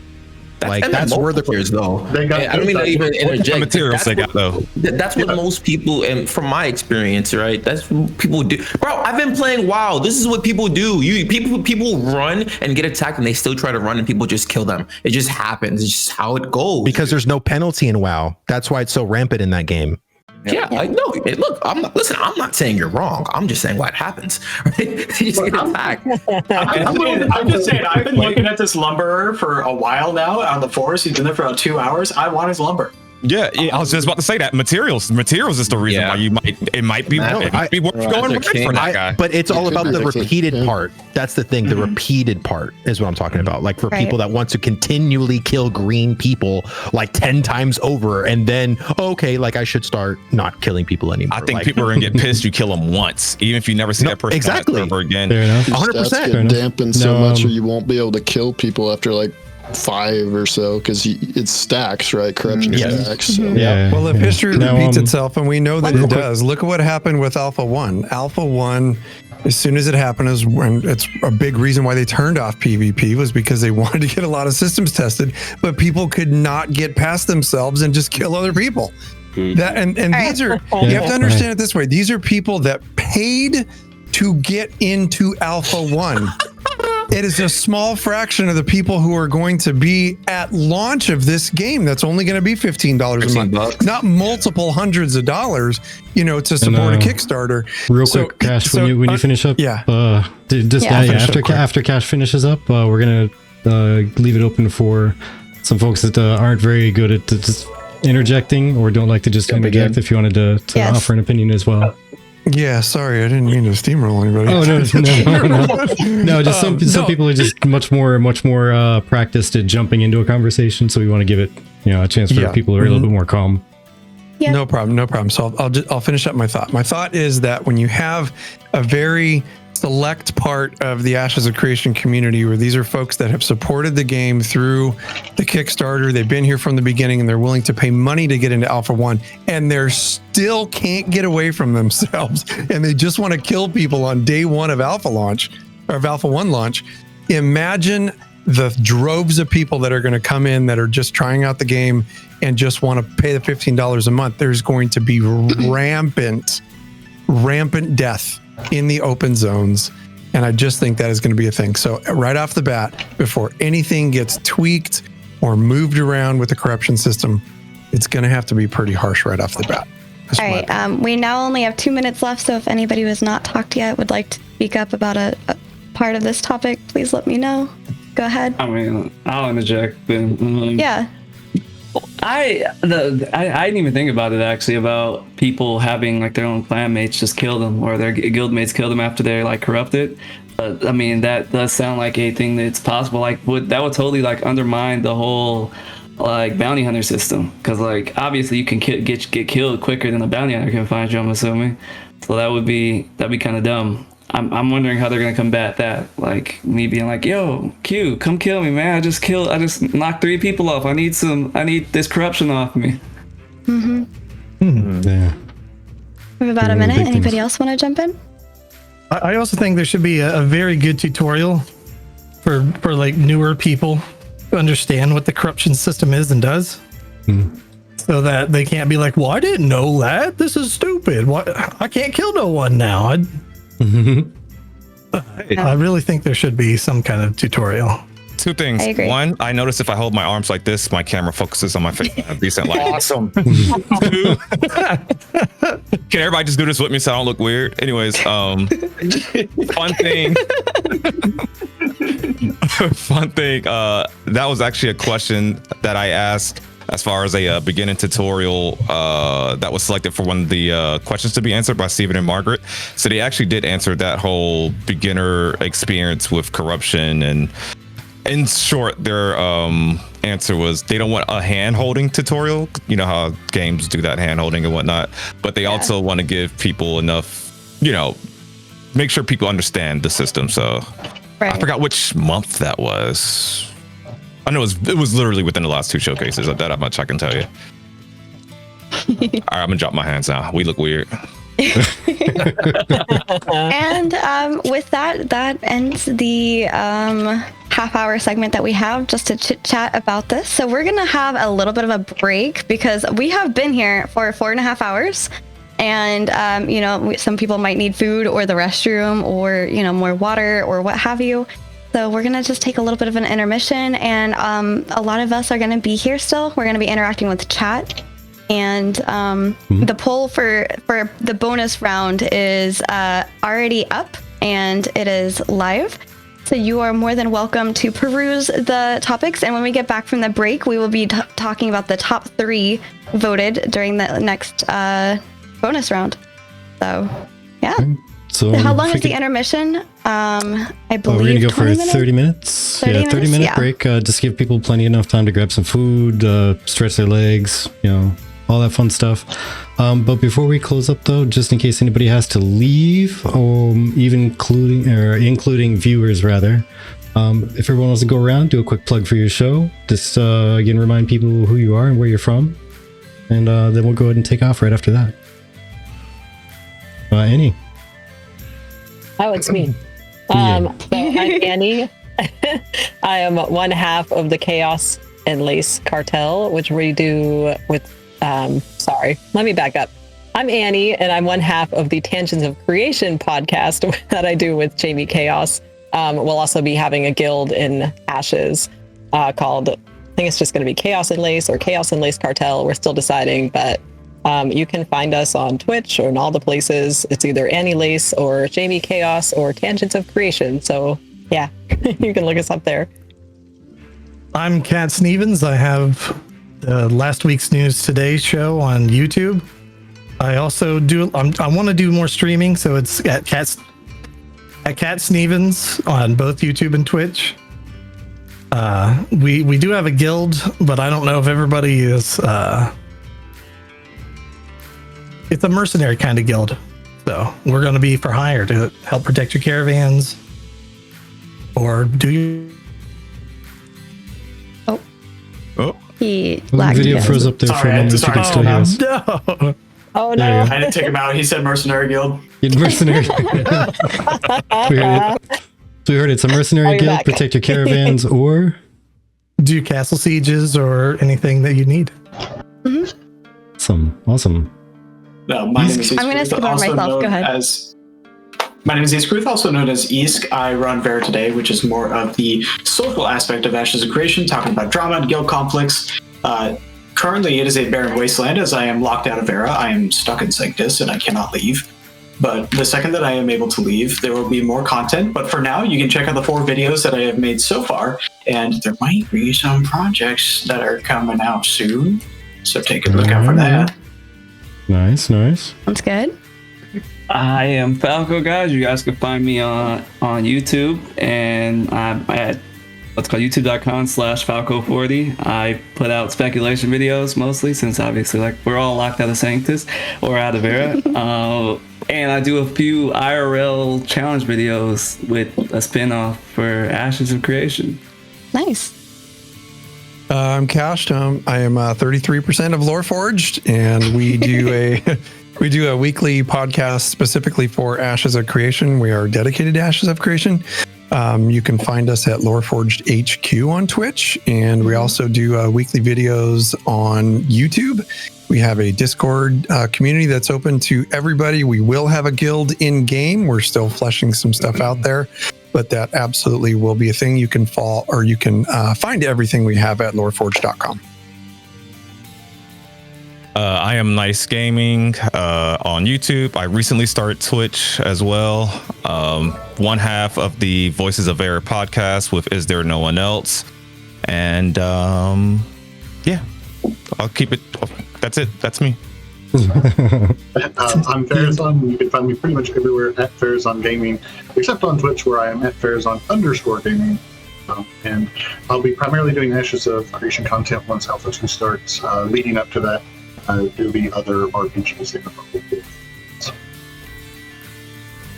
RyveGenesis on YouTube and Twitch. Some people call me Reeve. I say Rive. You can say Reeve if you want. I don't care. It's also me, I say run Reeve. also run Genesis Guild. I'm also very good at ERP, as Q can confirm. Stop saying, telling people that. Oh my god. Stop telling people that. Sorry, the cat's out of the bag, buddy. Gosh. What's going on, guys? My name is SticQeno. I go by Q, and I am going to be king of the MMO players and Ashes of Creation. I am the guild leader of Memorandum. I cover everything Ashes of Creation, I do speculation, I cover the dev discussions, the monthly updates, and I am working on an Ashes of Creation rap album. So that'll be releasing before Alpha 2. And like I said, let's lock in. Let's do it. Yeah. I'm Vlhadus. You can find me at Vlhadus Gaming on YouTube. You can also find me on my podcast at the 1v1 podcast, which you can also find on YouTube. I'm on Twitch as well. I stream every Friday at 7 p.m. Central. So check your boy out. I'm WanderingMist. You can find me at WanderingMist on YouTube. And during Alpha 2, I will be... pardon me. I will be doing... lots of videos about all the various classes, mechanics, with a more focus on PvE. If you're interested in that, give me a shout.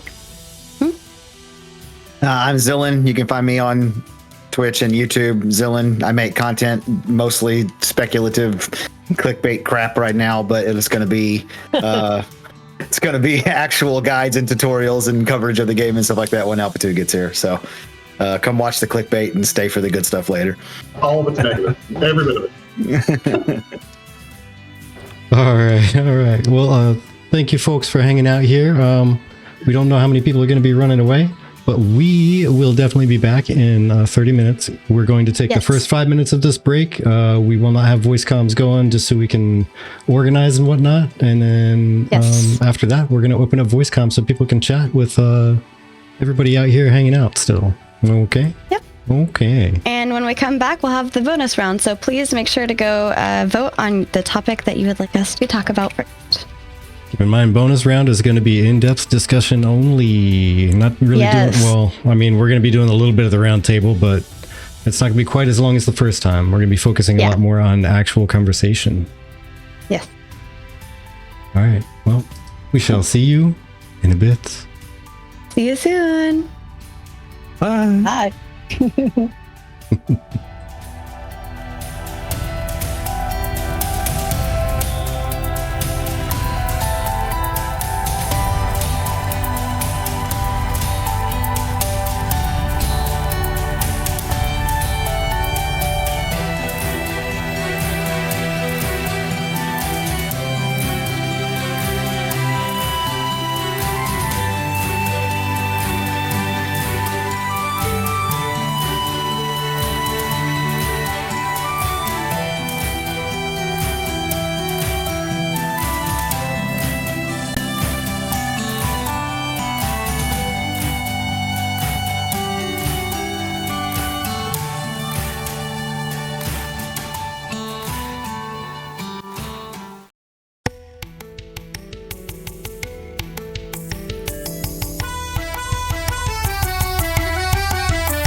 Can anybody hear me?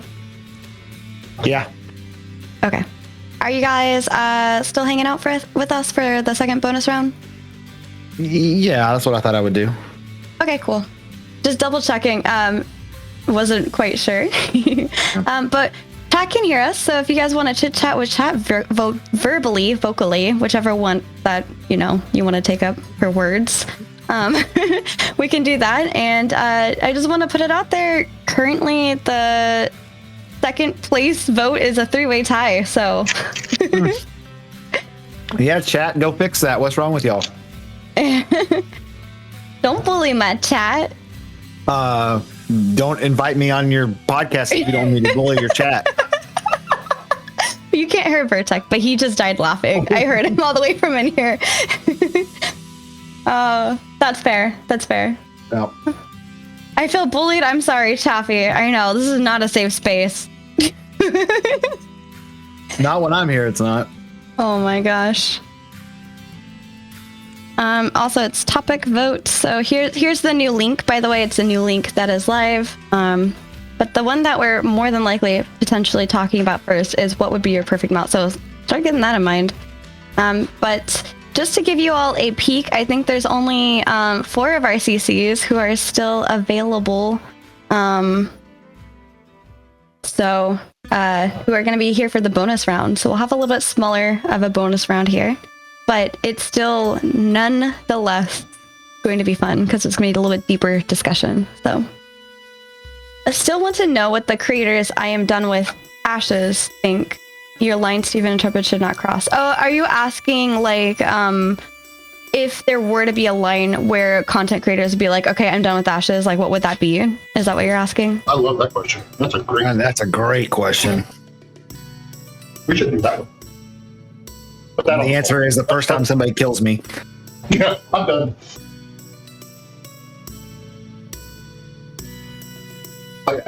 Literal yes. years of planning gone down the window first time somebody kills me. Levi says yes. Mojo, great question, right? So I would say for me, the thing that would, like, if they cross the line, that would make me stop trying to play Ashes or do content for Ashes, honestly, is if they just make it so that I won't enjoy the game. That's the end of the day. Like, I think I'll enjoy this game enough that I'm here making content, and I enjoy the community enough that I'm here making content. But if they ever do anything that, or like maybe, I don't know, part of me is wondering if 5 years from now, if they're still in development, if I'd still be interested in making content. That's hard for me to say at this point. Because here we are, 7 years, right? Mm-hmm. Yes, adding any pay-to-win convenience? Nope. Yeah. Yep. Yep. I think that big one is like, for me, was actually something that almost happened, which was during all of So I went rounds with Steven in Discord. You sound a little far. I'm going to be honest. I can hardly hear you. It's because I moved my mic away because I was stuffing my face. Oh, okay. So, back when Ashes was just the apocalypse. Jarrah says closer, please. Steven had a really hard time dealing with feedback. Like in the Kash shop, there were cosmetics that were complete recolors of each other. It was the exact same piece of cosmetic, and they were charging like $15 a pop for them. It was like the green outfit, the blue outfit, and the brown outfit. We went rounds on that. We also went rounds on the fact that we called Ashes of Creation Apocalypse something that I said that was going to confuse people. I've worked in development, not in games, but just in development in general. I lead a team of software engineers. I knew that was going to be a problem from day one. And early on, Steven was pretty green to everything software development. And so he definitely had some views at that time that were really naive. And I had a pretty big problem with that right out of the gate. I will say that in the years since then, he's definitely done what he needed to in terms of educating himself. So as long as he doesn't go back to being, stubborn on odd topics, things that he's not an expert on, and not leaning on his team or those people around him, that could get me to back away from Ashes in terms of how it's being developed and that sort of thing, but I think we're mostly in the clear on that. That was one of the things that stuck out to me pretty early. Yeah. For me, I would say, since my first answer was obviously a joke, any deviation from the core principles, the not everybody gets a trophy, risk versus reward, those types of that's what attracts me to this game. And so if they start deviating away from that, PvE only servers, or making it so that you can solo the bosses and you don't have to get a group to down them and get the best gear, that sort of thing, that's what would really push me away from covering the game. Right. I absolutely agree with somebody in chat earlier who said, like, anybody who can solo a boss should definitely not be able to, like, solo it. Like, just that's crazy. Also, I'm pulling in a Kash, just a heads up. Hey, Kash, welcome in. Hi, thank you. Of course. We're talking about Levi? Leviodima says, what is like one thing that you would that not Steven, but Intrepid could do that would make you walk away from Intrepid as a content creator? So that's what we're discussing right now. Ooh, is it time for me to answer? You can answer if you'd like. Yeah. I will be very, very candid with you. Not paying attention to your content creators. That is. In what way? And I'm not saying like everybody that makes content for a game deserves that, because I don't think they do. But when content creators take the time to do the things that they do because they love and believe in your project, I think it's super, super important for some type of acknowledgement. I think is good. And the reason I say that is because we've done projects in the past where developers just can't, like, they just don't have the time to do so. And it's fully understandable. Like, again, this is not meaning that this should be, it has to be a thing or it's deserved. But when you do that, when you interact with your content creators, which Intrepid clearly does, like, and we, like, every time we see when you guys featured or something on a video, or, even like a little snippet, or even a simple reply to a tweet is such a driver. It's such fuel for folks like us who are out there, trying to do everything that we can to bring more eyes, put more eyes on their game. And, but like, we have worked with companies in the past who have 1,000% just put a blind eye to all the people who are just doing the best they can to bring more eyes and put more eyes on their game. And when they do that, it's when it catches a blind eye, it is such a downer for content creators. So, I agree. I'll point out, Kash, I don't know if you noticed this, but I definitely noticed it. And it's a little thing, like you said, just the tiniest little bit of recognition. Whenever they're doing the Q&A at the live stream, every month, anytime a question gets brought up that is actually from one of the creators, even relatively small creators, but if it's one from one of the creators, they will acknowledge that person. Like Nice, like, I don't remember if it was last live stream or the one before, but Nice got his question asked, and they were like, "Oh, Nice, he's one of our content creators. We love Nice," or whatever. It's just like, it's tiny. Yeah. It's a tiny little thing, but they acknowledge, yes, you make content for our game, and we appreciate that. Yes. I agree. It doesn't take much. It's just that little nod, and and that's a nice thing about having a small developer, because, and I don't think that they're going to be a small developer for long. I think once this game launches, I think they are going to experience like what it's like to be a big developer, because they're very quickly becoming a AAA developer, and this game is going to be a AAA game. But man, it's little things like that, just really, they fuel the fire, and like little tiny nods. It's so nice. So every time it happens for a content creator, like when they did their Christmas video last year, they did their year-end video, and you see some of the content creators' faces. It's just like, yes, that is super cool that they're paying attention, and that they appreciate the effort. It's pretty cool. I agree. Off of that too, like they're absolutely right. Like there's no way any developer knows more about their game than a dedicated community. It's just not possible. Because when you have a class, you're going to get all of the big brain class guys in a Discord, all big brain out every last minuscule detail of that class.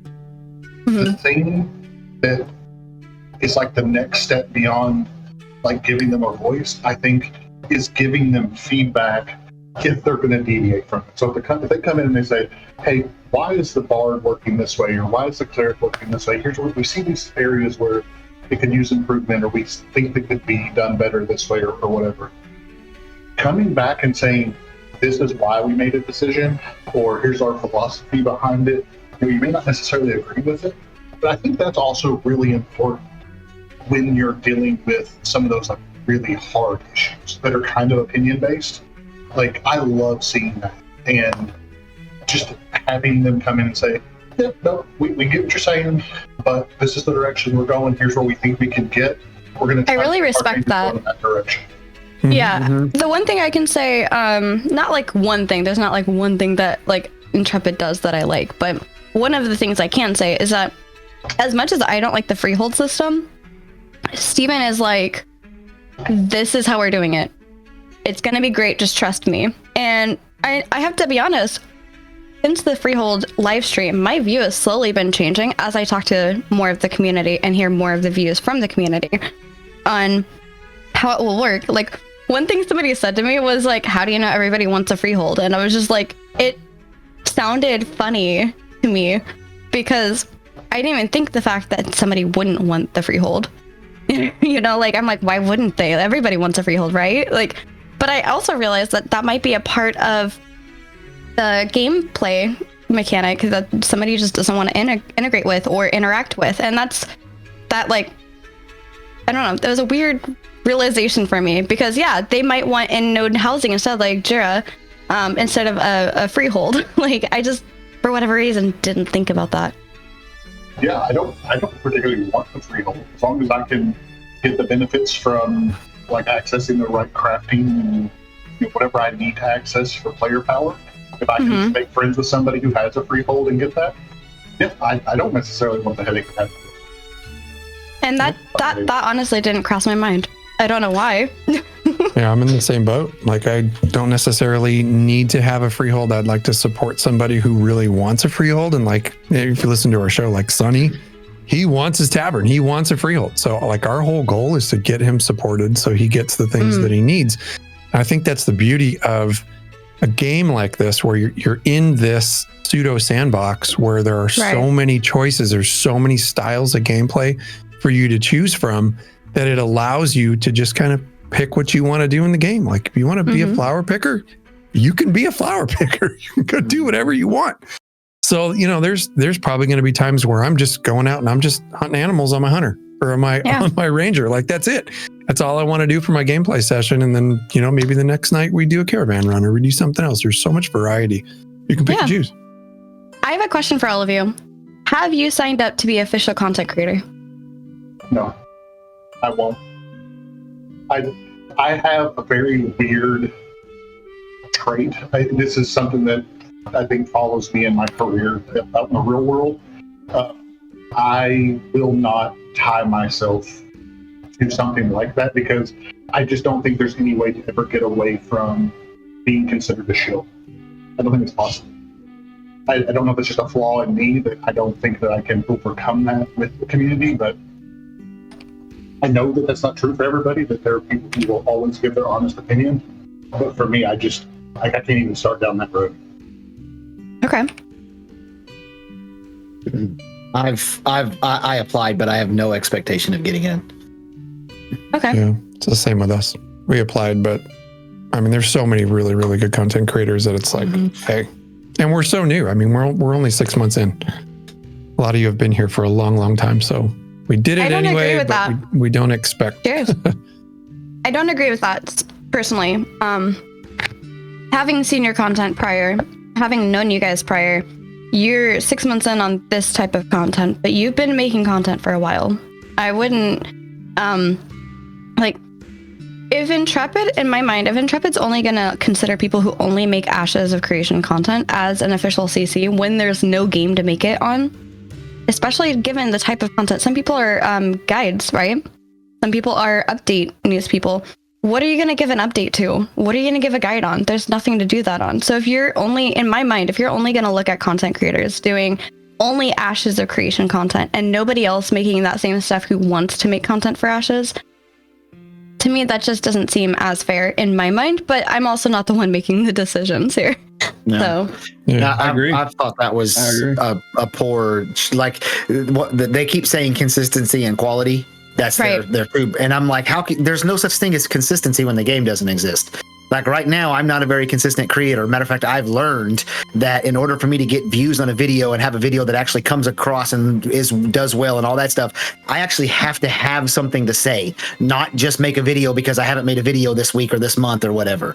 Right. But I can guarantee you when this game comes out, my content's going to be extremely consistent. So are they going to already have the CC program in place before Alpha 2 comes out? And if they are, then I don't see how they can really go by any level of consistency unless they just pick creators who make other content other than Ashes of Creation. So I agree with That's you. What I was thinking. That's what I was thinking. I was like, do you need to, by the way, I'm back. Sorry about that, guys. Welcome back. Hello. Hello, guys. Hi.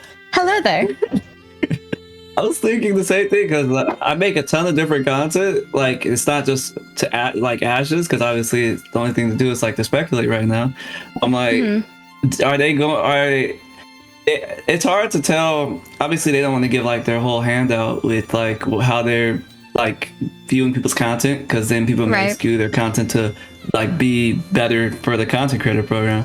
But it's hard to understand if we should take what they say at face value. Like, okay, you just mean content. All right, I could just play Power World then. That means I don't need to make Ashes content. I'll just play Power World since that's the most popping game right now. Yeah, that's fair.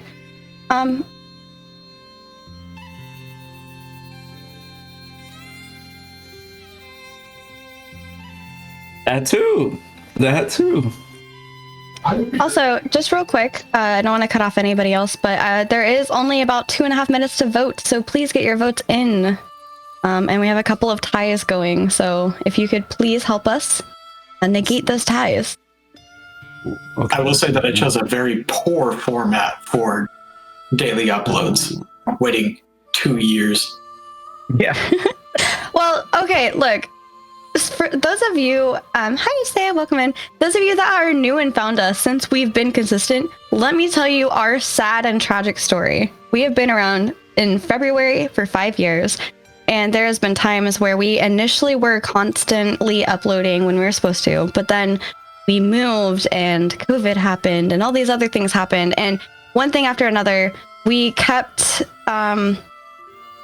kind of having to push it back, and we had a big pile of things that we needed to go through to edit. So at one point, I think around this time last year, we just decided to like put our nose to the grindstone, edit all of the past ones, get them all up really quickly, and just push. And now that we're on a more consistent schedule, yes, it's a long time waiting that we are able to give this quality of a stream and uploading, but it's hard. Content creation is hard, especially if you're only like a 1-man, 2-man, 3-man team. You have nobody to edit, nobody to help with stuff. You have so much content going out. It's one of those things. Oh my gosh, Grub, thank you so much. Also, welcome to our new moderator, which is one of our members of our guild. So thank you so very much for that. Also, sorry, go ahead. You go for it.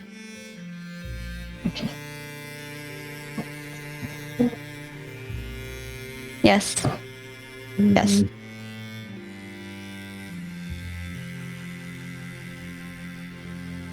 I was gonna say, also I realized I did heart hands, but nobody can see it but you guys. Can I do jazz hands? They aren't for you guys, they're for us.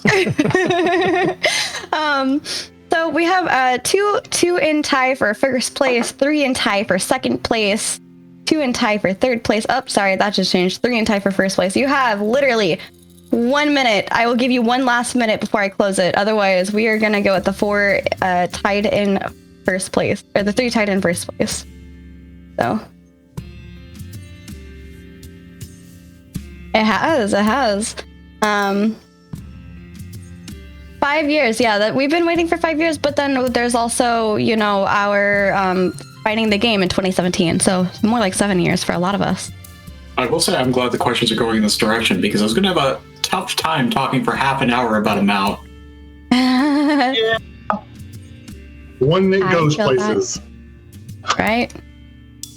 The one that goes from point A to point B in the least garish way possible. All right. Going 5, 4, 3, 2, 1. Closing the poll. All right, they're locked in. So, do you believe? Wait, whose is this? Let me make sure before I just read somebody's.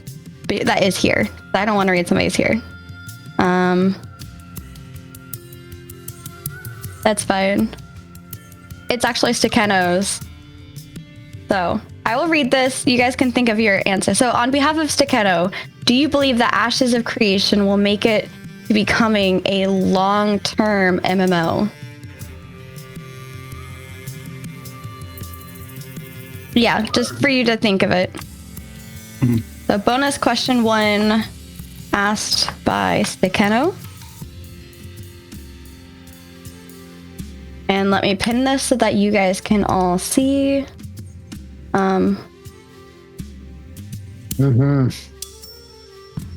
Rip. Uh-ohs. Chat, what do you think before we answer our questions? Feel free to give us your answers. We'll see how closely we align. Chat, write my opinion for me. Chat. yeah, I was gonna say chat GPT. I just need to make sure my wife does not see Kash's stream because she has been on me for wanting a hairless cat. I am. Oh my them. gosh. I can't deal with them. They weird me out. I don't know why. They just weird me out. So I'm just gonna make sure she never sees your stream. Oh, buddy, I'll tell you what, if you ever get to that point, hit me up. I will tell you all the ins and outs of having them, and it's mostly good stuff. They're fantastic animals. Yeah. Yeah, it's definitely just my hang up with just being uncomfortable with them. I feel like how most people think of like touching a snake would be. I feel like that about hairless cats. Like just touching them would be a weird thing. It's like petting a warm peach. God, that made it worse, Kash. That made it worse. By design, sir. Now I don't want one. Oh god. I have no words. All right, so question: who's going in order here? Are we sticking in the same alphabetical order here for attack? Let's go reverse. Let's mix it up. We're gonna go reverse. Let's Xillin. go crazy. Xillin, do you believe that Ashes of Creation will make it to becoming a long-term MMO? I'm not gonna lie, this is kind of a silly question given the people that are here. Like none of us would be here if we didn't think that. But I will relate that to my own story. We talked earlier about what inspired you to become an Ashes of Creation content creator, and I talked about I probably spent 3 months, and during those 3 months I was learning how to like photo manipulation and video editing and lighting and cameras and stuff because I knew nothing when I started. Yeah. Like I didn't know a single thing about any of it. But on a side, I was also looking for the game I was going to cover. That's what I was looking specifically for a game that has not come out yet. It's currently in development that I could like make my name for myself before the game came out. Like the whole plan, it was an actual plan, and I got. It was one of those deals where when I already knew about Ashes of Creation, but when I went back to Ashes of Creation and started looking at it and started going, oh, this might work, and started watching some of those live stream videos and seeing the game develop and seeing Steven and stuff.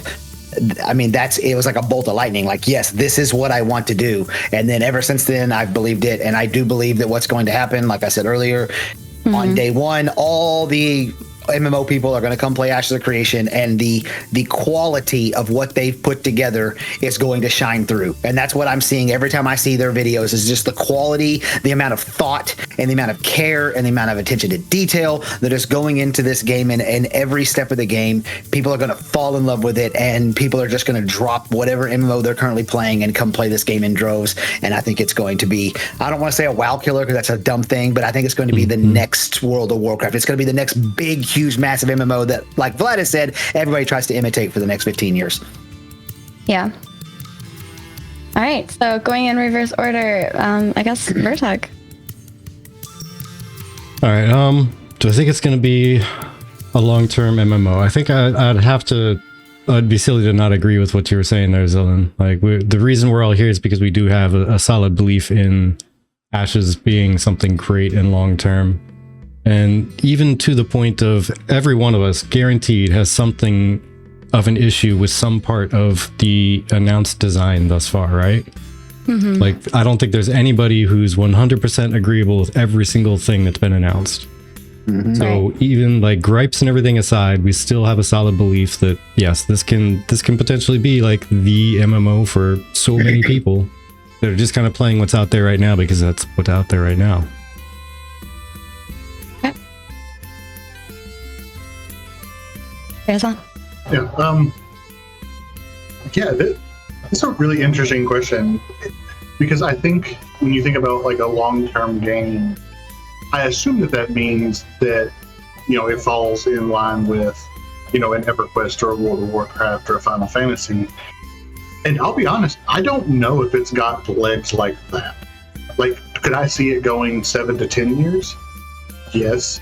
But I think even if you look at a game like Final Fantasy XIV, which is right now in the process of making its biggest transition ever from Endwalker and that massive storyline that it had into kind of its next generation story, that, what you can add to an Ashes of Creation in terms of content and systems and things like that, I think it's a lot trickier. And there's a lot less games that you can point to that are in that market. I mean, really, EVE Online is the only one that's had those kind of legs that is primarily player-driven content. Now, there's obviously a lot more content that's being put in from a theme park side from Ashes, so it is kind of new space. I think it's going to be relatively long-lived. I don't think it gets as big as WoW. I don't think it gets as big as Final Fantasy. I think because PvP is at the forefront, that inherently keeps it from being able to do that. But if the story content is strong enough and interesting enough that then you would care about what the next iteration of it is, because it's not just going to be player-driven content like you, it's also going to have to mesh with whatever the next iteration of the story is. I don't know. Like, I don't know. We don't have a great example of a game that's had something like that before. Right. So, yeah, I mean, maybe it's a bit pessimistic, but I don't know if it's got the longevity in that regard. But I do think it's going to be something that's got easily anywhere from a 5 to 10 year lifespan without much thinking of it with the content that it already had. Yeah. Right. Pharazon, I love that you said story. It makes me smile. I try to include it every now and then. And I don't mean to get like philosophical here, but I really do. I believe that belief and belief in something that you are creating for, something that you're watching and following, I believe is very powerful. Mm-hmm. Something we had Q on our show this past week, and which is why it's very appropriate that this was his question. He mentioned something that really stuck out to me, and it was about he went to PAX East. He actually ended up getting to meet Margaret, and he was having a conversation with Margaret, and in that conversation it was something to the effect of like, what do you think? Where's this thing gonna land? It was kind of right along these lines. And Margaret said to him, just wait, people will see. Mm-hmm. And I think something as simple as that really lends to a couple of things. First of all, coming from Margaret, who is so well rehearsed in this in this space. She knows this space so well, which is why she was such a perfect pick for their community manager. Right. Such a great pick. But to hear something like that come from her, and I could just see it coupled with a smile, like a knowing smile. With that, and the fact that every time Steven speaks, and I don't know if you guys as content creators feel this too, when he speaks, he's so passionate about the game. He obviously knows the game through and through because he's designing it, but does he not seem like a friend to us when he talks about this game? I really get that feeling from him. And from that comes that belief system, that good faith that I have that they are creating something amazing. The transparency that this development process is bringing to all of us is giving us all an eye into the game that we want to play that none of us have ever had.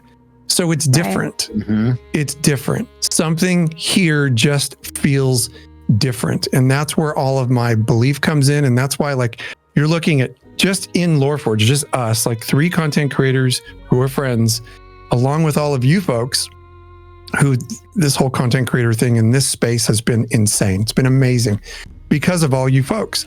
That belief system for me, belief in the game, even accentuates what we already felt. It is so, so strong. So do I believe that it's going to be a thing? Yeah, I really do. I feel very, very strongly that it's going to be a thing. And it's not just those things that I just mentioned, but it's these systems that they're putting in the game, the fact that they're listening to us and making changes that are actually going to reflect what their players wanted to see.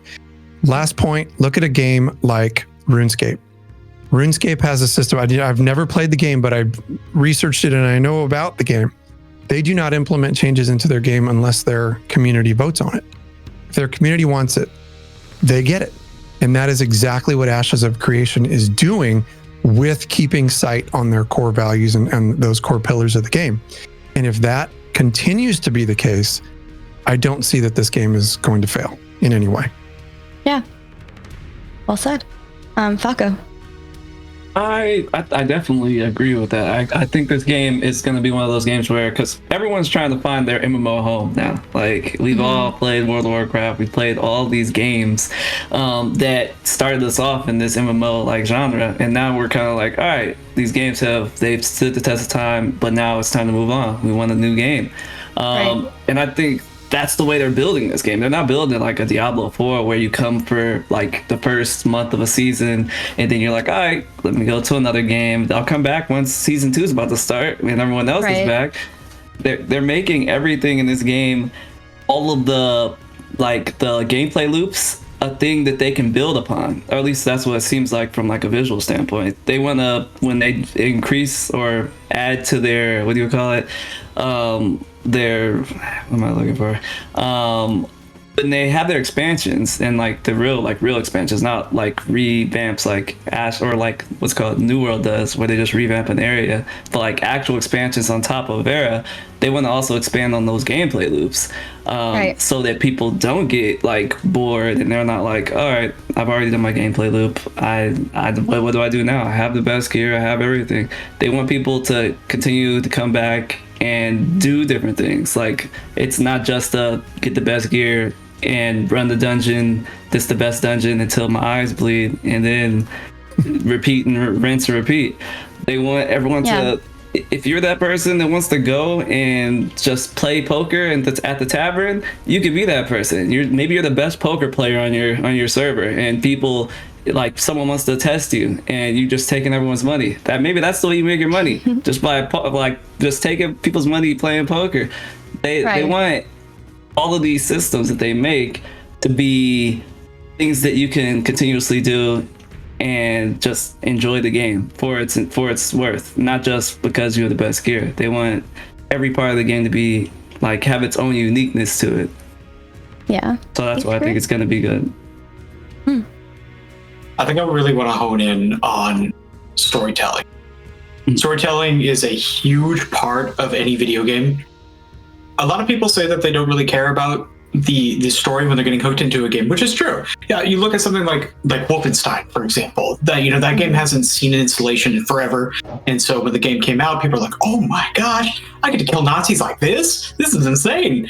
And so when they saw the gameplay, they were then interested in the story when they followed the game through its story. You can't really have a long-term game without making the story interactable in a way that keeps them engaged.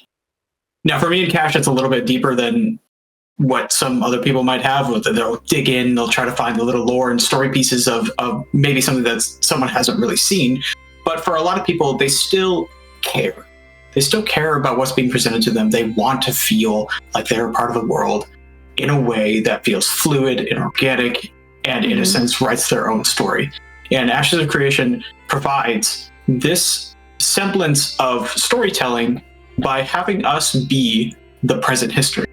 You have all this past history. We have the apocalypse. We have the going to Sanctus. We have the coming back from Sanctus. That's all the prehistory. That's established lore that's been in place for who knows how long. We'll get that information somewhere down the road.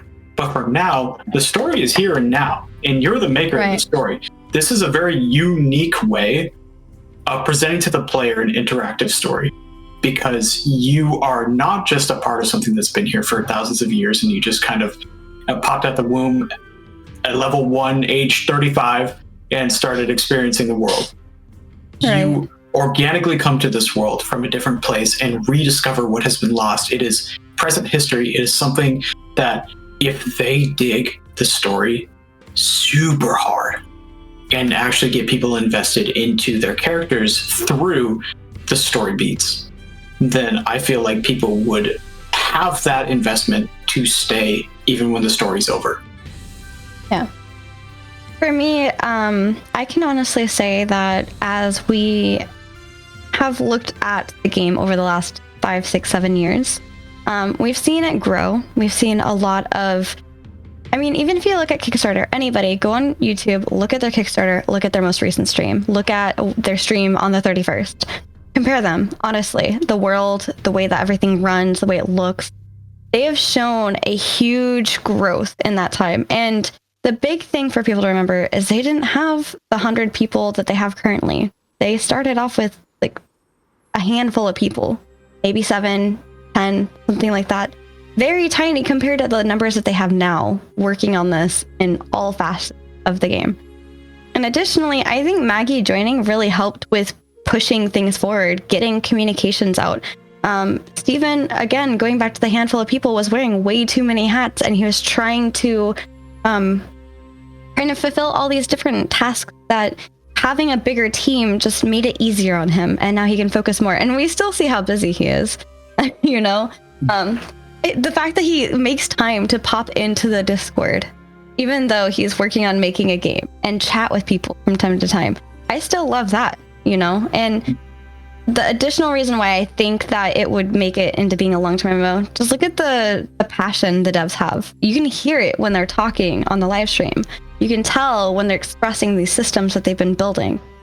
And I think if a game was not going to make it, I don't think that they would have that optimistic, that rather very favorable sound to their voice. You know, I think it sounds like they believe in this and like wholeheartedly believe in this. And honestly, hearing that makes me so excited every month, just listening to the devs talk. Can I add one point to what you said? Oh, absolutely. We have 13 minutes, so go for it. This is free part. I won't take all 13, I promise. Good. My guys, they always give me such a hard time about being long-winded, so I want you guys to know I'm very, very much tailoring myself today. Something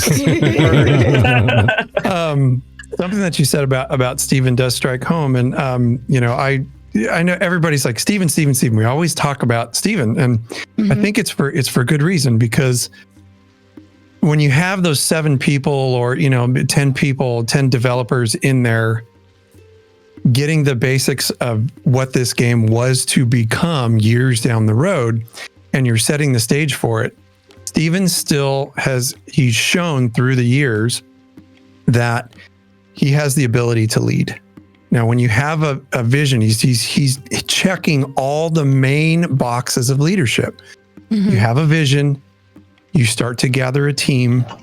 You delegate these projects out to the people who you think that you, number one, can handle it. Number two, people that you can challenge with taking their skills and abilities above and beyond even what they know how to do. So as a leader, he's empowering them to create, run with an idea, and giving them the tools that they need in order to make it happen. When you can take all of the, you hearing my cat at the door? Yeah. Sorry, I'll make sure that doesn't It's happen. okay. But when you can take all of those tools as a leader and you put those together and you develop this team based off of your 5 pillars and you just let them fly, it really does work. And we're seeing the benefits of this. And I think the major benefits of it when the game launches, we're still yet to see. Well, that kind of follows right into something a mentor of mine had said at one point. Because a lot of my certifications and schooling and whatnot are more focused on going into the management side of things and like a leadership role. And he goes, listen, you're not the guy that turns the wrench. You don't need to know all the things about turning the wrenches. You don't need to know all the things about which screws and where to turn them. You need to know who is the expert in turning those screws and turning those wrenches. And you need to know how to find answers that they need. That's what you got to do. So if you're trying to be the wrench turner and the guy that's leading the wrench turners, you're going to have a tough time. Exactly. Yeah, we actually, in our conversation before we turned the cameras back on, we were talking about those things that, would potentially make us like walk away from Ashes. And I kind of mentioned Steven early on and how he had trouble with feedback and those things. And to Kash's point about leadership, one of the reasons that bothered me so much is that, like, my real job is I lead a software engineering team. And as Bartek just mentioned, I am not by any close to the stretch of the imagination the best developer on my team. Absolutely not. And learning that my job is not to be the best developer. It is to know the questions that I need to ask my developers, where to push them to get the most out of them, make them defend their ideas to me, and then trust that with that pushback, we will arrive at better answers. And I think that's why it bothered me so much early on, like in how kind of inexperienced Steven seemed in that regard. And then actually being part of the community and watching him kind of step back and, having to hand his story, which has been in his head as part of his Pathfinder game and all of his lore, he had to hand that off to somebody and trust it with somebody to actually flesh it out and turn it into a real lore. Same thing with the systems, and understanding that he's not going to get exactly what he sees in his head the first time, but knowing that he can push his developers and then lean on them to then give him ideas back and say, actually, if we just did it this way, it would even be better. Or, and that growth, I think, to me personally, is probably one of the biggest signs of a strong leader, is somebody who's able to actually grow.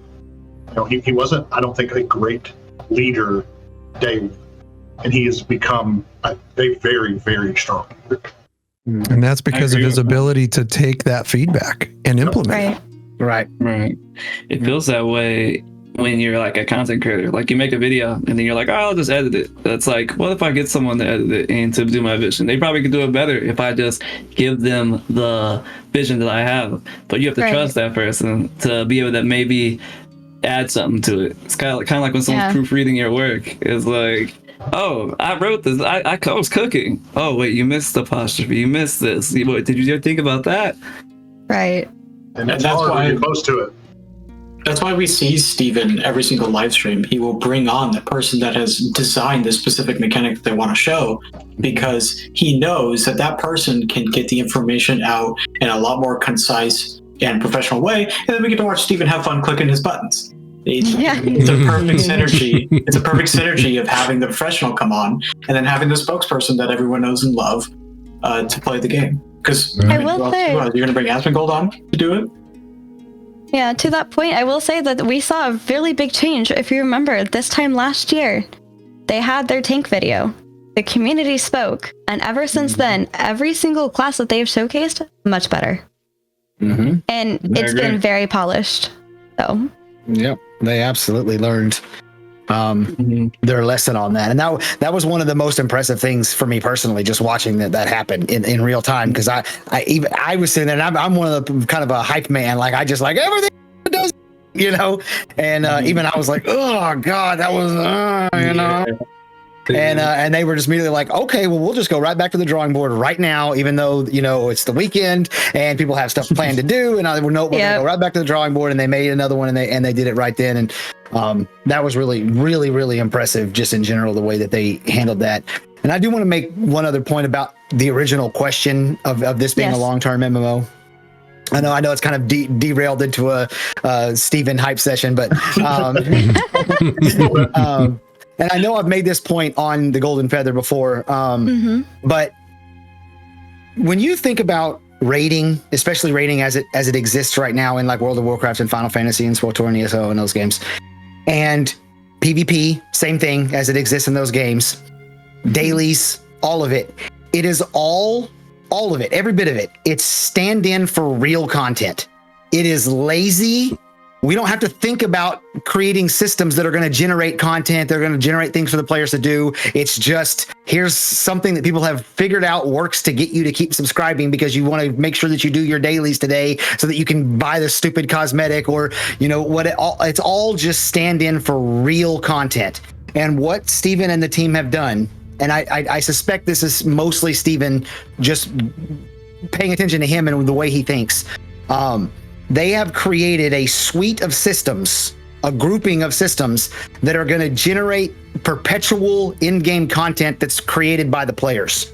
And that is why the game is going to last a long time. Not necessarily all this other stuff is all great, but that right there is when people get to the end game of this game and it's not the same as every other game they've ever played, their minds are going to be blown. So I just wanted to point that out. I think that is one of the biggest reasons why this game is going to be a super long-term MMO. Yeah. I think you and I have a very long conversation about whether or not that's actually going to land, because it's very similar. Because it's very similar to survival games. People's experience with survival games is predicated on how interesting the content created by other players is. Yep. And whether or not we're going to see that in Ashes. I mean, I think so. I mean, I wouldn't be here if I didn't. Right. Like, I do think it's very interesting that whenever you take the reins and you hand them over to the player to create the emergent content, you're kind of at the mercy of how those guilds behave, and and then like all of that. Like, I do think that would be a very wonderful conversation to have at some point. Yeah, but you're absolutely right. Like, I mean, it is a different approach to it. Hey, it's its own pitfalls.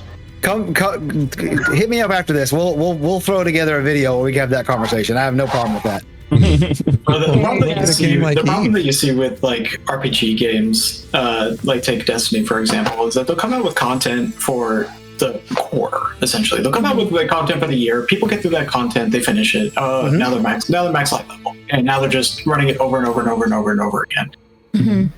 People don't want that anymore. You see a rise in popularity of roguelites. You see a rise in popularity of battle royales. It's a lot of very quick content of you jump in, something new happens, you win or lose, you go back in and do it over again.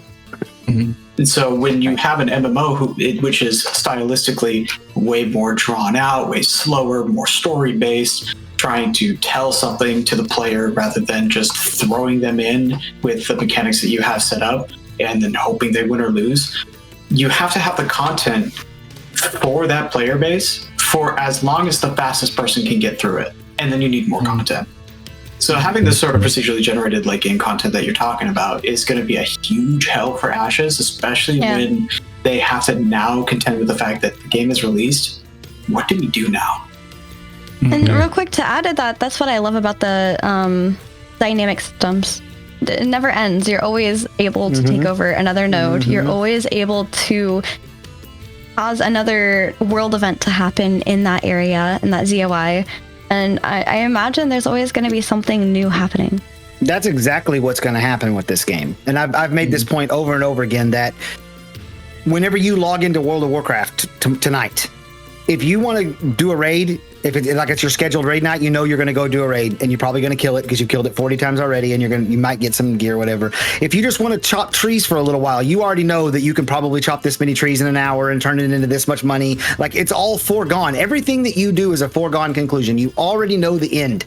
But Ashes of Creation, that is not going to be the case. You might log in and your node's being sieged, or a caravan's going through your property that you've got to stop, or there's a million things that could be happening, and it's not going to be a foregone conclusion every night. Every night's going to be an adventure as opposed to just a job. I'm not a huge Narc fan, but one of my favorite things he says is calling these games corporate chore simulators. That's what they are. And Ashes is not making a corporate chore simulator. Well, look at a game like EVE Online. I mean, look what happened in EVE Online, friends. Like, that game is a sandbox unto itself, where, just like Xillin was saying, the systems were put in place. People get through those systems, they get to where their characters need to be, or they want to be in a position to where now they can start making change and start creating their own content, where the player creates their own content. And that game had the biggest subterfuge happen in any game in gaming history. I mean, it made freaking Forbes. Yes. It was a massive thing. And if you think that, like, those things aren't already taking place in Ashes of Creation, imagine when this game launches or gets close to launch, the subterfuge is going to be happening in these guilds on the same servers. It is going to be absolute madness. So what you're saying is East is going to have nonstop news to cover. I'm fully expecting that people are going to come to me with a lot of news stories. Yes. I feel like this game, it could be a corporate chore simulator if you make it. If that's how you play MMOs, sure, you can grind freaking carpet until your freaking eyes bleed. I mean, that's just you, though. There's so much other stuff to experience in this freaking game. If somebody comes along and grinds you, you're not going to be grinding carpet anymore. That's the difference. Maybe I got like a guild that's just backing me up. Maybe we're just called the Carpin Boys, and we just sit at Carpin and just freaking... Well, geez, Xillin, you just got to learn how to not drop loot, that's all. Yeah, over this the Carpin Boys. They're like, oh, who's there? The Carpin Boys. We're just killing the lady until she drops Carpin staffs or something. That's funny, man. Vertec, any last thoughts? Yeah, I was going to say, in the last, like, just the cherry on top of all this was kind of like, to repeat what Jura and a couple others have said in chat, is when some other developers come on the live stream, it's their first time or their fifth time or however many times, you can tell how excited they are. There's some actual passion there. And it's not the, I got my first job out of college and I'm excited about that type of excitement. It's when you combine talent along with a passion and a drive and an excitement like that, how are they not going to keep creating something that's great going forward? Right. And you can only imagine what they're going to come up with after all these base systems and all this concrete foundation is built and set in place. And so many portions of this concrete foundation are the tools to automatically create some stuff that's just absolute repetitive and busy work, so to say. So now they're concentrating on doing like the actual meat and potatoes of the content they're supposed to be creating for everybody. Right. So much potential there. There is. And this brings us to the bonus question number 2 that you all voted on, which is asked by CatSnievans, who is also not here, so I shall ask this. Is family summoned something that should be in the game? And since Xillin went last time, Vertec, do you want to go, or do you want to let... oh, there we go. Do you want to go first, or do you want to let Pharazon go first? I'm going to let Pharazon go first. Okay. Yeah, family summons are like a non-starter for me. I think that anything that has the ability to negate fast travel restrictions is inherently going to be abused. In any system, like even earlier whenever we were talking, and there was like that great idea about like whenever you complete a quest, like getting like really fun, cool buffs for 3 to 5 minutes. Once those are found, the min-max community is going to go, okay, on our alts, we're going to go kill and do this quest mob, we're going to get this buff, and then we're going to go do this thing, or we've got a siege happening at 6 o'clock, everybody at 5:57. You know, like, if it can be abused, it will. And fast travel restrictions are probably one of the biggest safeguards the game has for a lot of its systems. Talked about it during zerging, for PvP, like just your ability to get around the map. And even if you can't carry a lot of gear, one of my absolute favorite things in Eve is like when you've refined a recipe to be like the most efficient that it can be, you want to put that on a tiny ship and you want it to move as fast as it can across nullsec, and or like move very small, very valuable goods, and you don't want an armada to guard them because you just don't want people to know that that's where it's at. And I love the idea of paying somebody who can transport something that's incredibly valuable that fits in their inventory, and they have to get from A to B, and a transport system like the family selling system would completely negate any kind of content like that. And I love the idea of smugglers even outside of the caravan system. Like there's just too much gameplay that I think would just inherently go away as soon as you put a system like that into place. So whatever other perks they want to come up with for family systems and things like that, I'll probably be for most of them, but anything in the fast travel room is just got to be a non-starter. Okay. We're going in reverse order, so Kash. Oh, yeah, sorry, we're going reverse order. So Kash, you? I think the jury's still out on that one for me, because I can definitely see your point about how that would negate a lot of the systems that are already in the game. Is a really good point in chat that was brought up that's going to hurt scientific nodes. And I could see that. I could also see people taking, all the top PvPers in their guild all of a sudden are their family members. And now you have this little ball group cruising around just crushing anything that pops up on the map. I could also see that happening. The other side of it for me is that a family system encourages another way for them to encourage group play, which is a good thing, right? Now, granted, there's a million other systems in the game that are going to encourage group play, but that one in particular could hurt and take away from some of the immersion of having to earn it. The immersion of having your entire gameplay session be you and a couple of your friends have to travel from point A to point D because somebody surveyed that area and there's really good resources there. So your entire night is getting there and the adventures you find along the way or the encounters that you end up running into along the way. I am very intrigued by and have not heard much about said smuggler system, sir. That right there just piqued my interest greatly. Yeah, not an official system, by the way, just something that I think could result with high value small items. Yeah, I mean, imagine a certain class or a certain perk or a certain utility that you could get that gives you one slot that is protected. Nobody can find it. It doesn't drop no matter what you run into. That would be insane. I think that is an amazing idea. Falco?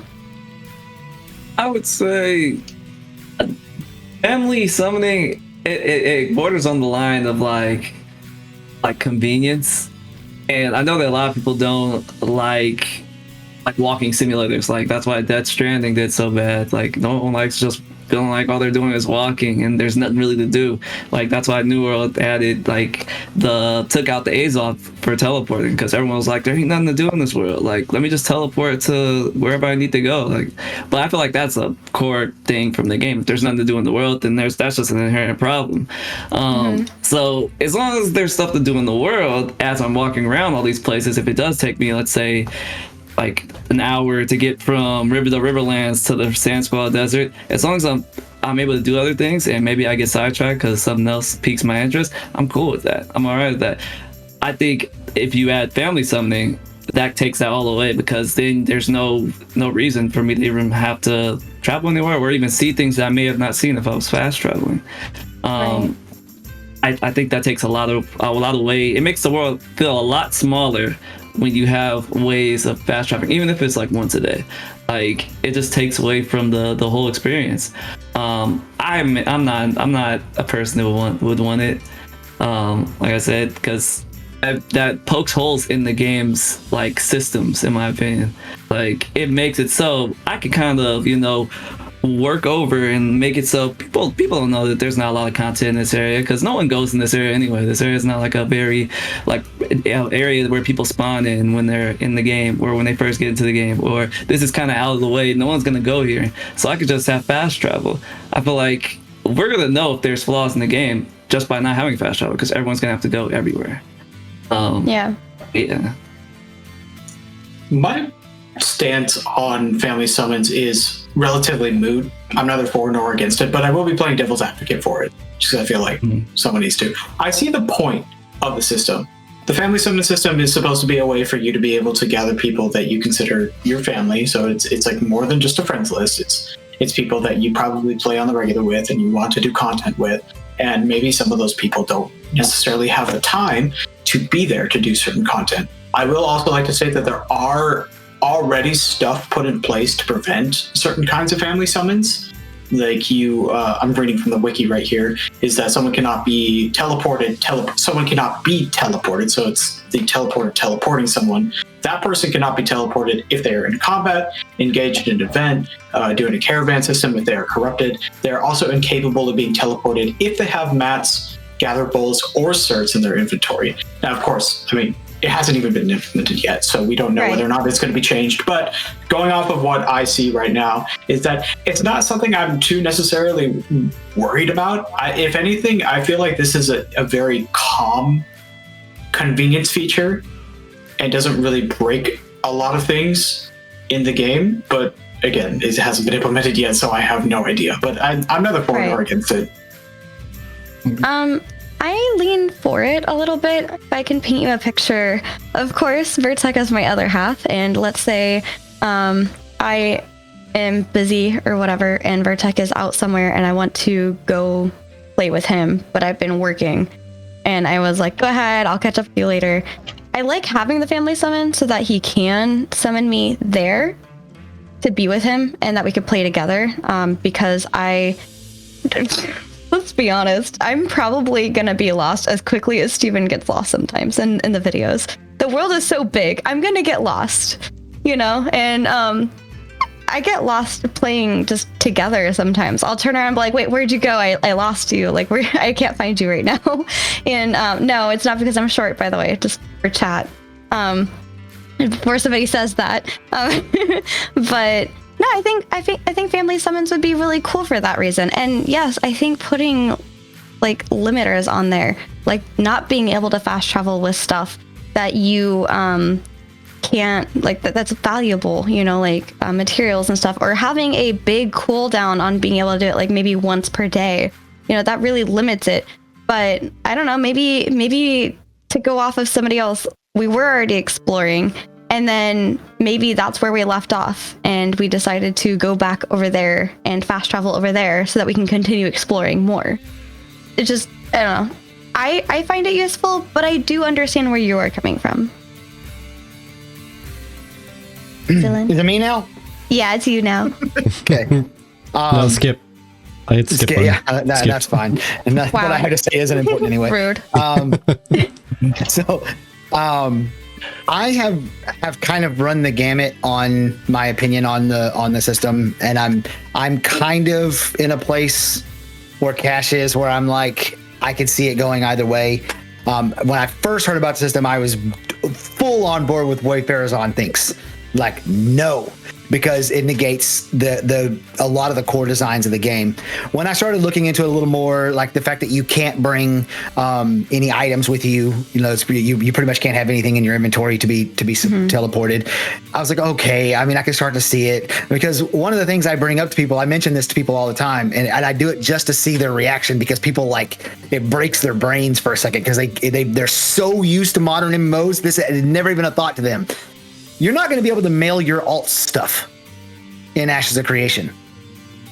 And people go, oh, like they start to, they don't, it doesn't compute because we're so used to that. And so this kind of gets in that vein of being like, if you could take something from, if you could have something in your inventory, you could literally be on the other continent and have your buddy teleport you over there. And now you've, negated the caravan system essentially. Yeah. So when I first realized that, I was like, okay, fine, I'm fine with the system. But the more I thought about it, we didn't have time to really talk about all these topics while we were doing this, and that's fine. But a lot of the answers to a lot of the questions that were presented today are the lack of fast travel is going to negate those things.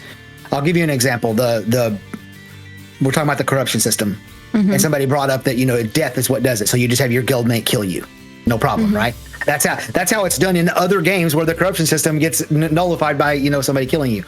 Well, in Ashes of Creation, number one, it's not just one death. If you have a lot of corruption, it can take a lot of deaths. And then there's all the stuff that's accrued with that, the experience debt and all that stuff. But second off, you can't just port away and go to safety and do it. Your buddies have to kill you wherever you're corrupt. So you can't just get away real fast. So that the lack of fast travel supports that system. And obviously the caravans, that system is supported by the lack of fast travel and all that stuff. So zerging of bosses. If we can interlock all of our families so that our entire guild is familyed with someone else, so that we can just do a string of teleportations, then the world boss zerging is easier. So there are ways in which this breaks the system, but there's ways in which it doesn't. So it's kind of like I'm a little on the fence. I think it needs a lot of testing. I think the number one thing they could do to allow the family system to be in place, to allow people like TB to be able to just get with Vertec when she gets off work or whatever, or my buddies to come join me, whatever, is just put a long ass cooldown, 10 hours. If it's 10 hours long, I mean, are people going to find a way to use it? Yeah, but it's once every 10 hours, not that big of a deal. So that would be my solution. And then if that's the solution, you can't travel it, you can't bring anything with you but your gear you're wearing, and it's a 10-hour cooldown. Okay, fine. Yeah, I agree. I was going to say it, but Neror had already said it, is that it is a closed group. It is impossible to get more than 8 to 9 people. I think the number is hard 8. Yeah, no, you can't chain. It's a closed group. Yeah. Okay. Right. Yeah, it's 8 plus 1. Yeah, 8 plus 1 when you're married. That's not that bad. That's not that bad. I think it falls along the lines of, and I forget the quote, but it went something along the lines of, if you impinge upon everybody's freedom because of a couple people being bad, then are you really any better than the bad person, really? Or something like that. Because there's a lot of stuff that is beneficial from it. Like I was typing in chat there, what if you have to work today, right? Your significant other does not. Your child does not. They're playing together. They're off and about doing things, skipping through fields or whatever. They end up like an hour and a half. Hell, let's just say they went on a wild adventure. They're 2 hours away from you. If they don't make it back that 2 hours back to where you're at, you're not playing again together tomorrow like you were planning to. Because you're going to spend 2 hours of that time running to meet up with them. And then at that point, it's, okay, well, we only had 3-4 hours to play together, so I guess we're not really doing much. Let's meet in the middle, I guess, and figure out where we're going from there. And then you still spend an hour running to get somewhere. Just the three of you, just running through fields, down roads, trying to get somewhere. Or you could have the family summon, and you just summon them back to you because they got lost in the mountains. And congratulations, you now have 12 hours of it being on a cooldown. But There's a solution, never place anyone else. Yeah. I mean, I think your problem was having life. I say this as somebody who has one, but no, like I do think it's an interesting question, because like the other side of what you said about like doing something, like not doing something because it can be abused by a minority, like, yeah, but why introduce something that can be abused in the first place? Is it actually worth introducing the problems that it can have? Because while there's not chaining, I don't have to chain. I can have an alt guild, right? Like, so if I'm somebody as big as Asmon, right, like I can have my whole guild attached to basically a guild of transporters, and they can move us around the map. It's a one-to-one relationship. I have my runners going during the day to wherever it is that I need to be, and then we get ported, you know, to start our day. And so you just have this mass of people who were on one continent. Nobody ever saw us moving. You know, we've got all of these runners that we're attached to that are moving across the map. They can move us in mass that way because it's not a chain. It's just a one-to-one. So I do think that there are problems that it brings with it that I just don't know if giving you the ability to summon your friends so that you can spend some time together is worth whatever additional headache's going to be. Okay, so then I have a question for you. Name one thing in any game you've played that is 100% unabusable. Oh, I mean, yeah, anything can, I think most anything can be abused. So then why introduce anything to a game? No, you see, I mean, it gets kind of silly when you think about it that I can way. point to the positives that those systems bring. Oh yeah, and I don't necessarily think this system brings enough positives to outweigh just the really degenerate view that this is going to have. If an Asmon can mass move 100 people, like that's really degenerate looking. But the optics of that. But to mass move 100 people, you have to individually move at least 20 to be able to summon 100. So somebody still has to make that travel. But are they going to do that? Like, you're going to pay a guild of 20, 30 people to strictly just run around all day long? Absolutely. Here you go, guys. Here's your job. Oh, I mean, absolutely. Like, if it's to go and, jump in and surprise people, it'll happen. And I'm not saying it's necessarily something that you would even do because it's always super effective. But again, I think it's maybe more the way that it looks to the outside world. If that's the Twitch clip, if that's the YouTube short, that happening? That system is going the optics of it are so much worse. And I don't know, like, why is your spouse running 2 hours away from where you're at? Like, aren't you operating out of a home base? Like, why aren't you making those journeys together so that you can be safe together? Well, it's because there's not going to be the same materials in the same area. Yeah. Why are you not getting your spouse to do that? Well, so there's a few things. For one, there's gathering things that just don't spawn in that area. For two, there's taking the things that you gathered in your area to another area to sell it to make more money. For three, you're not going to find every dungeon in one area. So if your node, whatever, let's say you've experienced all the raids and dungeons and little unique, situations that are to exist in your node. It's been there for the past 2 years. Another node pops up to level 6 and another raid and dungeon opens up. Just you expect them to never go there unless you're along with? I think that if you're out, so if Vertec, if you're out and you find a dungeon, I think it is unfair that you then get to summon your party to the dungeon to start it. And then if I'm out and I discover it, completely just because I play by myself, that I then have to either get on Discord and then talk my friends to get to me, or that I then have to go back to town and get them to bring with me. It's already a 30-second casting time with a 30-minute cooldown, so it's already not beneficial to do it that way anyways. Well, no, I mean, I'm just saying, like, the experience is completely different, right? Like, if Vertec finds it, he can just log out where he's at. He's found the dungeon. And then he pulls his party in when everybody's online together. I think we're moving away from the point of the design of the family system, which is just to bring your family together. And I feel like the current iteration that they have with the family system, while it hasn't been tested yet, is the best thing on paper at the moment to introduce a system, see how it plays out.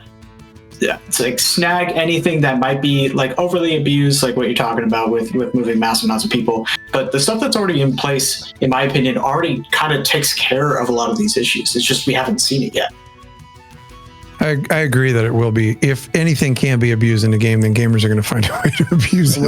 Right. No chance of that. No chance of that not happening. Like Psychophobic says, if it can be abused, we'll definitely see it in Alpha 2 as well. I disagree with that. I was going to point that out. That was good. I was going to jump in. So there's a game. It's a survival game. Some of you guys may have heard of it. It's called Icarus First Cohort. And my group of friends, we were in the alpha, whatever, the beta weekends that were like, a couple of weeks before launch. And we actually found this pond where on 1 pixel, a fish would spawn like every half a second. And so we figured out that you could have no gear, have nothing, just literally have nothing, and sit there and just punch the fish as soon as they spawn, and every one of them gave you 100 experience. And you could level to maximum in like an hour and a half or something, like some small amount of time all the way to maximum. Did we tell anybody about that? Hell no. We kept that a secret so that we could do that at launch, and it's not even a competitive game. Like, there's no one for us to kill. I think that if people find secrets at A2, they're not telling nobody. They're going to use them at launch. That's one of the things I'm scared about for A2 is people aren't going to tell nobody. They're not going to say shit about any secrets. No, I would be. One sec. I like your idea, but Falco has not been able to talk yet. No, I was just gonna say that I agree with that. Like, the people, if they find something that's advantageous for them to not say a word, they're not going to. But I think there's gonna be so many damn people in Alpha 2 that's not gonna be a problem. Like, you think you're gonna be able to go somewhere and no one's gonna see you in Alpha 2? Like, honestly, do you think? I think what you would do is you would test the system, right? Like, you would do it very kind of casually. Like, you would just do it in a way that's like, oh, I'm just teleporting me from here to here. Okay, cool, that worked. And then it's like, okay, well, in order to do this really degenerate thing, I just need to test the individual pieces of it. And then if we put it all together, it looks real degenerate. Like, you can end up in scenarios like that too, where you test the system in ways that is not super obvious. I don't know. I a little disagree with Xillin on this. Xillin, sorry.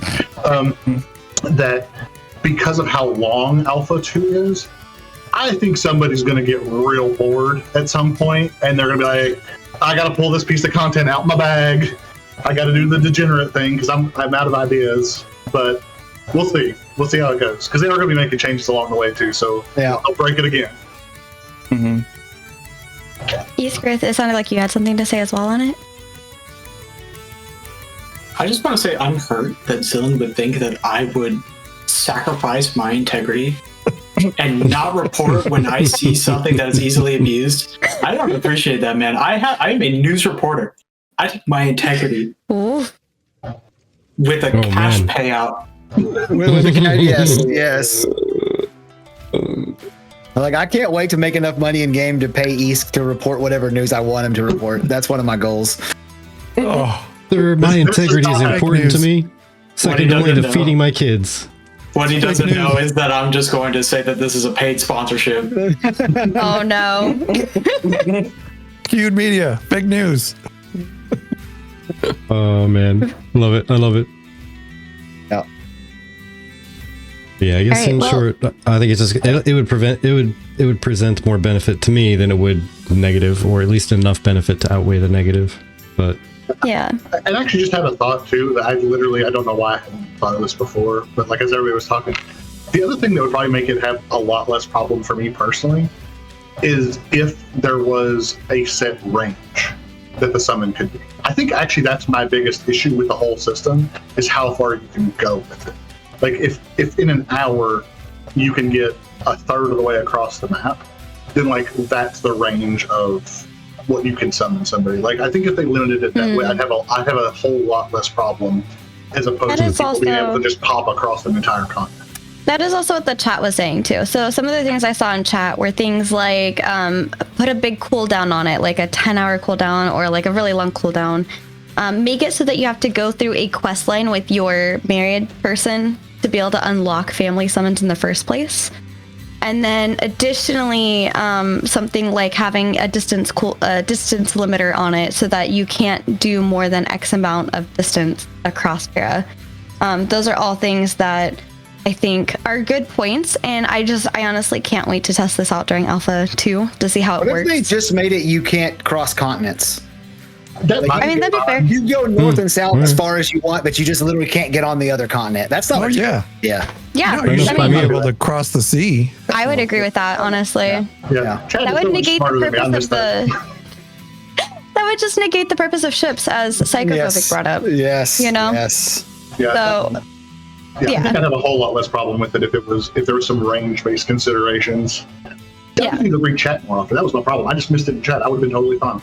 You're fine. You're fine. Some seas of Nigeria for naval combat. You are not going to be getting anywhere alive by yourself in naval combat. It's true. Yeah. Before they fix it, though, can I just get all of you in my family and then like go out to the middle of the ocean, jump off my ship, and then summon you all to the ocean? Ready, set, go. Wow, rude. That'd be I don't want to be in the ocean. That would be some great content. I would do that. Thank you for I would find it funny, but I would also be like, wow, rude. Note to self: don't take summon from Pharazon. Yep. That's on stream. Damn it. Oh my gosh. No one will I cover think it. if we want, we can go ahead and head over to the third one and use whatever time we have available addition to that, just in case there's some extra time. That works. That works. All right. I am I'll go ahead and gonna let you take it peel away. off. I'm gonna peel Okay. off. I gotta go do family stuff. All good. All right, Thank you all for right. joining us. You take care. Meet you guys. Later, Thanks Kash. for hanging Love out. to you all. Thank you so much. Thank you, Kash. Bye. Bye.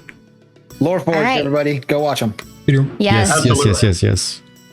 All right. Bonus Great question number guys. 3. Last and final question. All right, you ready for this one? Oh man. It's a big one. so- Sorry, guys. Yeah. That's a doozy. It is. All right, so there we go. Okay, so do you think the difference in quantity between strictly PvP combat opportunities and non-questing yet strictly PvE combat opportunities will cause any major problems for AOC's growth and stability of player base? Basically, what that ends up coming up to is there are quite a few opportunities for PvP. Organized PvP, open world PvP, arenas, tournaments, even gaining ownership of a node, or mayorship of a node rather. Yet there is nothing out there for strictly PvE combat, not even so much as like a, say a boss endurance run, where you just go through a, say, tournament in a node and just burn through bosses with a group of people just to see if you can do it in an arena style match. There's nothing like that for PvE players. Do you think that would cause any long-term issues in Ashes? Who's first? Who really wants we to could go. tackle this? We could go in the usual thing we've been going, and I'll go ahead and answer it first, and then we'll go move on to Pharazon in the reverse alphabetical. That works. Personally, I think it is going to cause an issue in some way, shape, or form. Maybe not to a game-ending degree, but every MMO out there that I have played has something that will cater to each crowd, at least to a degree. Right now, the only thing that's going to cater to the PvE, strictly combat PvE crowd are story raids and story dungeons, which are admittedly by Steven going to be toned down in difficulty to make sure everyone can get through them and get to them. There's nothing that's going to be testing the challenge capabilities or the challenging capabilities of a PvE group without being harassed or without the potential of being harassed by PvP players. Now, you might say that the entire game is, based on PvP, and you'd be right. Because PvE is kind of in there, it feels to me anyway, like PvE is in there just to progress the story. That's the only reason it exists. Once you've done the story, you're probably at max level. And at that point, you're doing PvE combat stuff just to earn items to create gear. But if that gear didn't exist, it would be an even playing field still. So people don't need that PvE combat content in order for the game to survive. Sorry, I'm giggling at Nuclear's response. So.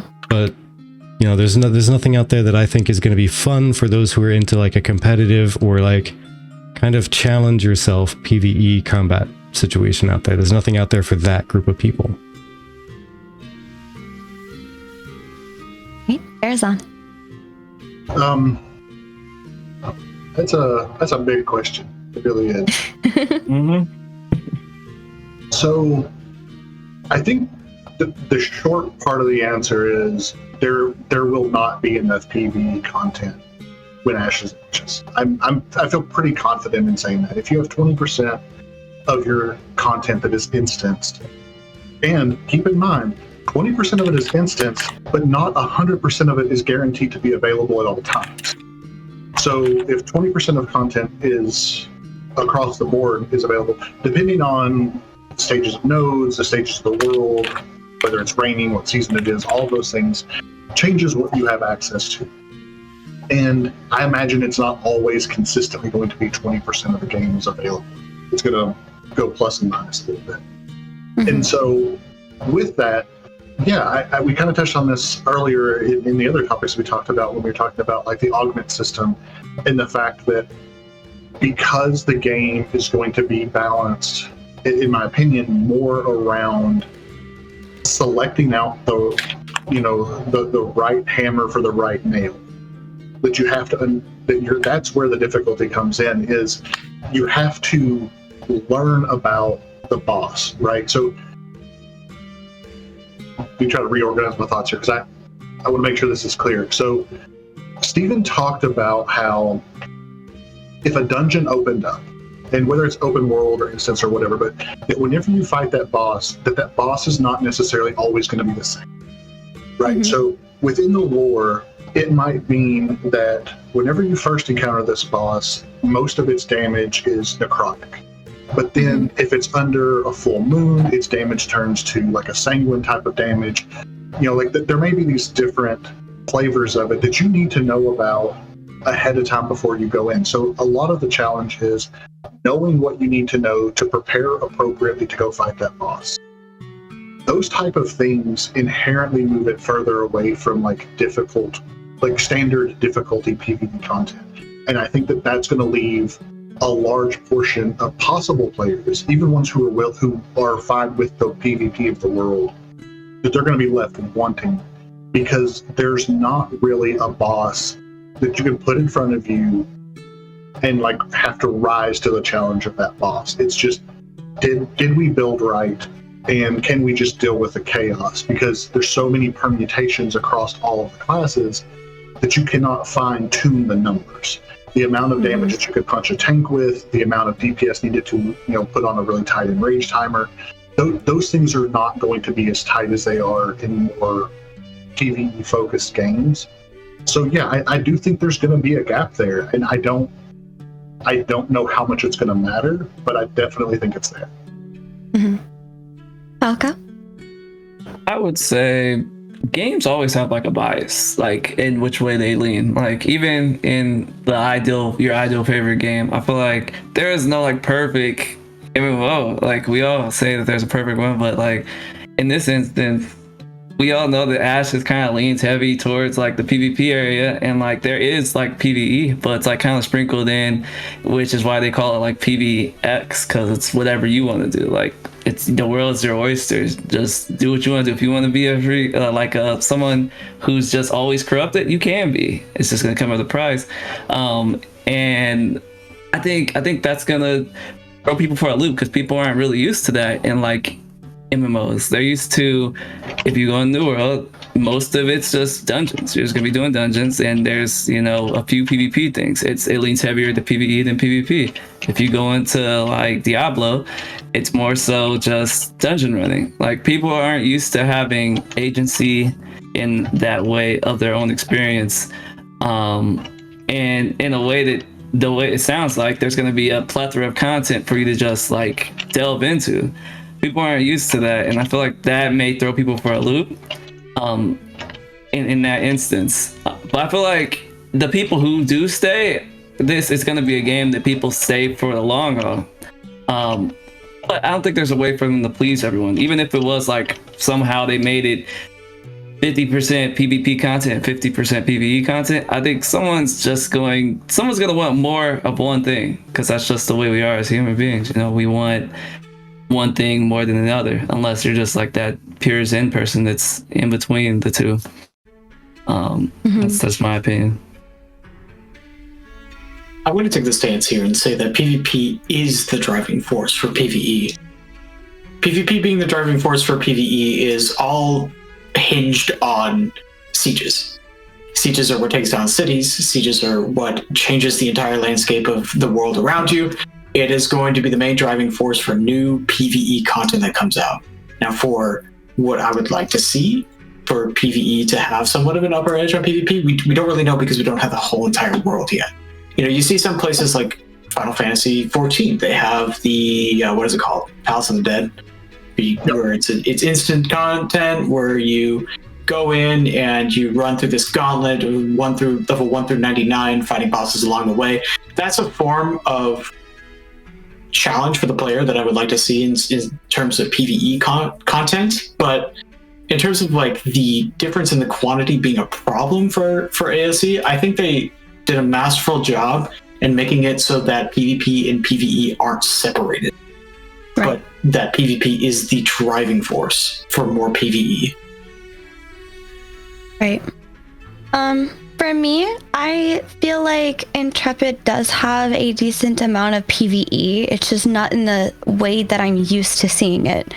And this is something Vertec and I, by the way, if you want to hear Vertec and my deeper thoughts, we had a tavern talk on Wednesday where this is one of the discussions topics. But for me, I think, and Jura asked, you know, why don't you like PvP for PvEers? I primarily view myself as more of a PvEer, and it's because honestly, I'm not sure how to say it. I think it's Splinter said it like directly in a way that I couldn't have said it, which is that it's not my agency. Often it's somebody else's, and the only experience I've had with PvP previously is in World of Warcraft, where I was being like killed time after time after time, and I got so frustrated to tears occasionally because I was just trying to play the game and enjoy it, and I felt like I just couldn't even do that. I didn't know how to defend myself. It was frustrating me, and at least with a PvE aspect, I can walk away and go somewhere else, and as long as I don't attack something or get too close to it, it's not going to attack me. Like in PvE, it's more on my court. I'm the one that initiated it or caused it to happen. Whereas I'd be just fine with PvP if people were to like tap me one time, realize I'm not going to hit them back, and left me alone. I'd be fine with that. Or if I chose to respond to them, then we'd have a PvP. But then it's like my choice. I got to choose. And that's a beginning of the iceberg for me as to why I don't like that green players are punished the most if a purple player kills them, in terms of dropping a bunch of stuff and then also having XP debt. And I don't agree with that idea. I'm interested in trying it. I get that it's to push you to try to fight back, but either way, if I'm going to lose, because that's the way I view it, I'm not very good at PvP. If I'm going to lose either way, I'd rather them get a little bit of corruption for forcing me into that situation than me fight back, get XP debt anyway, but also just, it doesn't feel good to me in general. Xillin, it's your turn. Alrighty, y'all ready? Already? There's only like when Xillin says I'm never ready. All my gosh. Yeah, that's probably accurate. So Pharazon said that there's close to enough PvE content or something like that, or there's not enough or something. I forget exactly what he said, and he was almost right. The right answer is there is no such thing as enough PvE content. It doesn't exist. It's never existed in the history of games, and it probably won't exist until AI is good enough to just generate on-demand PvE content. What people don't understand is that purely PvE players are vultures. They literally hover around, circle around the rotting carcass of nearly dying MMOs, swoop down the very second a little bit of content shows itself, devour that content, and then fly off, leaving the carcass rotting and worse off than it was when they got there. They're literal vultures. And I say that as a PvE vulture, like I am a PvE player. And so there's no such thing as enough PvE content. There's no such thing as enough purely PvE content. It's never going to happen. So does Ashes have enough? No. And if you look at the design of the game, the way that it's designed risk versus reward. Steven literally does not want you to have a place where you can go do PvE only content and then get the best stuff out of it. Mm-hmm. And he's designed the entire game so that you can't. Mm-hmm. So it kind of goes back to what some of the other guys were saying. Like, this is purely a choice. It is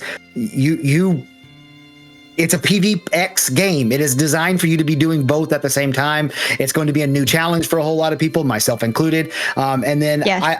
I do want to answer Jura's question in my own way about why I've never been a PvP player, or very rarely, before I cede my time. I've made this point before, but think about you're playing Dark Age of Camelot or Guild Wars 2 or Elder Scrolls Online, the MMOs with the big castle sieges, right? And that's like the big feature of the game, the function of the game. And like you're trying to take this castle, you and your group have been trying to take this castle for like 2 hours. It's 11:30. You've got to be at work. You know, you got to get up for work at 5:30 or 6. You know you're tired, and you're like, oh no, but I really want to take this castle. And so you're like really trying hard, and you guys are doing everything. And then like by 1 o'clock in the morning, you're looking and you're like, I got to do this. And you turn to your guys and you make like this big impassioned speech, and you guys bust through the deal, and you take the castle, and you win, and you go to bed, right? Oh my gosh. So you get home from work the next day, all day long, you're just thinking about this awesome epic adventure you had trying to take this castle, right? It was a big deal. You had to get this castle. And you're thinking about it all day at work, and then you get home and you do all the things that you have to do, taking care of your kids and getting them bathed and food and etc. And then when you sit down at your computer at like 9 a.m. or 9 p.m. and you're like, okay, I want to know about this castle. And come to find out, not only does your faction not own the castle anymore, it changed hands 14 times while you were sleeping and at work. What you did meant nothing, literally nothing. And on top of that, it has no connection with the actual game. Like taking castles in ESO doesn't help you in any other part of the game. It does nothing. And that is why I'm excited for Ashes of Creation, where when a castle gets sieged, it's a month before it can be sieged again. The winners of that battle get a month to sit in the rewards of what they've done, and it actually impacts the world. Who is leading that castle sets the tax policies and all of those things. It actually impacts the world. And that is why I can get excited about PvP in Ashes of Creation when I cannot in these other games where you either take a castle that gets taken 15 times in the next 20 minutes, or you queue up for a arena and what happens means nothing. You win or you lose, and that's it. So that's my answer for the PvP thing. I'm done. Yeah. Mic drop. Honorable Chairman cedes his time. I couldn't have said a better position for PvP, and I'm the PvP player. Yeah, and see, I don't even know. I can't really put my finger on exactly why I've always liked PvP or PvE over PvP. I know for a fact in some games it's because you can just be full health, full gear, repaired and everything. You can be in perfect shape, absolutely perfect shape, and 3 seconds later you're laying on the floor, and that wasn't even a one-shot mechanic from like a rogue or whatever.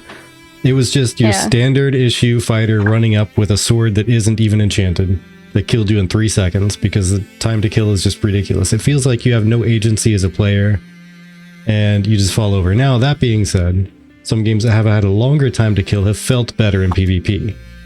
But I've still had a much stronger connection to, I guess, a little bit more of the predictability of PvE. Like, you can learn it and you can succeed if you do everything right, no matter how difficult it is. It could be like a heroic level or it could be easy. Like, there's some way to learn it and figure out what you have to do and then perform well and you succeed. And there's something to be achieved. There's a win condition, I guess, that's achievable by anybody if they work hard at it. Not literally everybody gets a trophy, everybody can do it, but there's something you can do with your group, and if your group as a whole performs well, you're good. But your agency gets ripped out of your hands when it comes to PvP. Like, it's you have to, there's some luck in there. There's a whole lot more strategy. You have to know 64 different classes in this game, for crying out loud, to be like a perfect, like, top performing PvP player. 64 classes plus whatever enchantments they have, plus whatever battle pets they have, plus whatever insert however many skills they actually have per class. Like, it's going to be bananas. And I just don't like that. I will agree to a certain extent, Virtech, that the agency is ripped out of PvE players because they are at the mercy of the PvP players. People who have been playing PvP for a long while are going to have an advantage no matter what when it comes to PvE players who have never played it. However, what the PvE players have advantage over the PvP players is that they get to pick and choose who their champions are. When crafting is the main source of high-level gear and gear that's going to be sought after by PvP players to be better at PvP, it's going to be up to the PvE players if they want to choose who their champion is. If you're just, do you think, and sorry, just because I had a quick question on that specific statement there. Do you think in a PvP dominates everything game, a guild is going to let PvE players get the best gear. And if you're not in a guild, you're probably not getting those drops. That is an interesting question. I don't really have an answer for that, just because we haven't seen the potentiality of player growth through dungeon drops or anything like that. The only thing that we do know is that crafting is going to be mostly the end all be all for high level gear. So I think what you're likely going to see so to your question, Vertek, I think where that line is going to be drawn is you're going to get the best gear to your PvE players for a given thing that you're wanting to accomplish. So if we're preparing for a fight and I know for a fact that the boss that we're going to kill does a ton of lightning damage, then I'm going to make sure all the best lightning gear goes to our PvE players. But then all of my PvP players are going to be loaded up on either like physical defense or magical defense, like whatever they need for PvP. So I think it will shift. I think you're going to be farming your PvE players or crafting them gear based on whatever your next objective is. Mm-hmm. So in that regard, sort of, you still got to keep them alive. So there's going to be a little bit of balance in how much you tune your PvE players just for the PvE content. But I do think that they'll look at it that way. The one thing I wanted to add to the conversation, because when Xillin was talking, I pointed out there was a gap in what I said, which is, so when I was specifically talking about PvE content and there not being this much or enough of it, I will say specifically, I think that there is a very big lack of just difficult PvE content. Like, because when we're talking about like what Jura's question is around, like, what is it that you don't necessarily like? Well, like, there are things that I cannot overcome in PvP. Class balance, gear, like there are things that are going to happen there, especially in Ashes that's not balanced around 1v1 or 2v2 combat. It's going to be based, 4v4, 5v5, somewhere in that ballpark. So there are going to be times where I'm playing my class and I can be a god and I'm still going to get killed, because there are going to be classes who are just in this position where they are going to be my counter, or they're going to be spec'd in a way that I wasn't ready for, and I don't have agency in that. Whereas in PvE content, even when it's the absolute most difficult content, only the 1% in the game are ever completing it, I can continue to work and get better, and then my skill expression is a lot more clear. And so I would love to see them focus on adding like instance PvE content that creates just cosmetics that let you see the skill of those players in that way. Because as it stands right now, this is a PvP, a little e game, because all the environment content is going to inherently have a very low cap to skill level, because it also has to account for the possibility of PvP. So my comment was a little bit more towards that difficult PvE content, because otherwise I fully agree with Xillin. Like, you will never have enough. It doesn't matter how much you create. But I want to clarify that as well. Yeah. I also just want to add in, besides the fact that it was a very enjoyable moment. I loved that moment right there. But that was very off-brand for you. It was very cute. Oh my goodness. I also wanted to add, like, as much as you heard me say I'm adamant against PvP, I love group PvP because I'm usually in charge of when that's happening. I'm either in a safe group environment with other people, or like in the case of World of Warcraft, I queued up for a battleground and I know that I'm going to go do that. And then, to people in our community, I have shocked them when playing like Overwatch together with just my like coming out. Which is why we have the rage emote for me, because like I can rage, you just don't see it. But yeah, I just I think meaningful PvP is the importance here, and I feel like that's also, for some people, subjective, right? For you, meaningful could be I don't need to go spend hours grinding getting flowers, and you went and spent hours getting those flowers. So for me, meaningful means I get to save time by killing you and taking your flowers. For me, it's like I chose to react to you, or I chose to engage with you because I wanted to I wanted to like try and risk something in order to get some reward.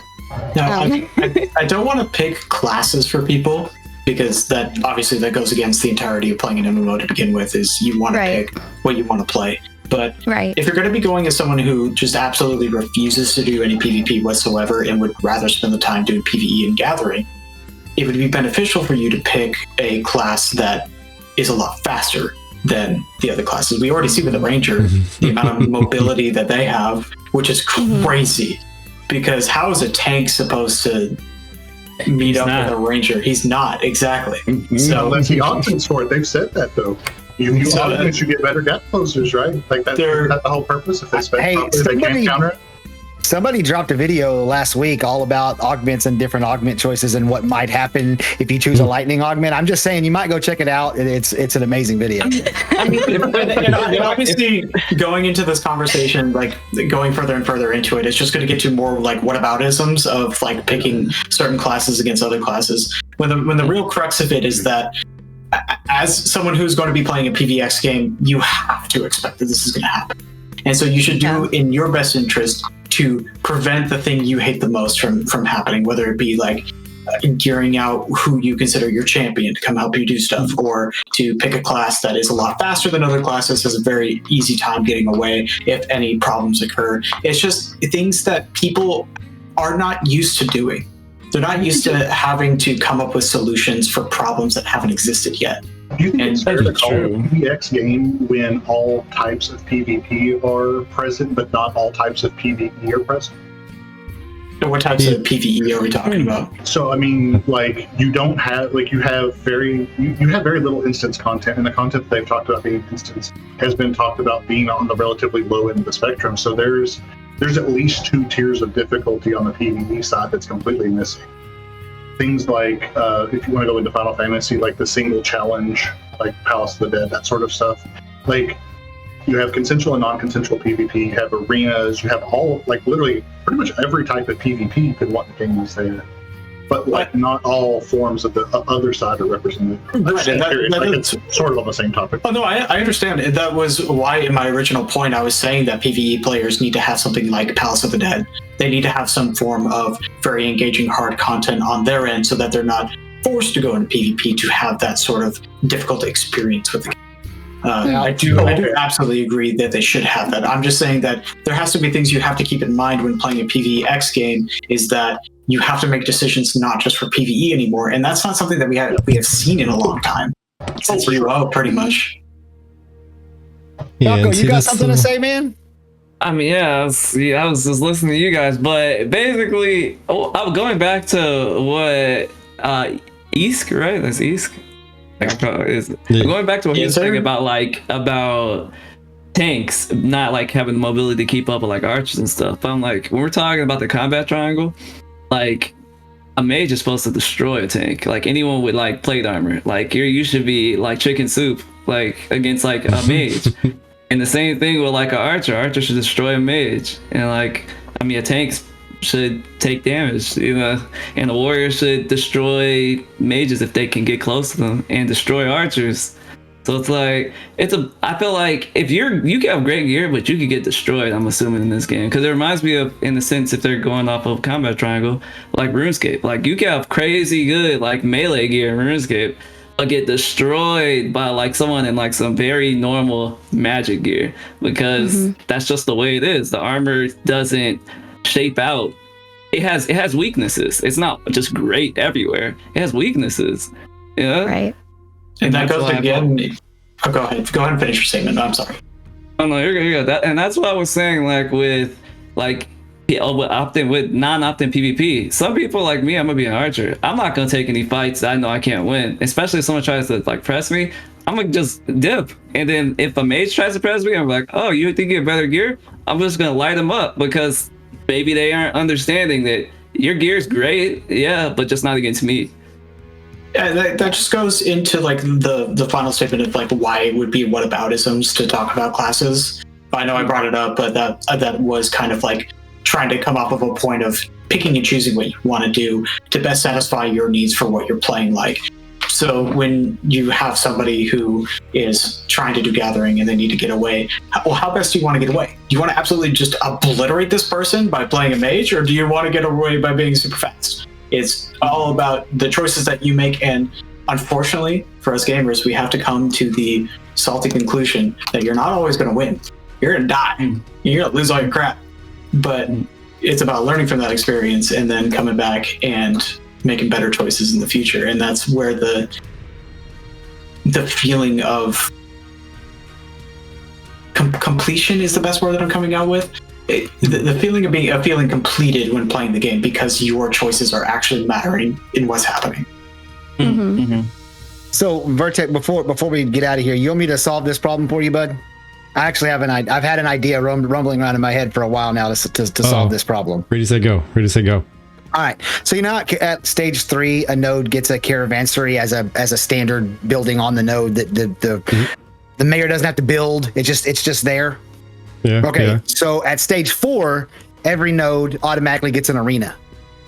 And on stage 5, it's a bigger arena, and on stage 6, it's a big, massive, Coliseum style arena.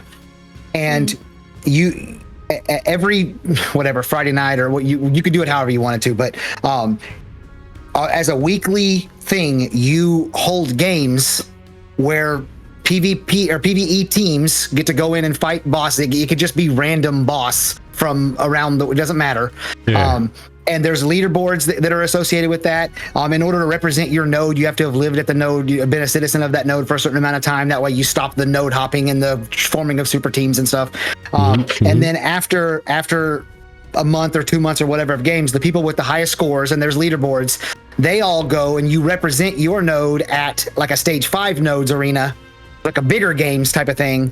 And then the best teams from there go on like once a year or once every 6 months or however long you wanted to, like a big PvE showdown bosses. It's a new boss that no one's ever fought before. So it's like the team has to be interactive and react to what's happening in real time. And there's a leaderboard and it's based on how much damage you do and how less damage you take and all those types of things. And it's all for cosmetic rewards or just node pride or to be at the top of the leaderboard or whatever. It gives you hard PvE content that doesn't impact the gear, the big thing that everybody's looking for, which is the best gear, because they've already said you can't have it. So that's my like little short elevator pitch for an idea that they could implement. Be very clear. Don't want this at launch. No scope creep. No scope creep. Yeah. Let me go ahead and say that we've had conversations before, and I've thought of some things like being able to, let's say at your guild hall, have like an instanced area where if you have fought as at least a certain portion of your guild in a single party, have fought a boss a certain number of times, win, loss or not, you could then choose to replicate one in your guild hall to practice against. But I think I kind of like your idea better. To be honest, like that sounds like something that would be pretty freaking epic. I don't even want any gear out of it. Just give me some achievements. Let me get a shiny title or something. Just give me some PvE content that I can, like someone said, it's like a dance. Like let me learn the dance. Let me go through it. Yeah. Let me get my team together. Let's practice up. Let's get ready to go and just tackle it. And we'll move on to regionals next month. That's fine. Right. And to put one little nice little cherry on top, and I can't take credit for this. This was Annie. Annie came up with this the first time I laid this idea out on their podcast. The beasts that people are fighting in the weekly, like the stage 3 or the stage 4 nodes, like the weekly roundups, the beasts that they're fighting, made by the animal husbandry people. Be into that. I could be into that. I like it. Yeah. I like it. You could definitely use a system like that too. It's almost like a PTR, right? Like you can take abilities that you want to use on bosses out in the world, and you can do some really fun things to play around with it, like mix and match, and just have, like you said, almost like an animal husbandry for bosses. Take a little bit from boss A, a little bit from boss B, you bring them in, get some new remix stuff of it. People could come and watch and pay to get in, and that money goes to the node. So you'd have the stands full of people watching their node mates run through these bosses or whatever. It'd be cool. Yeah, it's kind of like a multiplayer version of the Brawlers guild from WoW, where you had like the single bosses you had to take on when you had to like learn their mechanics and stuff. Oh, absolutely. 'Cause people just stand around and watch that all day in WoW, and that was like a super simple version. So absolutely, people taking bets on whether or not they would survive. Oh, 100%. First expansion. There we go. Yeah, there we go. First expansion. No scope creep. No scope creep. Yeah. All right. Well, thank you guys for hanging out this entire time. I think we're just about wrapped up on everything here. Unless anyone had any arguments against it, I was going to go ahead and say plug your channels, plug your whatever you want to plug. Give some closing Feel free statements. to type it out in the chat. Yeah. Yeah. Feel free if for some reason it doesn't let you post links or whatever. We'll give you the temporary powers to do so. Yeah. Okay, there's that too. But we'll go back to alphabetical now. Easkeruth. Tell these people something. If you do not pay me money, then I will write a horrible hit piece about you. Tell these people something else. Oh, right. So the actual place where I post it, I am unsure whether or not I can actually post a link in here, but yeah, there we go. That is my channel. You can find the 4 videos that I made back when Alpha 1 was around. Unfortunately, the way that my content is set up, I am locked out of Ashes, so I can't make any more content. But once that does happen, then please DM me with anything that happens. I want to hear drama. I want to hear stories. I want to be a part of the history that happens within Verra, and I want to be able to categorize it. Right, Falco? And for me, you guys can find my content on YouTube, streaming and posting videos at youtube.com/@Falco40. I post weekly, sometimes more, depends on the run-of-the-mill content that's going on. Yeah. Yeah, I'm Pharazon. I'm at Pharazon Gaming everywhere except on Twitch, where I have the underscore. My content when Alpha 2 starts will be primarily focused on that. Till then, it will be whatever random RPGs I'm playing along the way. And as far as Ash's content, it'll probably be primarily focused on Cleric and Mage to start with, and kind of do with more of a focus on mechanics and systems as opposed to just necessarily guides and things like that. I tend to like the more nitty-gritty stuff. I love those sorts of things and speculation that comes along with it. Yeah. Awesome. And Xillin. Y'all go follow these other 3 guys. My Ashes channel is at the point now where if I make Ashes content and you're interested in it, you're going to see my thumbnails regardless if you sub or not. So y'all go follow these 3 guys. And before all of you guys run away as our viewers, I just wanted to do a little mini epilogue and say thank you so very much. Not only to our 12 content creators and the 5-6 that were left earlier, but also to all of you who have been here and watched us this entire time. We've been live for like 6.5 hours with a 10-minute countdown, including that. So thank you so very much. And we genuinely love the community. We love hearing the different viewpoints of everybody, which is why we thought this would be a great thing to do. Just bring a bunch of content creators together, let you guys hear our differing opinions, our differing types of content that we like to make, our different interests. And I hope that you guys found value in this. If you did, please give them a follow, give us a follow, like, subscribe, and we'll see you next time. Yes, thank you everybody for joining us. Thank you all for hanging out. You showed a whole lot of support by just hanging out with us and joining in the conversation. So it's greatly appreciated. We love all of you for that. Every week, 12 people. No. Yeah. Every week, every Saturday from here forward. No. But yeah, you are unable to get refunds on time spent somewhere, and you spent it here, so it's much appreciated.